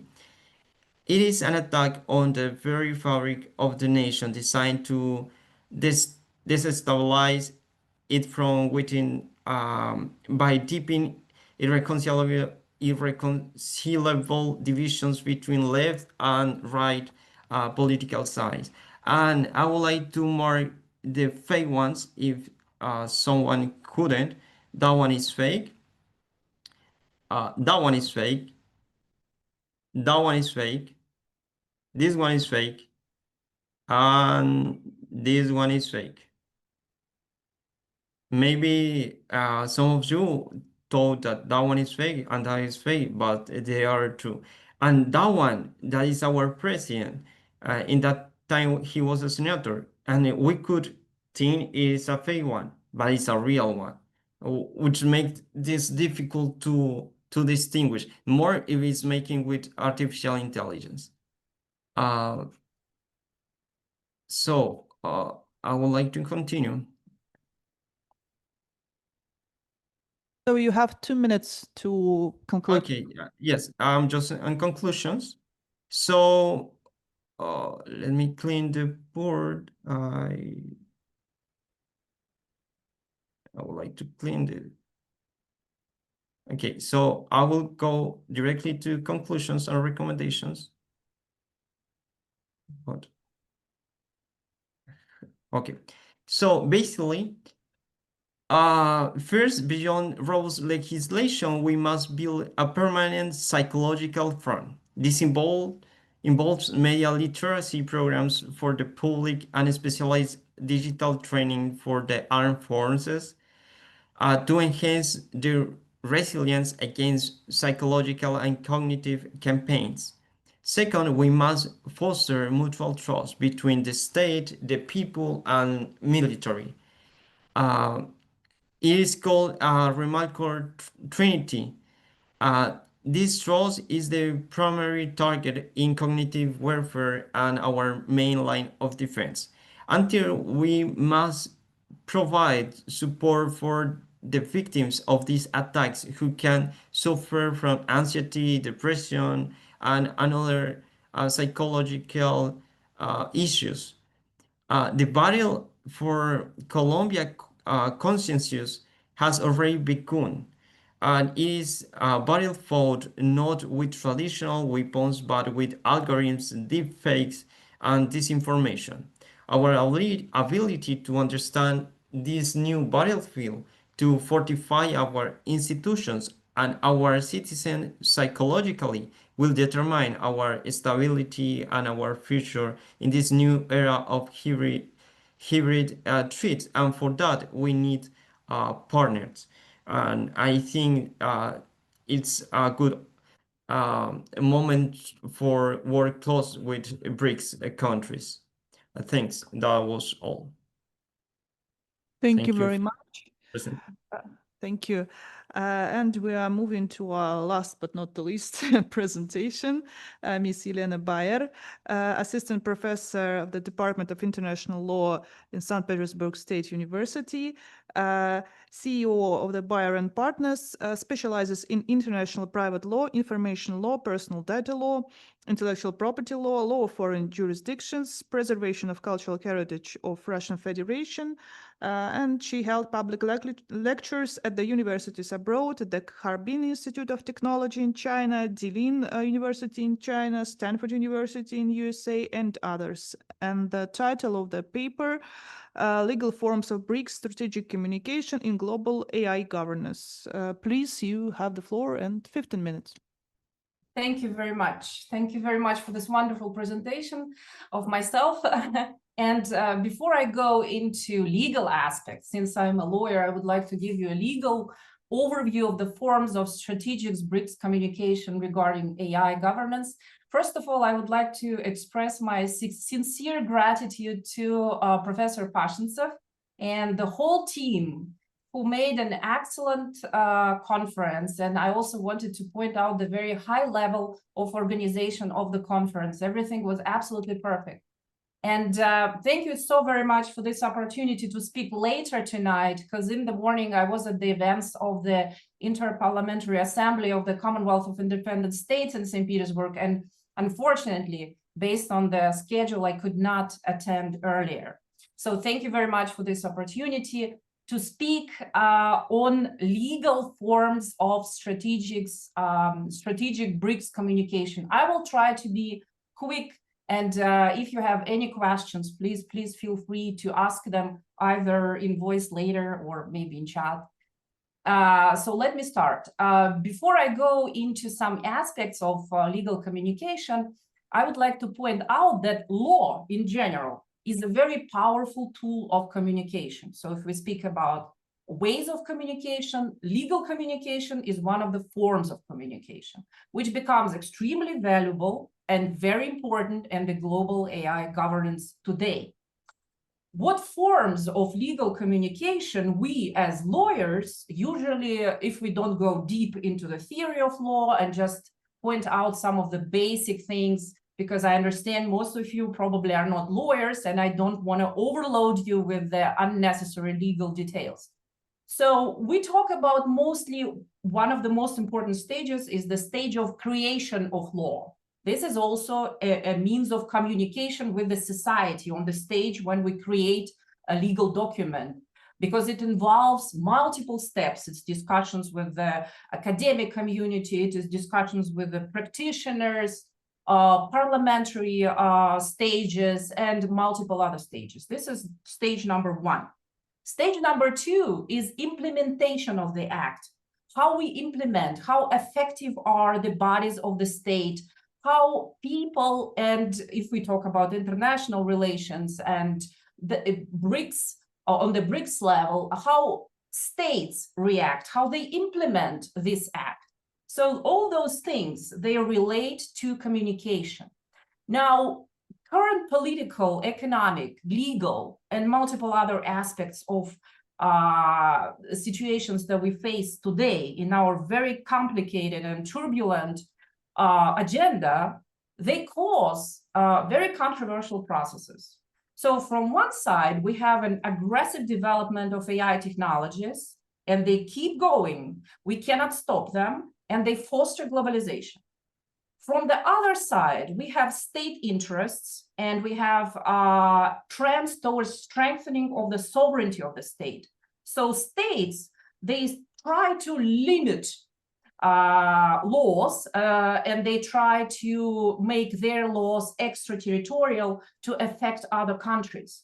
So I would say that this is a very controversial situation where from one side we can speak about globalization, which many academic professors and other representatives say that this is the end of globalization. But based on the technology, we still do see the development and it cannot be stopped.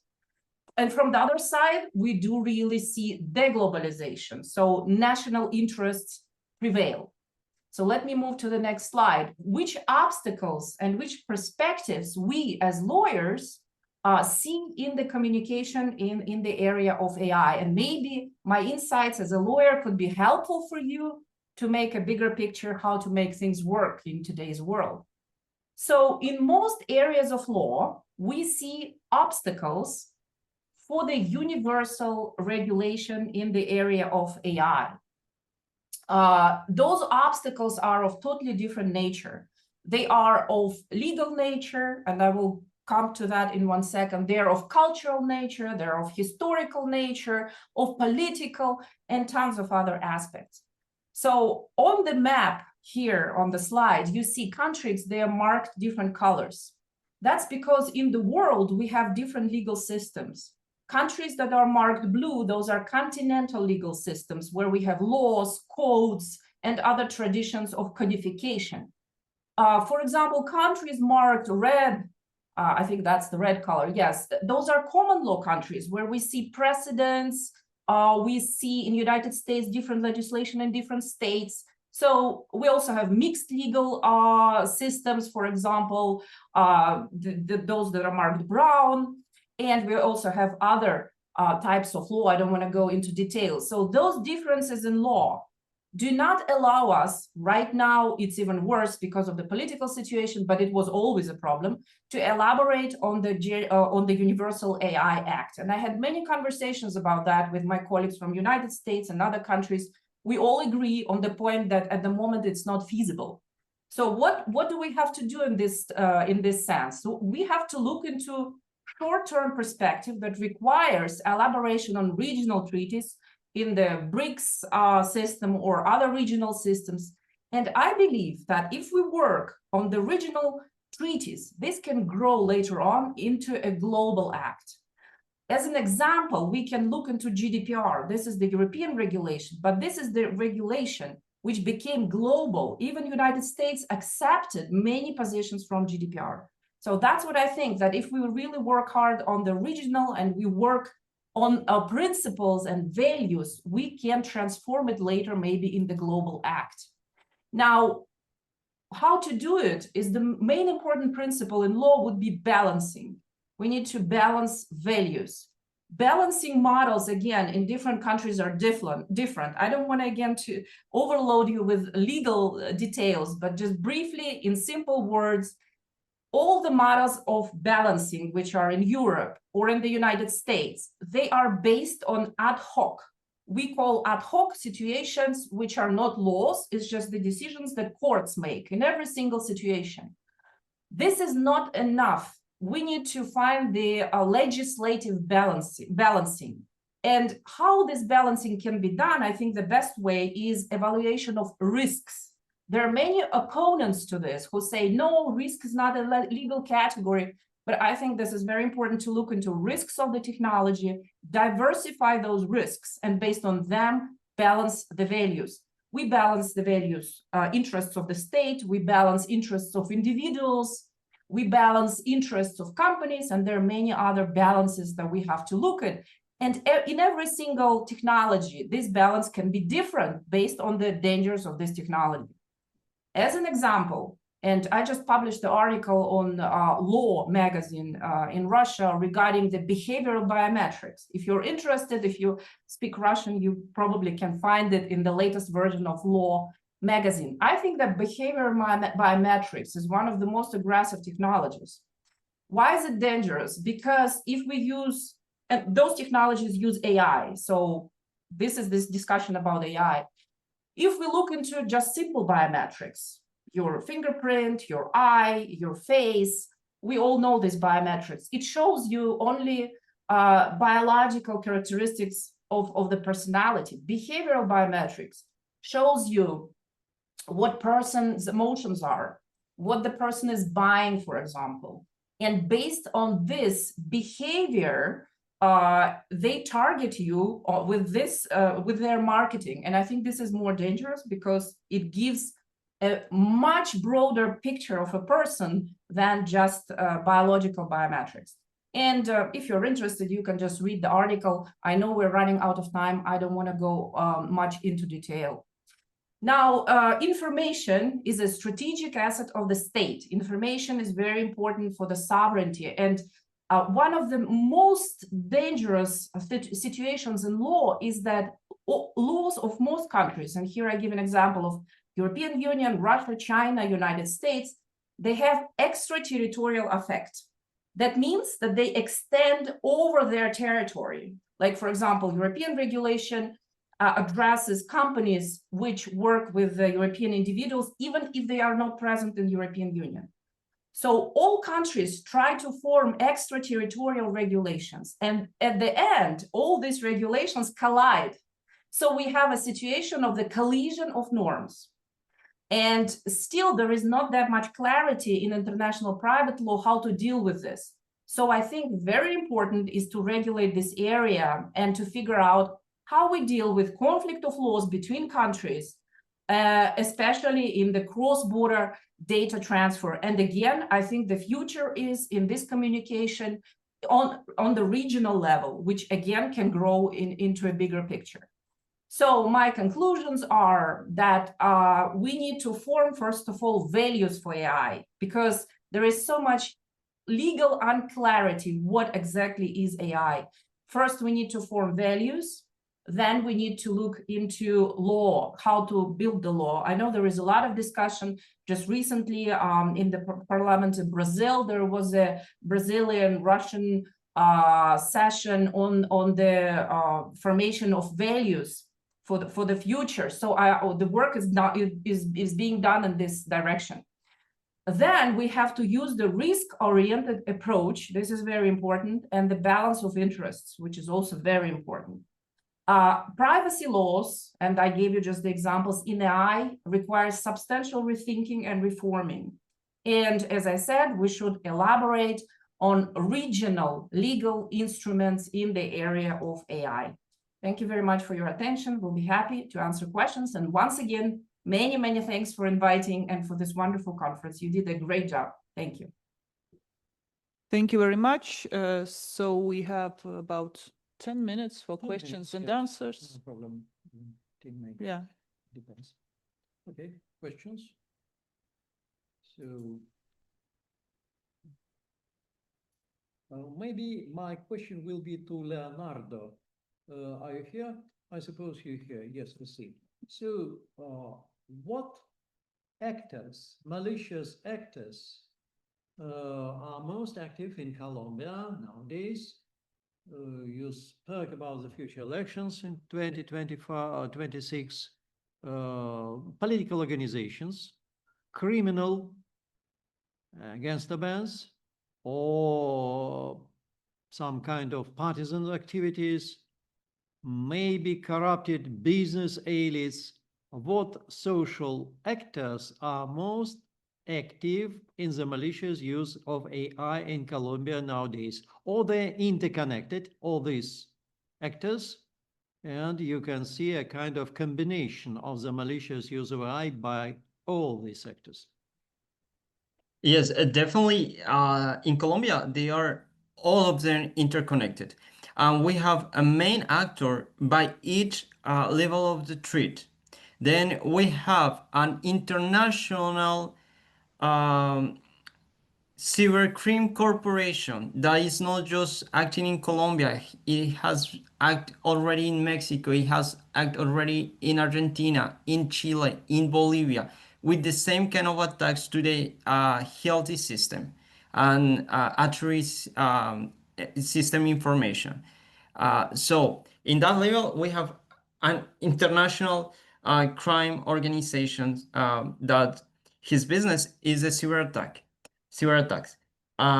Then in the 3 level, we have criminal organizations in Colombia. They are using drones to attack population in the internal war that we have been fighting more than 50 years inside our country.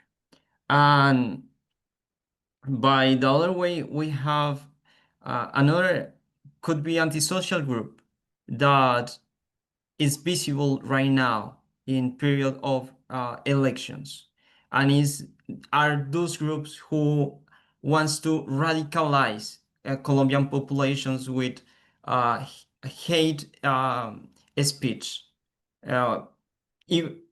in both ways, right side and left political wing. So we have an entire combination in Colombia, and they are all of them interconnected.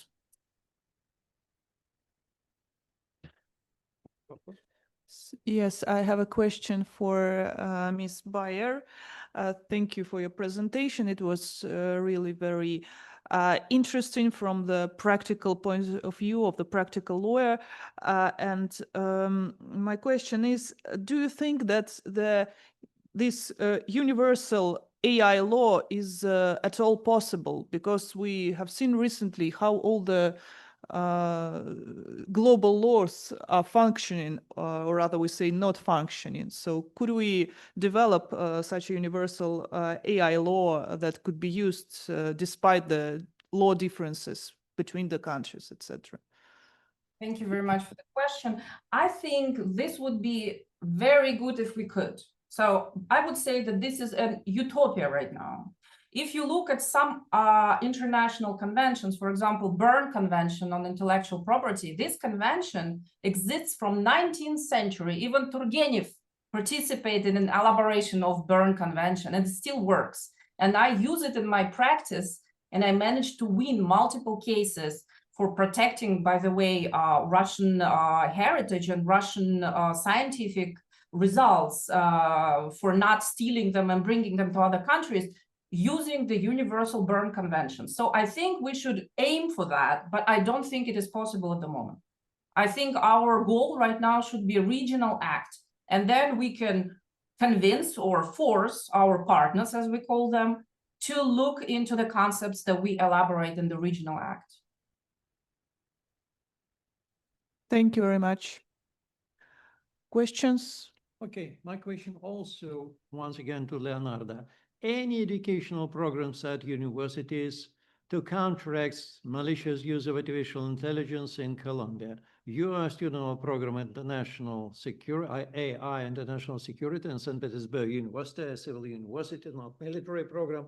So you see such type of programs is in progress in Colombia. Any plans to open them? We have some programs, but at informatic level, and it's not able in all universities.